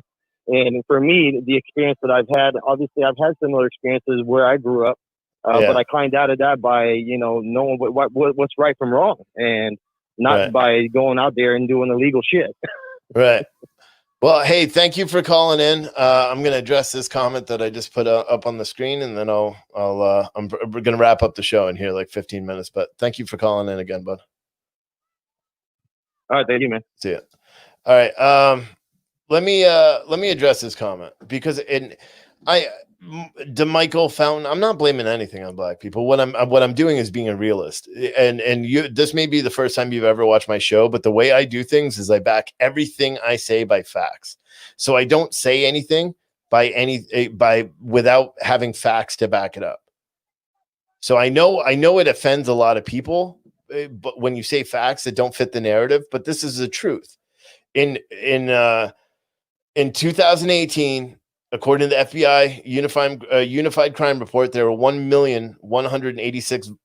Well, whatever. There were 1 million, almost 1.2 million incidents of violent crime in 2018, and of them, there were 14,123 were homicide victims. African Americans comprised of 54.9% of all homicide offenders, compared to the 42.4% of whites. African Americans are 13.4% of the U.S. population, yet they accounted for more than half of all homicides. You can't go out and say, and maybe I'm wrong here, and maybe I'm out of base, but I don't think I am. I don't think you can go out and say Black Lives Matter, or all lives don't matter until Black Lives Matter, when this is going on, when those kind of facts are real. This guy runs so goofy. Every time he runs really goofy. But you can't, and I know it doesn't fit the narrative of what's going on now. And I know he's arguing, but I'm trying to be real and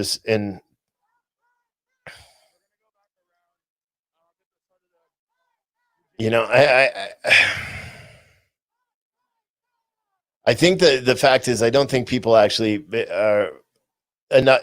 I don't think people are empathetic enough in today's society. I don't think people are empathetic. I don't think people care enough about each other and about, everybody. He is very fast, but he runs goofy, doesn't he?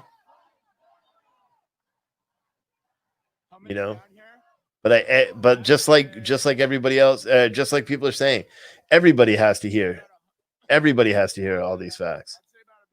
Everybody has to hear facts, and actually, you can't believe the media. You can't even believe what other people say. You have to really just pay attention to the things that are really there and real. Hustle, you're talking about the Holocaust, which is not America.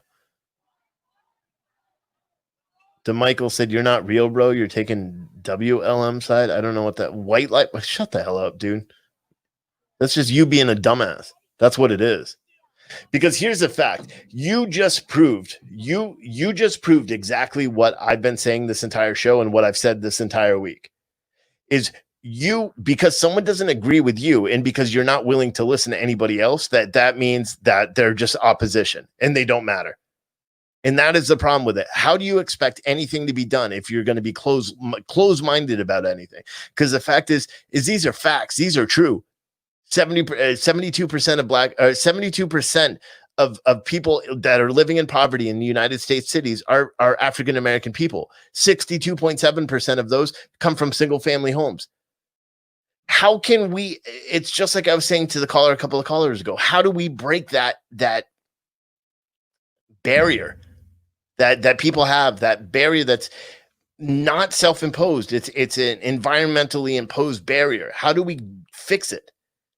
And I can tell you the one way we don't do it is by having a closed mind, where you just constantly just say, you disagree with this, so your white lives matter, or you're a racist, because we hear that all the time too. It's annoying.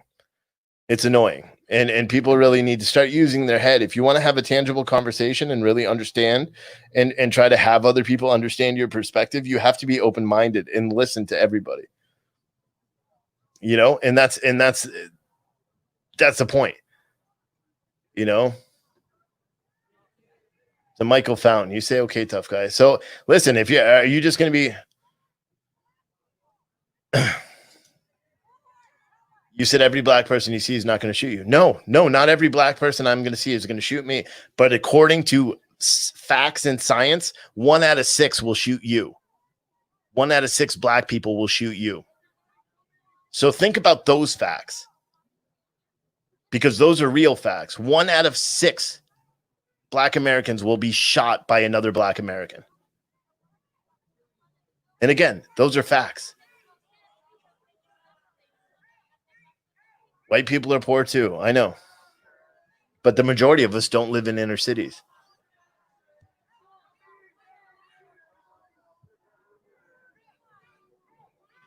I'm not booting him. I can boot him. We're slow down, so I could boot him. But I'm not gonna boot him. I'm gonna let him try to pay attention and listen. Hustle Doe Busy said, I think a white male may shoot me at school. No, and you're absolutely right. That's one of the reasons I started caring after the movie theater thing. I'll be honest, because that is something. It's a horrible thing in our history that we have to deal with. But unfortunately, it just happens. It happens. I'm not kicking him. He's gonna listen, or he'll just get off of the show. One or the other. He can be closed-minded, whatever. I've had people that have watched my shows, but my freight show, especially in the back, when I really did some education, and they hated freight brokers and all that stuff. My phone system shut off now after the 2 hours is up. But I've had people that have literally just not listen. They watch my show for a couple of times and they're like, oh shit. And they look and they're like, shit. He said something. It makes sense. I don't agree with a lot of what he said, but they're true. To Michael Fountain, you said mass shootings come from what race? Well, the majority of them are white. That's true. I mean, but does that take away anything else from anything that I've said? You're just proving another point that has nothing to do with what you were trying to argue in the first place. That is a problem. Nobody is saying that the majority of mass shootings aren't white. Nobody is saying that, because that's a fact. And that's the thing. When you have facts, you can't dispute them. So when I give the fact of 40, you have a 1 in 6 chance of being shot by another African-American male, those are facts. That's real. That's real stuff. That's real. It's just like I say, you have a better chance of getting struck by lightning as an African-American male than you do by getting killed by a police officer. That, again, is a fact. And those are things that people actually have to realize once in a while, that there are facts that actually back up an opposing narrative. And I'm not saying it's justifiable. It doesn't make anything better. It doesn't do anything. The only thing it does is what it's supposed to do. And the reason why they come out with facts and the reason why they do these reports is to provide perspective, to have you look at it and say, oh, okay, well, we have a problem, or we don't have a problem, or we do. Clearly, we do have a problem.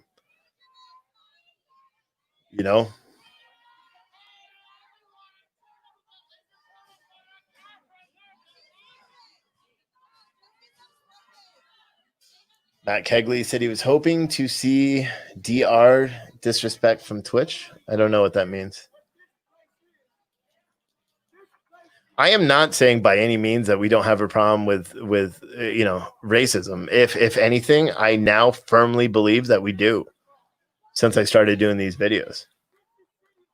You know what I mean? I firmly believe we do. So, since these protests started, it's a much bigger issue than I thought. I always knew we had something, but I never knew it was as big of an issue as what it is. But the fact is that it's not the end all be all, and it shouldn't be. And the fact that we have people in America that literally are in fear driving down the road because they were taught that they have to. That is so sad, and it's not wrong. I'm not saying it's wrong. I'm just saying it's sad, and that's something that we as Americans have to change and really try to affect change. I am not, by any regards, I'm not. But then again, just like Rose said on YouTube, cops are being unfairly targeted, and it pisses me off. Because here's a true fact. Out of 49,000 police officers, 1 black person will be killed. And for every 1 black person that's killed, 18 police officers are killed. That's something to really think about. So the whole issue of you're putting your life at risk every day that there's police on the street, and those arguments that we've heard are not statistically true. What they are true is that that's what you believe, and that's something that needs to be changed.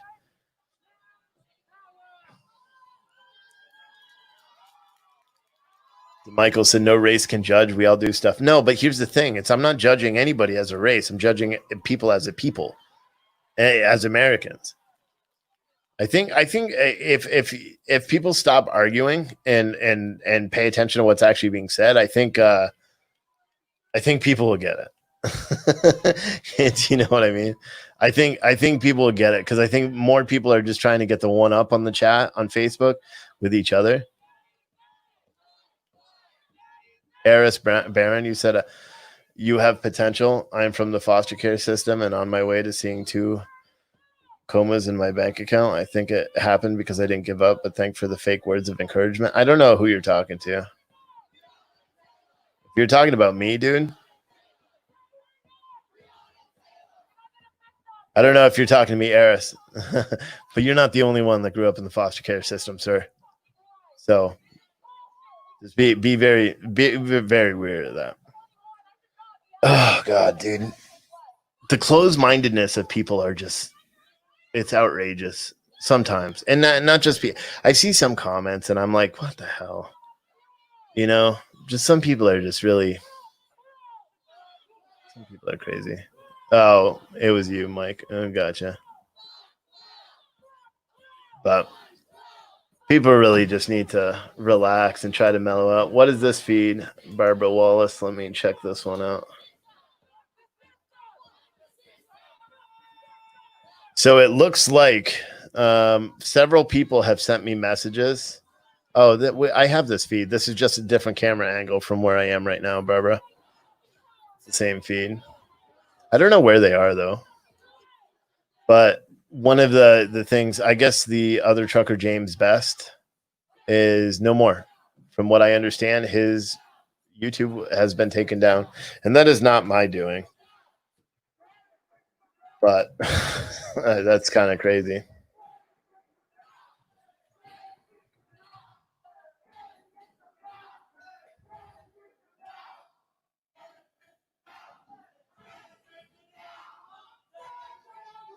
Oh, no, just all his videos have been deleted. Is what it looks like. But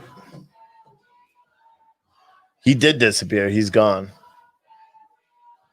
So he has no videos posted on his page. So I'm not sure what happened to him. But I guess it could be that he went on an 8.5 hour rant. That could be what it is. But I don't really know.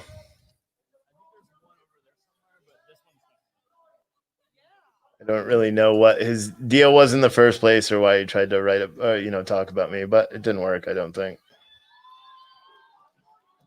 All right, let me see. Rose Garden said a lot of us had it tough, and it's not black or white. It's everything. Yeah, his all his YouTube videos are taken down.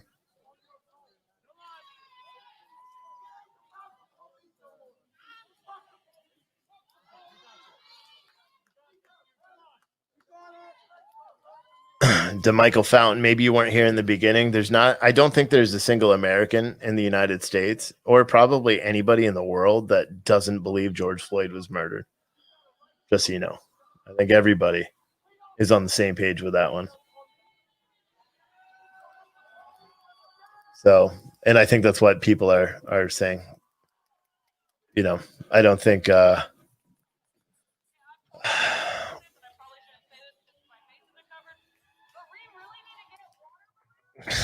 there's a lot of messages about that. I didn't see how many messages there were.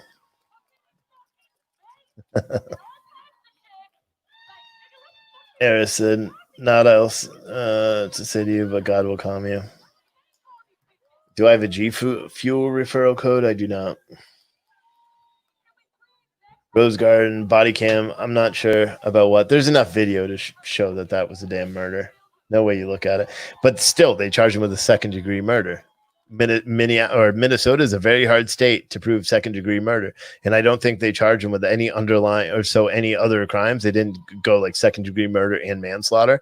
So I don't know. He's likely, I don't know. Second-degree murder in Minnesota is a very hard one to prove because you have to prove intent. And unless they have some sort of evidence that they haven't released yet, I don't know. But which, I mean, it's a murder. It's a cold-blooded murder. They should have kept it at third-degree murder, if you ask me. But I don't care about the other stuff that people are talking. But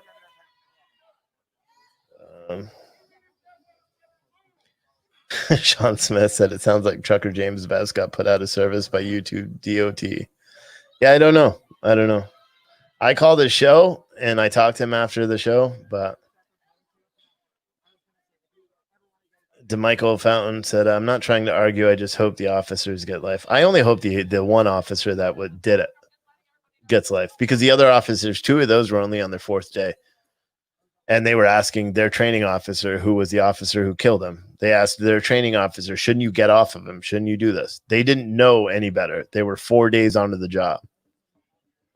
So I don't think you can blame them. And that's why they're out on, or at least one of them is out on bail right now. But that's it's a tragic situation, because again, I firmly believe that no matter what you do or what your history is, I know he wasn't the greatest dude, but I don't think anybody should die. I don't. That's just how I feel. I don't believe anyone should die. Probably just like everyone and their mother, harder to get in the VFW. Rose said, I'm so nice. Thank you. I don't know who you're talking to. You said all of them. 4th day, my ass. 4th day? What are you talking about?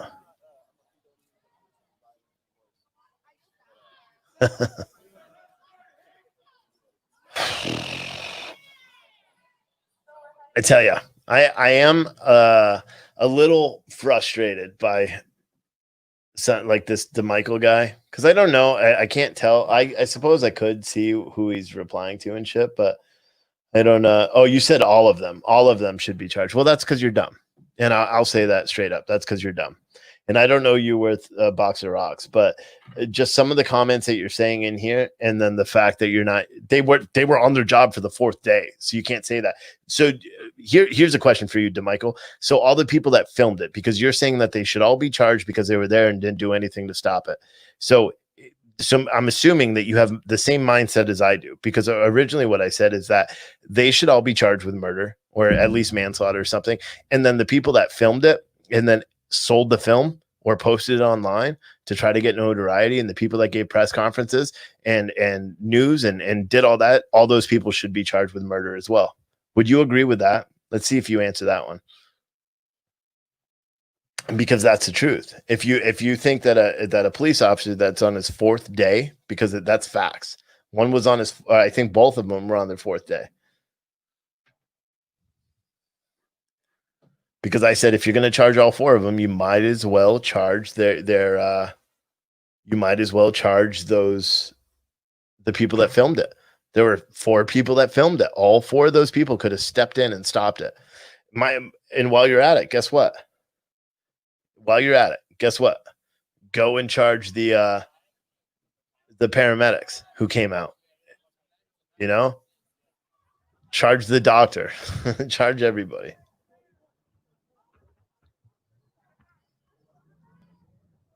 That's why it doesn't make sense. Which feed was it? Was it this one? Or this one? Just take your mask down and put gum in, bonehead. I don't know which one you're talking about. This one? Is the one you think they're going to try to torch?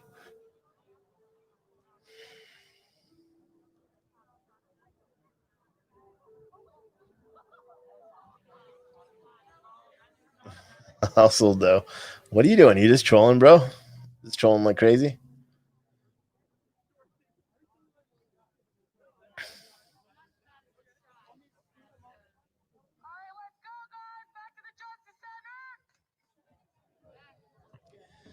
This is the group that gets all rowdy, but I'm not going to stay live feeding, guys. I'm ending this sucker. I'm tired. I'm late. I'm tired. DeMichael said the people that film it are not police. People put trust in. Again, dude, you got to hold everyone the same standard. You ever heard of a good Samaritan law? If you see something, you're supposed to stop it, right? If you want to hold police officers who are there training and take their orders from the person, then you have to charge those people as well. That's what I would do. Matter of fact, why don't we charge you for it too? Like, come on. It's a stupid argument. And I know it's just because everyone just wants to go and blame everybody for everything else. Those guys should they maybe, because if it was me, I probably would have ripped them off it, but I wasn't there. But I think if you're going to try to charge everyone with murder, like you said, charge the film, charge everyone that filmed it, because they had the equal opportunity to try to stop that. And if you're going to try to charge everyone with the murder, do it to everybody. Do it to the people that probably, I'm guessing, sold their film. That's my belief. But I know a lot of people, who's burning the flag? Yeah, so these are scumbags. This is no longer peacefully protesting. These need to, DeMichael said you're not going to pull a cop off anyone. All right, buddy. You're not really down for the cause at saving your people or saving an American. I'm using that for a comparison to how dumb the argument is. But I mean, no one is arguing that is a murder. We all witnessed a murder. Every single person who watched that videotape witnessed a murder and will remember that murder for the rest of their lives. Not a single person will ever deny that. It doesn't matter if he was a bad guy or a good guy. The fact is that he was murdered. And I don't even want to show this fucking shit, dude. I want to find every single person that's part of that and beat the shit out of them. Excuse my language. You could tell I'm done. I'm done for the day. I'm done with these protests. I'm done with the people. That's it. So with that said, guys, you have that John Giovanni. You said it right there, sir. You put your comment up right there. They are all traitors. Anyone who burns an American flag is a traitor, in my opinion. That burns it as a First Amendment protest. DeMichael, it's sad, dude. I don't like banning people, but I'm getting rid of you. I gave you plenty of time, dude. So I give you plenty of time. You want to keep saying stupid stuff. So see you later, dude. All right. Anyway, we'll see you later. I'll be live tomorrow at 2:00. And for my normal show, Freight Broker Live, and then we'll go from there. We'll see you later. And you guys have a good night.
want to support Roland Martin Unfiltered? Be sure to join our Bring the Funk fan club. Every dollar that you give to us supports our daily digital show. There's only one daily digital show out here that keeps it black and keep it real. It's Roland Martin Unfiltered. Support the Roland Martin Unfiltered daily digital show by going to RolandMartinUnfiltered.com.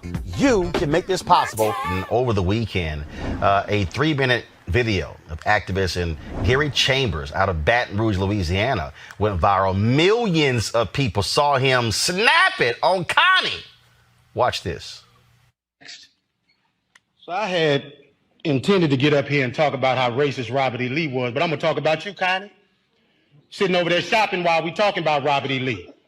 This is a picture of you shopping while we talking about racism and history in this country. Only white members of this board got up while we were up here talking too, because you don't give a damn. And it's clear. But I'm going to tell you what the slaves, my ancestors, said about Robert E. Lee, since you don't know history, sister. Let me tell you that they said when he got the plantation, after he got off the field where 27,000 people died at Gettysburg, Connie, Robert E. Lee was a brutal slave master. Not only did when he whooped the slaves, he said, lay it on them hard. After he said, lay it on them hard, he said, put brine on them so it'll burn them. That's what Robert E. Lee did. And you set your arrogant self in here and sit on there shopping while the pain and the hurt of the people of this community is on display, because you don't give a damn and you should resign. You should have resigned 2 years ago when you choked a white man in his house. You should have resigned 2 weeks ago when you got on TV and said foolishness. And you should walk out of here and resign and never come back, because you are the example of racism in this community. You are horrible. Now to the rest of the board. You have an obligation to the people of this community, and 81% of them are black. And do you need a Klan rally outside, Mr. Goday, before you end it? Because holding it up means that you put that building in jeopardy. You do, sir. Because all over the country, they're burning stuff down. And black folks in this city have stood with protesters. I ain't seen you elected officials out there with them, making sure that nothing goes south in Baton Rouge. It's been folks in this community who give a damn, not just when it's comfortable, but every time. And 4 years ago, we came down here. Mr. Drake, they say you're a good man. All right there. A bunch to unpack with that guy, huh? Wow. I must say that this stream took a turn of events I did not expect.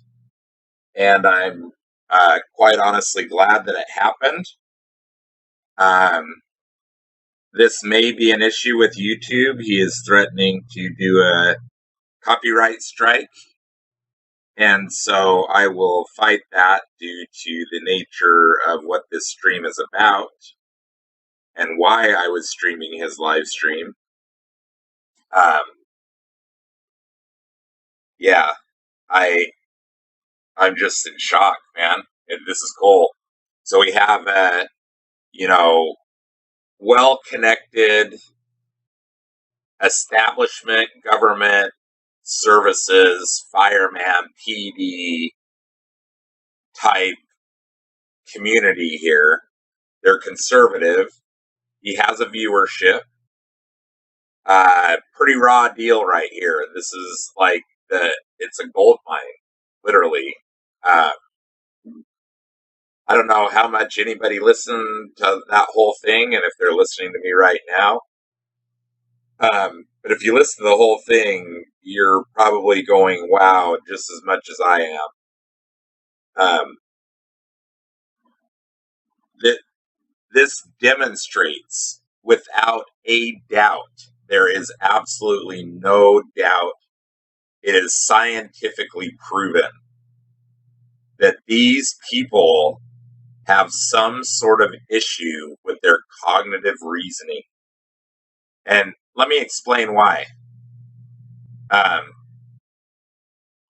In that interaction that I had with him, I started off in the chat.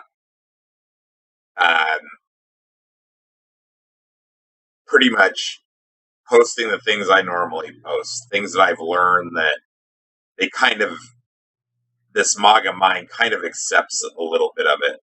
It kind of rings true to some of the things they believe in, talking about how both parties are corrupt and, just all these things. I don't know. I just kind of see what the they're talking about. And as you notice from this stream, I'm getting actually pretty good at it. I could pick up on him right away, like how he's talking and stuff.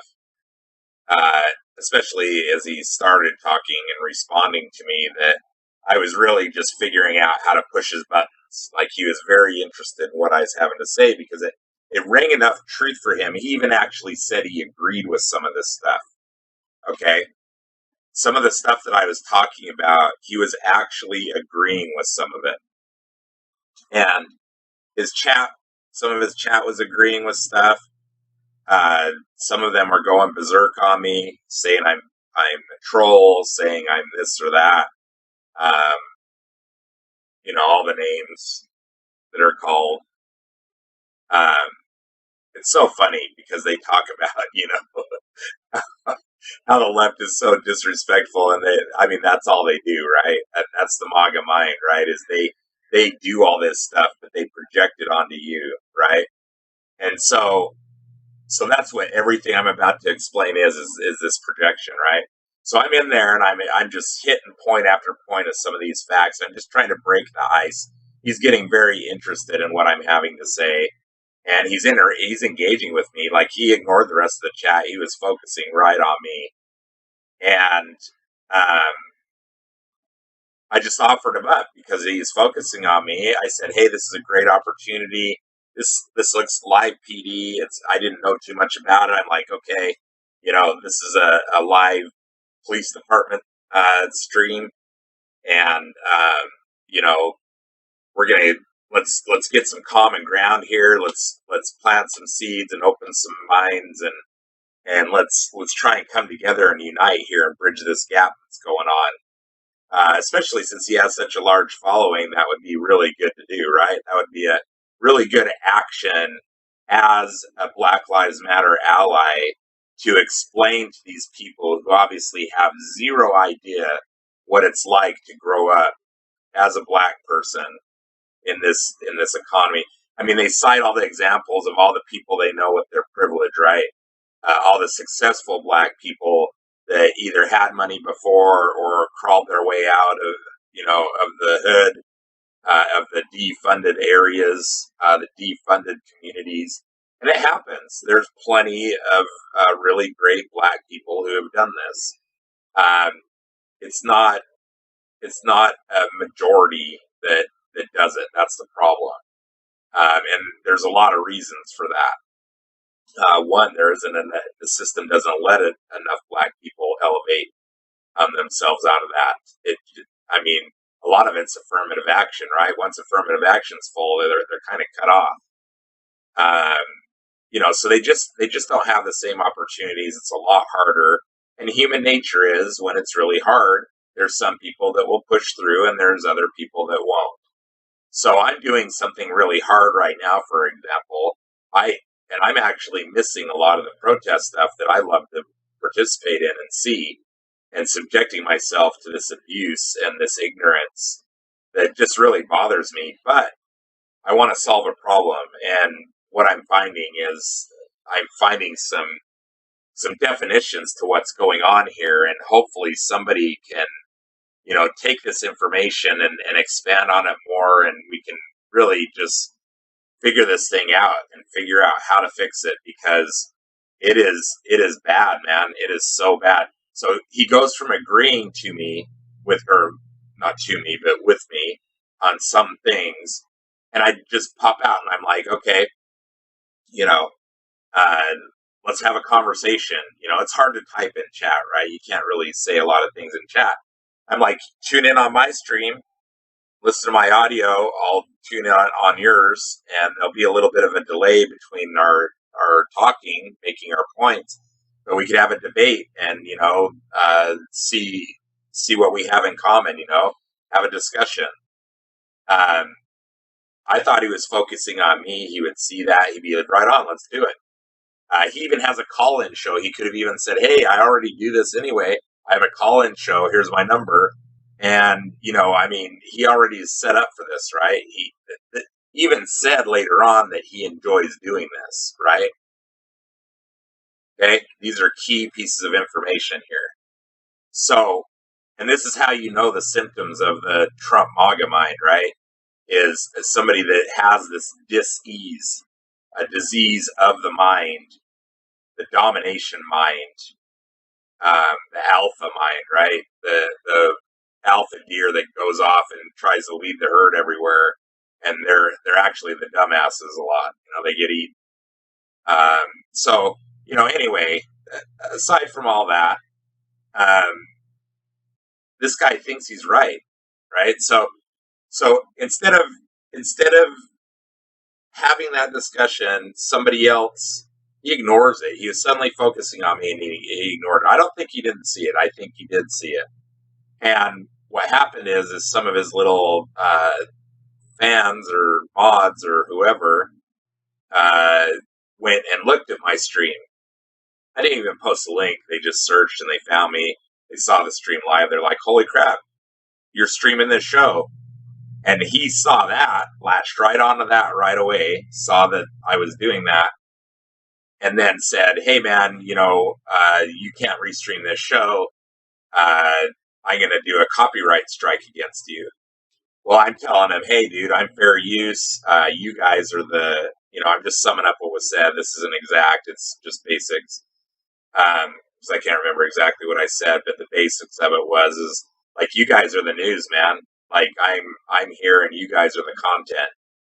And I do fair use. I was linking his stream, and I had, his, so people can find him, basically, restreaming his stuff while he's restreaming other Black Lives Matter streams, right? So he's doing exactly what he's accusing me of doing as being a copyright infringement, right? And he says, oh, but I'm media. I get fair use. Like, I'm not media, right? Everybody's media in citizen media. And, this press pass stuff, getting permission from police to, be a news person is just ridiculous. And obviously that is a very biased situation in the current battle that we have, right? Like, a police officer is going to give me a media license, right? Plus, I don't have the money for it anyway. Besides the point, he sits there and says that he's fair use and as media, and he can do whatever he wants. He's not even giving credit to the streamer. He just popping up streams. No credit to the streamer. I give credit to the streamer, either going to it, showing how I get to it, or labeling it. Somebody complained in the chat about Seattle earlier, so I figure I better go label everything, and I think I have it down now. But my intent is even to make money on this this feed. My intent is to get the word out and solve a problem. So, anyway, he's accusing me of doing exactly what he's doing. He's saying he can do it, but I can't, and he's going to claim a copyright strike against me. And then he said, wait a minute, if he's not doing the audio, that's fine. I don't mind if he streams, just not the audio. Now, isn't that kind of interesting, right? I could show his images. I could, he has his little ticker going across. This is what he's thinking in his mind. He's like, oh, I could get some more viewers with this guy.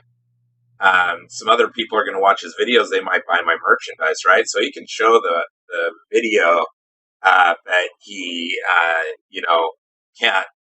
can't do my audio because obviously my audio is racist and biased, and he doesn't.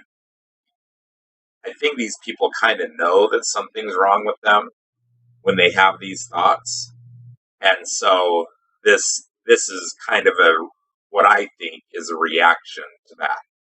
And so he didn't want me to do the audio because it incriminates him, right? Especially it kind of scares him in this kind of this movement, which is why he wants to do a copyright strike against me on YouTube. So anyway, and he even offered up as an ultimatum, basically, that I could he'll wait till I'm done live and then he'll do the copyright strike, and if I just delete the video and go on my way, everything will be fine, right? Like, he has some sort of power and authoritarian nature over me. It's that they're better than me, and they're smarter than me, and they have all the answers, and they can do whatever they want, even though I'm just doing what they're doing. But it's okay that they are, and it's illegal if I do. That's it.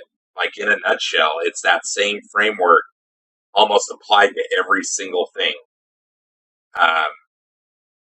If they're your boss at work, it's applied. If they're your pastor at church, it's applied. If they are debating you as a citizen peer-to-peer, it's applied. Just like what happened tonight. So when that happened, he banned me.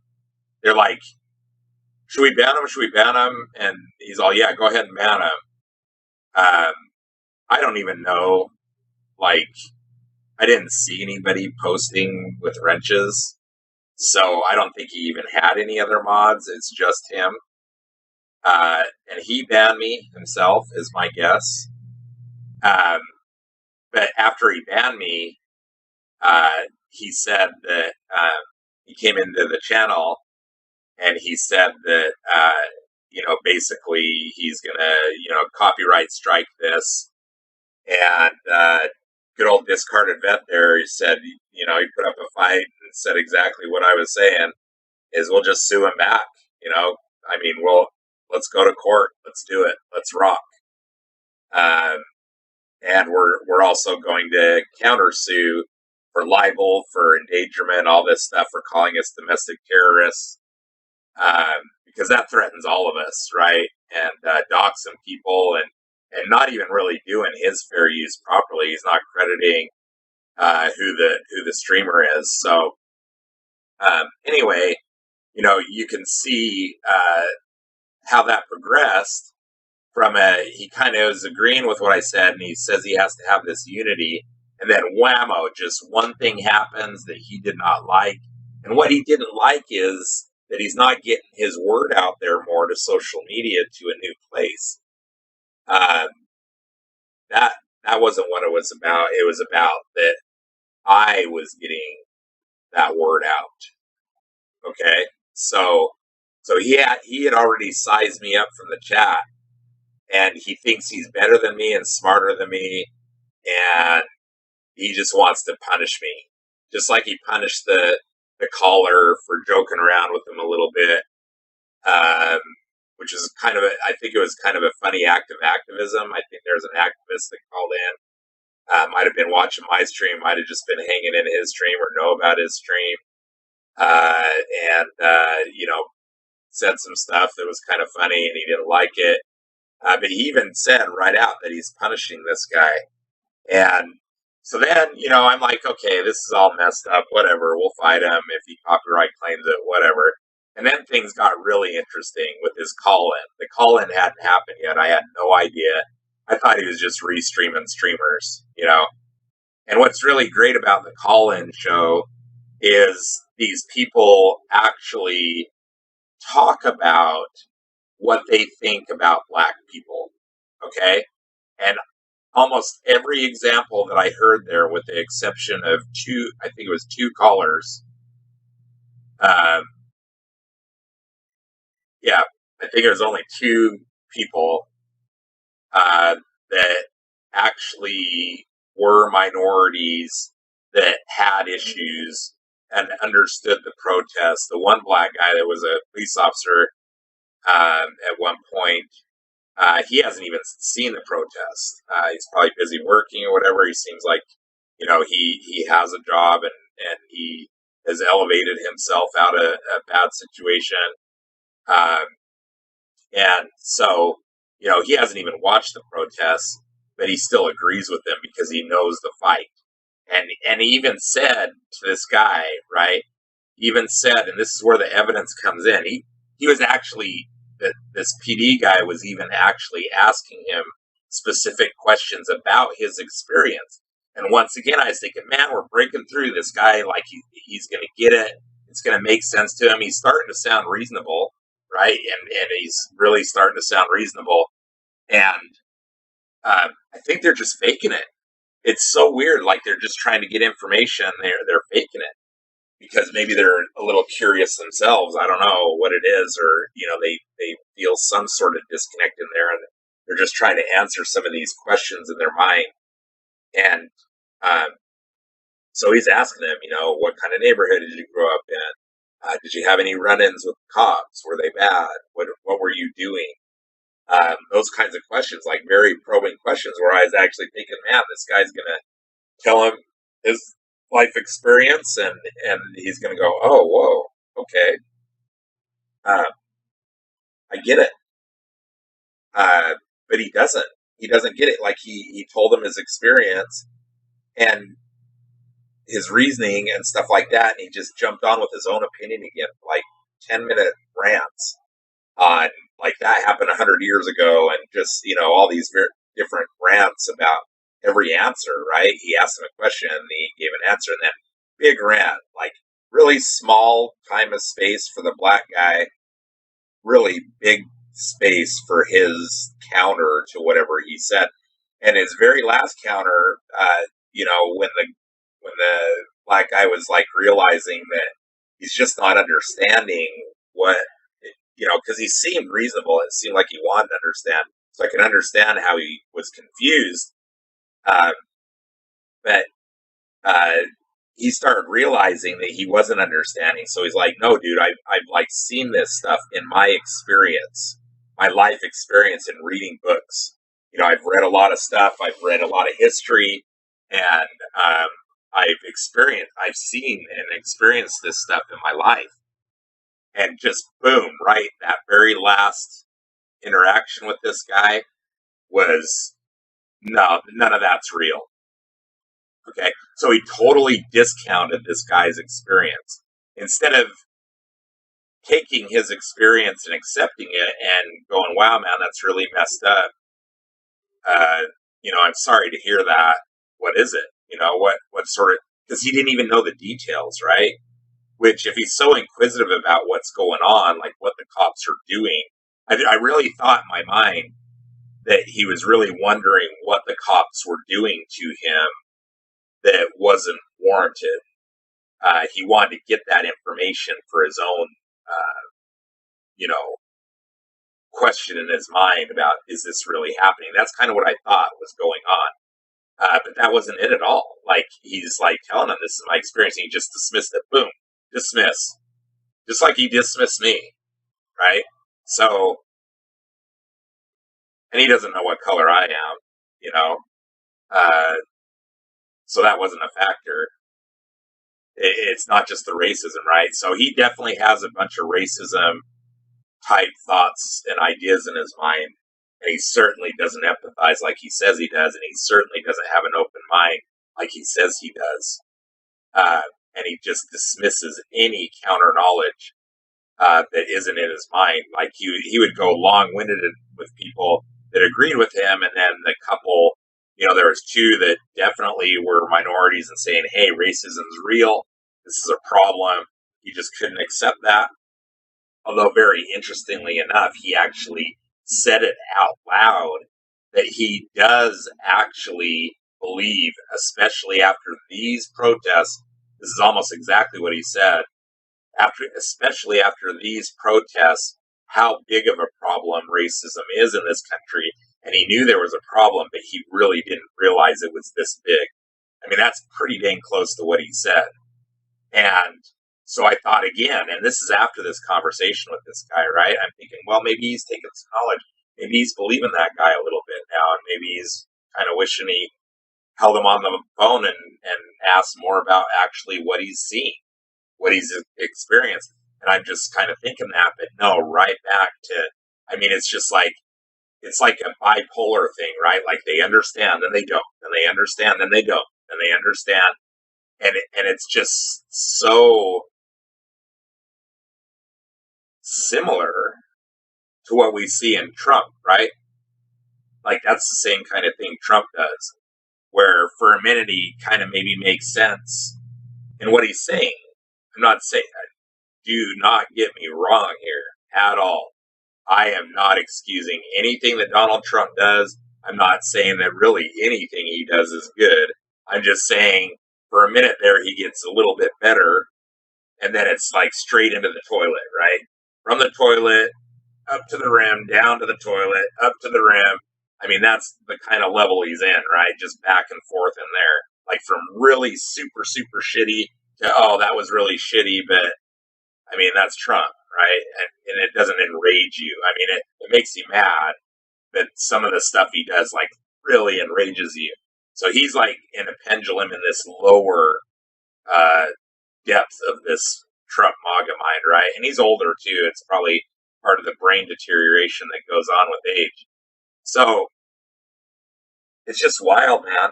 So this guy, I guess, streams every day. And so I have to take care of myself. I've been resting as much as possible, when I'm not talking, but also, the focus that I have to have on this stuff is really hard for me. And I know I've missed a lot of stuff. And I can't concentrate on too many things at once. It's a brain damage I have. And so I am disabled. So I basically, what I've decided here with everything that's happened, since I've always been part of live stream since the Occupy time when we brought out live stream to the world. All of us, there was dozens of us that made this happen. This whole social media, citizen journalist thing that bypasses the corporate media censor, given this guy, this cop guy, a platform. I've been doing that a long time on the side of the protest and really focusing on that. During Ferguson, I got a little into this stuff with one character that was really attacking the protest and I really saw as a threat. So I kind of am doing the same thing that I've done before, but it's a lot bigger now because it's not just Ferguson. It's not just one guy. One conservative media YouTube person spreading out this dangerous stuff to who knows how many people their platform has, thousands on their platform, which this guy in Ferguson pretty much, he caused damage at the protest. There's all sorts of things he did to cause problems for streamers, dangerous situations, people bringing guns down there. There were people shot there. He could have been involved. I don't know. Most likely, all the cops and all the racists seem to hang out in his chats. But I'm kind of drawn to this again because somebody's got to watch these people. I mean, we had a possible mass shooter in Portland, streaming and infiltrating into the protest. And we found out what his stream was, and we started watching it and saw that he's actually asking his chat, should he go get his gun? And they were telling him go get it, so he was going to go get it. And some stuff happened, some people came into the chat and said, we're watching you, and his police handlers or whoever they were, backed that off. And those are in the earlier streams, the very first Trump MAGA Mind streams, part 1 and 2. They're very long. One's 10.5 hours and one is 6 hours. The very first one, the 10.5 hour one, did get a copyright claim on it, and I disputed it with YouTube. It's still unresolved. They did make it available again, but the copyright person gets 30 days to review whether they want to call it copyright. I don't think they will. It was the people who do, so the streamer went by somebody playing the Fuck Donald Trump song. I don't think the Fuck Donald Trump song is going to shut down that video because their song was playing for a minute in the stream. But we'll see what happens. I mean, you never know these days, right? So I'm going to focus on that. I was going to stream some protests. I was going to stream the dismantling of CHOP if it happens, and I certainly will be streaming any emergency.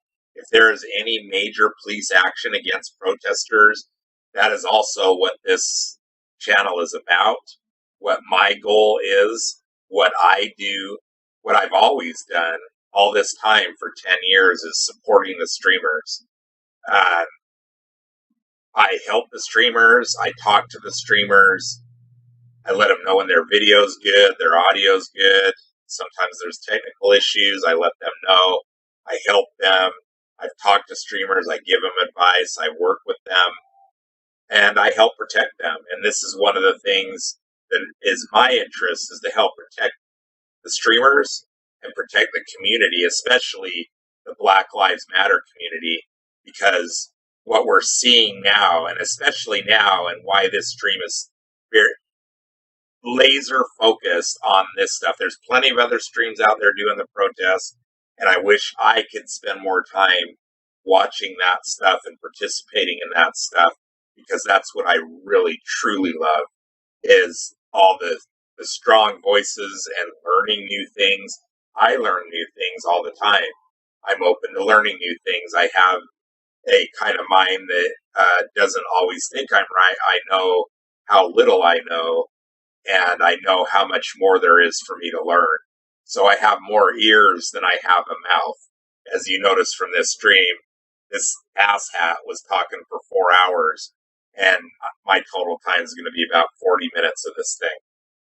Most of it here at the end.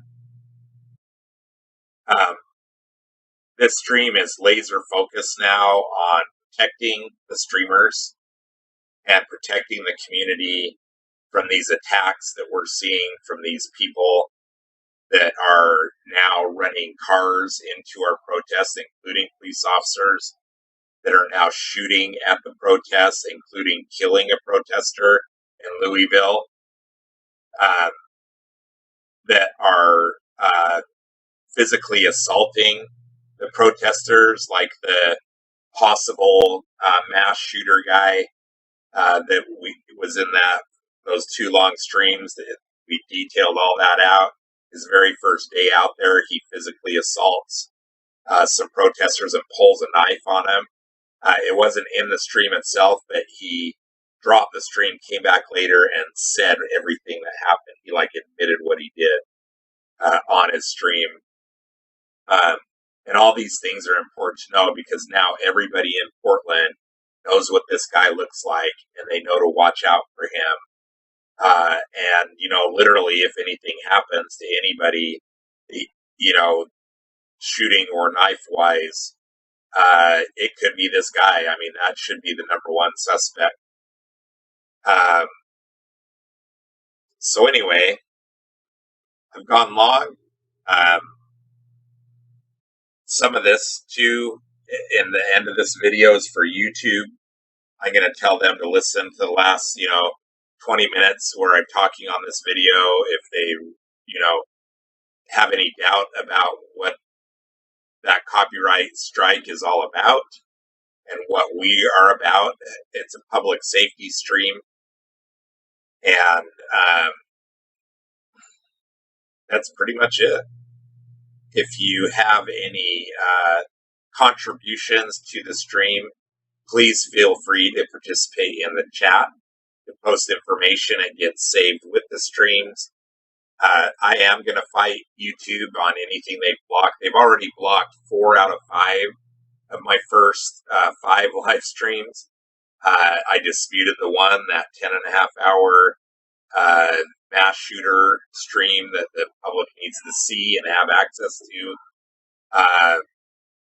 And so, especially if he deletes his streams.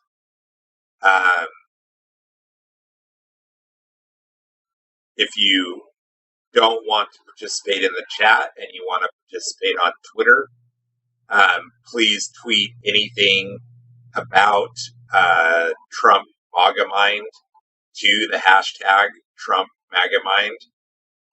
If you are interested in seeing the type of videos that I would normally be putting up in a live stream, I like mixing in music and other things that YouTube will definitely ban you for.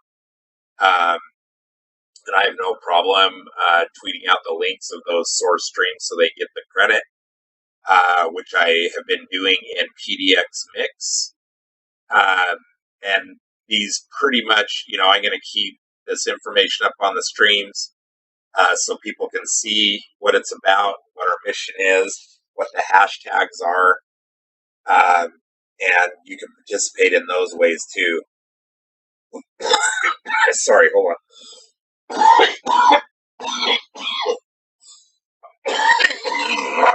Oh, God.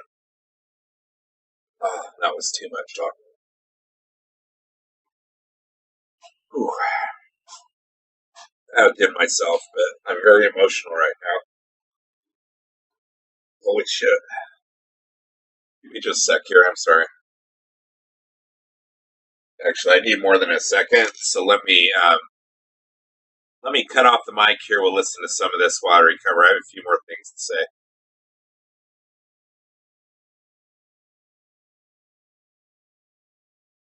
Man, be a good man. Black folks say you a good man. White folks say you a good man. Your legacy is attached to tonight, brother. Your legacy. Now, let me say to the black members of the board, it's the most solidarity I done seen out of y'all in forever. Let's keep it at. Let's stand on this moving forward. Because we don't need to apologize for Connie, Evelyn. She showed you who she was when she was... Oh, love it. He was calling for East Baton Rouge Parish School Board member Connie Bernard to apologize. She later did so, and she said, no, I wasn't shopping. There was a pop-up ad, and I was trying to figure out how to get rid of it. She lied because she was scrolling down on the ad. Gary Chambers is the publisher and advocate for the Rouge Collection. He joins us right now. Gary, you all up in Connie's ass. Well, brother, sometimes that's what it requires. Well, the thing against me is she lying in her apology. She was scrolling down. She was scrolling down. She was shopping. She didn't want to hear none of that. She's sitting next to a black woman, Evelyn Ware Jackson, who serves on the school board with her. And while Evelyn is expressing her sentiments about Robert E. Lee, Connie is sitting there scrolling and shopping. And for me, it really just pissed me off. And I just could not contain just letting them have the unadulterated truth. And what you guys saw is a reflection, in my opinion, of what we as black folks deal with when we deal with our government. That here black folks show up pleading our case about why we should do something to change something that is clearly systemic and structural. And we got a school board member who's just sitting there saying, the hell with what y'all doing. I'm going to just go shopping while y'all are pleading your hearts out to us, the government.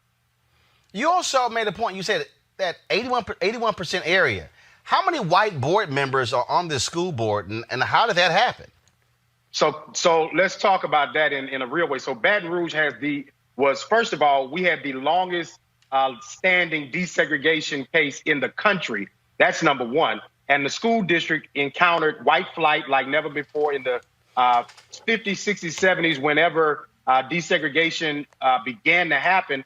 Catholic schools and private schools started opening in Baton Rouge. And so white folks left the system and they never came back. And so now the school system is 81% black. The city of Baton Rouge is 56% black. We have parishes rather than counties. So our parish is 47 and 47, yet our school board is a 9-member board with 5 white Republicans and 4 black Democrats. Our city council rolling is 12 members. It is 7 white and 5 black. In a city that is majority black. And so it's extreme gerrymandering. And so it's important that we take the census as black folks so that we can get more seats. But we have got to be pressing the gas on these people every day, because this is what builds an inequitable system. Well, you're absolutely right. And again, the fact that they are holding the power, and the reality is their children are not going to these school systems. And this is also, we saw the same thing in Ferguson. They just got their first black mayor. This is a 67% black city. So this is our second black mayor. Mayor Sharon Weston Broome is our second black mayor. But we have watched inequities, whether it is DBEs, disadvantaged business enterprises. I started advocacy about 5 years ago as a small business owner. I was watching how white-owned companies were getting 98 and 97% of the contracts in the city of Baton Rouge, and the Baton Rouge Area Chamber was in support of Baton Rouge being a thriving and growing place, and the chamber still being silent about Connie Bernard resigning, and that breeds a culture of division. It breeds a culture of inequity and a lack of progress. And if we are not, as you say, on their ass, right, then we will continue to have a foot up ours until we demand that they do something different. And it's about the money. That at the bottom line, it's about the money. I keep telling people when Maynard Jackson, when he ran for mayor of Atlanta, African Americans were getting 0.0012% of all city contracts. And then the other day I saw some Republican tweeted, "Oh, look at all of these black mayors you've had in Atlanta." I said, don't get confused. White folks in Atlanta still want to be able to control the money. And the only reason they have not been able to keep controlling the money because those black mayors use the power of that airport and said, nope, we're going to ensure we open these doors. And that's what this boils down to is. That is, they say, look, we might lose the demographic numbers, but if we control the money, we control the city, the school board, the state, the nation. And so, Roland, I did a video about a week ago where I was talking about I don't believe that there are black meccas. I know that folks have advocated that Atlanta's a black mecca and D.C. was a black mecca at one point, because at the end of the day, those cities are municipalities that are still checked by their state government. And so a state like Louisiana, which is 34% black, a city like Baton Rouge, which is 56% black, when you look at a majority black city that still has a majority white council, or when you look at Atlanta, where voter suppression is still in operation because Kemp, the governor, was the Secretary of State, suppressed the vote, and then when he's governor, we've got black folks standing in line like that. As long as the checks and balances are above us and they have the power of the state legislature, we are still in a battle. And so we've got to be deliberate about all politics being local and not just voting in this presidential election where Donald Trump, Agent Orange, is doing his thing. We've got to focus in on the people where that federal money and that state money comes down to the local level. Yep. Our school board in Baton Rouge is a $425 million budget. Our city of Baton Rouge is a $900 million budget. The state of Louisiana is a $27 billion budget. And when you talk about those resources and 98, 95% of those monies going to white businesses, well, that explains why black folks don't have the same level of income as white families, because the companies that we own do not get fed into by our tax dollars.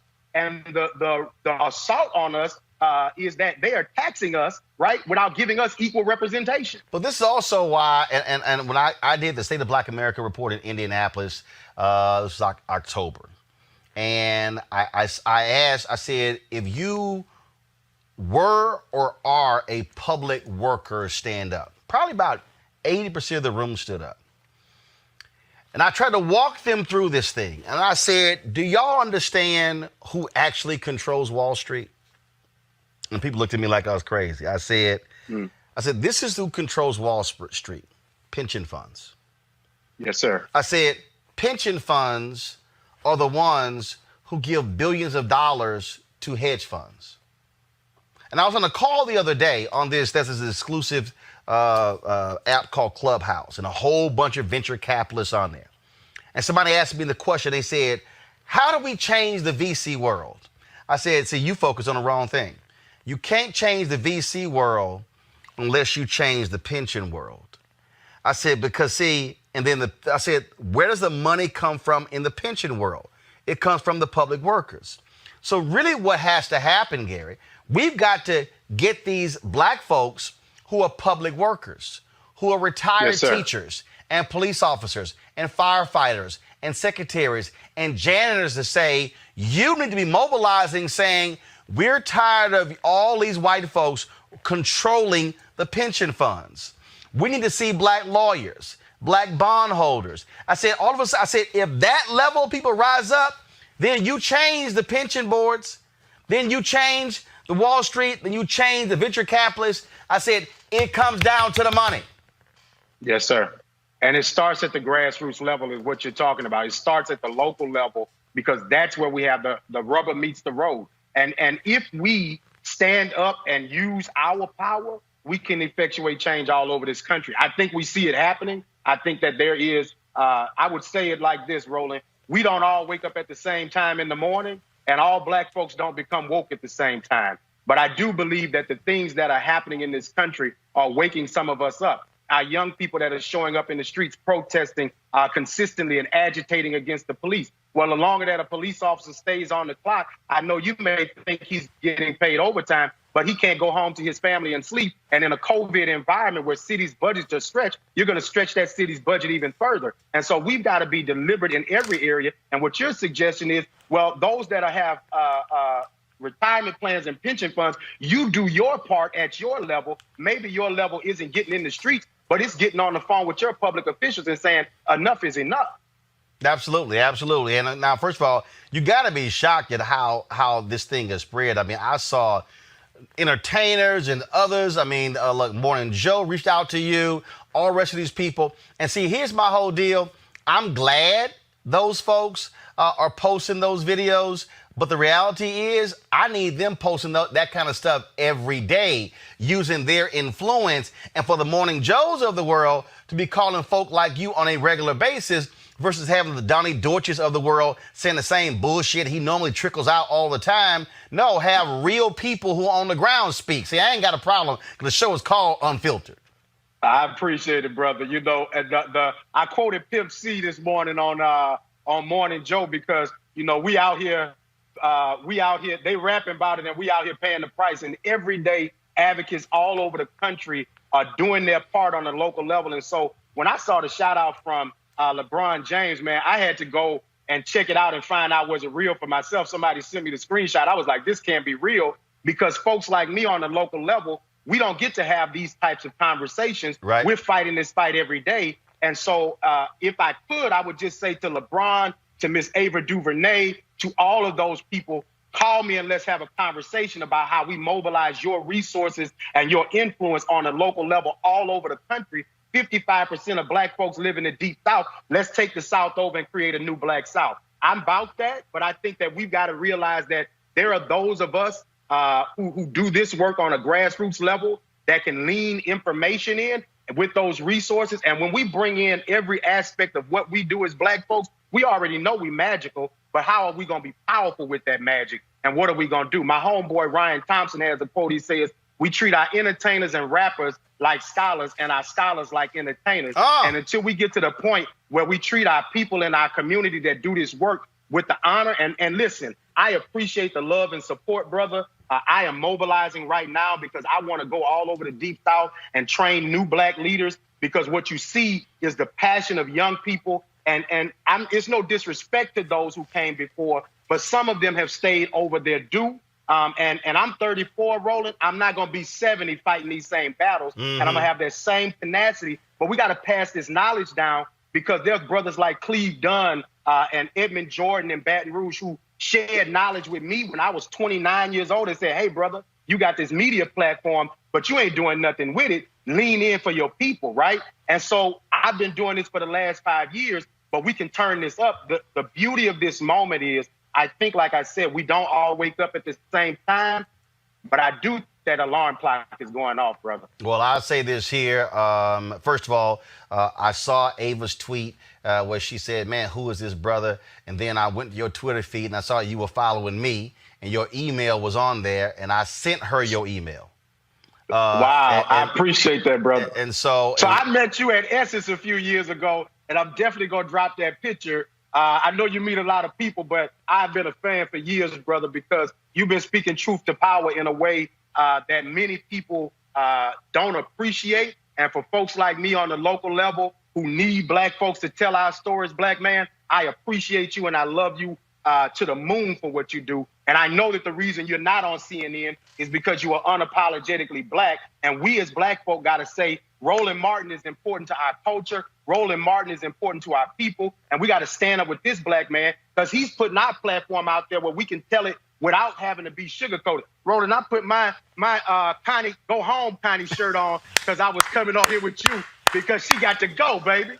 She got to go. Absolutely. She got to go. Absolutely. Well, I tell you what, when you talk about all the Karens of the world, and trust me, I think you about to add Karen Mama. You about to add the Connies to the world. And y'all do me a favor. See, this is just so y'all know. See, I pay attention to everything. This is when I knew, when I saw the video, before Gary said a word. Y'all play the video. Look at Gary's left hand. He had the pimp hand position. He knew he about to smack y'all. Play the look. Watch the left hand. Right there. Right there. See, right there. Look, see, I need y'all to see. I need y'all to see. Come on back. Y'all need to see. Y'all see what he did? He put the hand out. Then he extended the hand like, now I'm about to smack the hell out of you right now. Because I got you. Oh, yeah. I got you. Absolutely. We're going to get the business clear. And Roland, let me say this, brother. We as black folk cannot continue to let these folks slide.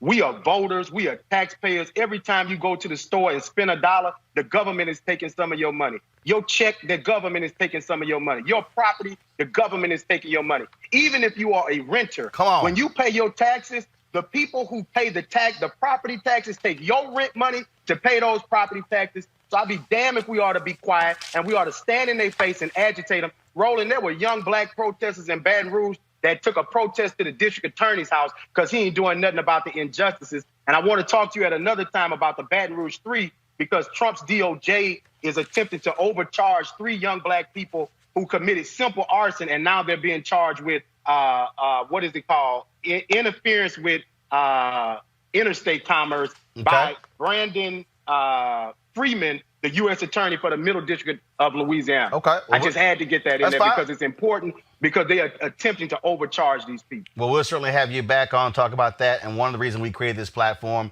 because there are a lot of activists like you who don't get called on national television unless a video picks up millions of followers. And so we've had many folks like you on for that very reason, to be able to bring light to sort of some of these issues. So we certainly will have you back, Gary Chambers. Thanks a lot.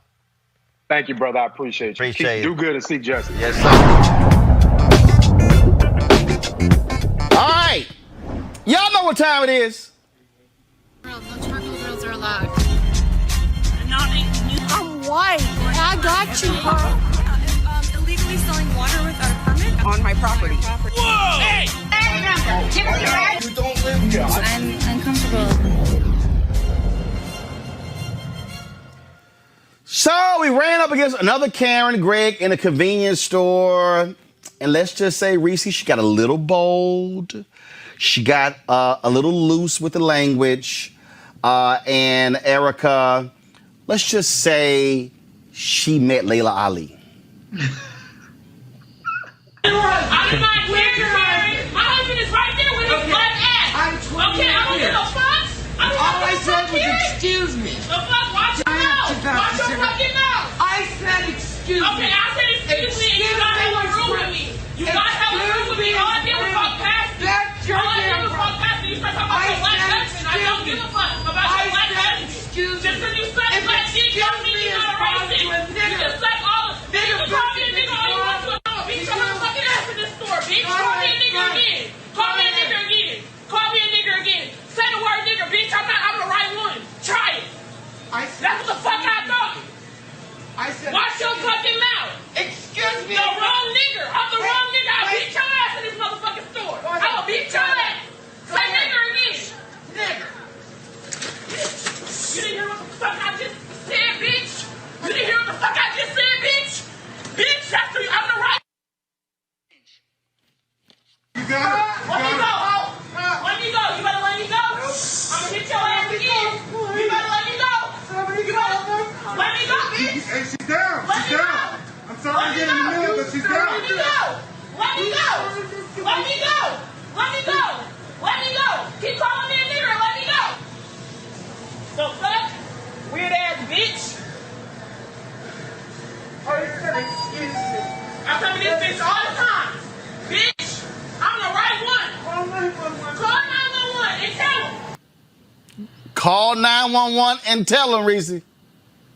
Boy, you notice she had the nerve to sit up there and say, all I said was excuse me. Now, bitch, you called her the N-word and she mollywopped you as she should. And to the bystander talking about, I hate to get in the middle of it, but she's down. So what? knock her down some more, because people need to learn. I'm tired of all these docile videos going viral where people let these white folks talk to them any old kind of way, and everybody applauds them for how gracious they are, and oh, you were so poised, and oh, you just kept your composure. No, sometimes you need to knock some sense into some of these folks, and she got the sense knocked into her that day. Greg, we keep warning them.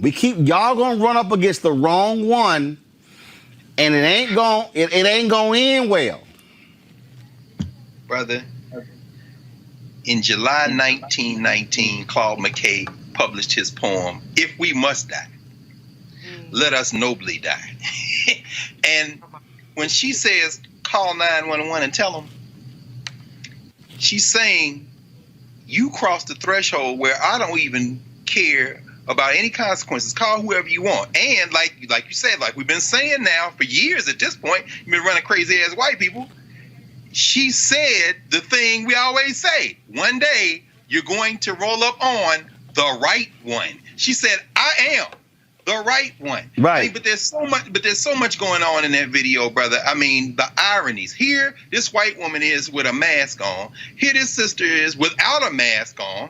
And you're looking at this, and so when she hits her, the whole thing is triggered by that white woman standing there, and you can see the wheels turning in her mind. Am I going to make a stand for my white nationalism and call this woman the N-word one more time? And when she finally decides to do it, she gets squared up and gets that two-piece, bang, bang. And like when the man says, she's down, that sister right there has not only put herself in danger, but I'll end with this. Like Claude McKay, when he wrote If We Must Die, it was during the Red Summer, brother. The big conflagration that happened in Chicago that summer, the race war that took place in Chicago, it is attested that they were throwing rocks at a black kid trying to swim in the river in Lake Michigan, and they start throwing rocks at him, and next thing you know, everything sets off. It might be a fist fight like that that sends this country up in flames, brother. That's how close we are. Absolutely. So y'all better back up. All right, folks, back to that Roland Martin Unfiltered video in just one moment.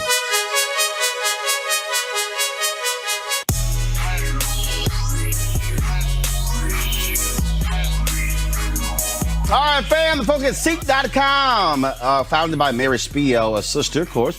She is the inventor, the creator of these devices, this virtual reality headset right here. You saw it in the video there. And also the 360-degree 4D headphones. You can actually get these with a discount because they partner with us at Roland Martin Unfiltered. Right here, here's the code, RMVIP2020, RMVIP2020. First of all, folks, the headsets are phenomenal. The headphones are absolutely phenomenal. And of course, the VR headset is great because you just pop your phone, put it into the device, and you can actually see video in virtual reality. So it's real cool. Go to Seek.com, Seek.com, and use the promo code RMVIP2020. You want to support Roland Martin Unfiltered? Be sure to join our Bring the Funk fan club. Every dollar that you give to us supports our daily digital show. There's only one daily digital show out here that keeps it black and keep it real. It's Roland Martin Unfiltered. Support the Roland Martin Unfiltered daily digital show by going to RolandMartinUnfiltered.com. You can make this possible. All right, y'all. Y'all know what time it is. No charcoal grills are allowed. I'm white. I got you, huh? Illegally selling water without a permit on my property. Whoa! Hey! Give us your right. You don't live here. I'm uncomfortable. All right, y'all. I'm going to start first off with this guy. Y'all, he has a different dress code for black children and white children. Y'all, watch this video. The gentleman's already explained it to you. Okay, tell it to me again. You telling me we cannot eat here? So unfortunately, we do have a dress code. If you have some non-athletic shorts. But that white kid out there can't eat here with his tennis shoes on and his athletic shirt. So we allow tennis shoes, but not athletic shorts and t-shirts. He has one. You telling me that's not an athletic shirt? Not that one, but you telling me that little boy who just ate here does not have on an athletic shirt? I'm sorry. I would love for you to be able to come back and eat here. So you telling me my son can't eat here because he has on athletic stuff? No, just the shorts. It is part of our dress code. We try to enforce So it's only his shorts? Only the shorts can't be athletic? the shorts and the t-shirt, yes. But the little boy has on an athletic, the little white kid that just sat out there had on an athletic tennis shoes and an athletic shirt. I understand that you're upset. If there's No, it's not that I'm upset. The little boy out there had on you telling me it's no athletic wear. The little boy out there had on athletic tennis shoes and an athletic shirt. So why does he get to wear athletic wear and my son can't? I would love for you to be able to come back. Do you live close enough for your son to change? No, I don't. I just want to know why it's different for my son. I understand how you feel. I don't want you to sympathize with me. I just want you to tell me why it's different for my son. I'm not looking for sympathy. I'm just asking you why it's different for my son. I understand. Then that little kid that was out there with athletic tennis shoes and... The t-shirt that the little kid was wearing, we don't consider that to be athletic t-shirt. Why?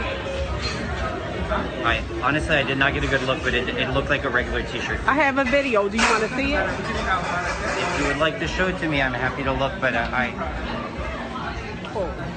do have history. Brittany, this was a restaurant in Baltimore owned by the Atlas Restaurant Group. They released this statement. Today we learned of an incredibly disturbing incident that occurred over the weekend at one of our restaurants in Baltimore, Ouzo Bay. The video made public earlier today was by a very concerned mother after she and her young son were denied seating dining service at the restaurant due to the son not meeting the dress code requirements. The video clearly shows the woman's son, an African-American young person wearing athletic shorts and an Air Jordan shirt. The video also shows a Caucasian youth dressed similarly who was permitted to dine in the restaurant. This should never have happened. The manager seen in the video has been placed on indefinite leave. We are sickened by this incident. We sincerely apologize to Marsha Grant, her son, and everyone impacted by this painful incident. They go on and on and on. Explaining this, they said we've taken the time to gather the facts and repeatedly review the video and interview employees. As a result, we immediately revised our dress code policy so the children 12 years old and younger who are accompanied by an adult will not be subject to a dress code at any Atlas property. We have addressed the issue with all managers and key staff at all properties and have spoken to many stakeholders who have contacted us. Last line, we know we failed in this instance and sincerely hope to be afforded the opportunity to meet with Marsha Grant and her son, who both deserve better. We are so tired. I mean, the interesting thing is this is just one of those moments that was caught on camera, and she had, a white youth that she was able to prove, that this is unequal and this is not fair. But how many times do we not have our cameras readily available? Or how many times do we know we saw someone walk in the back of the restaurant that has on the same attire, but we're being denied access? These things happen in restaurants. It happens at nightclubs. I'm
This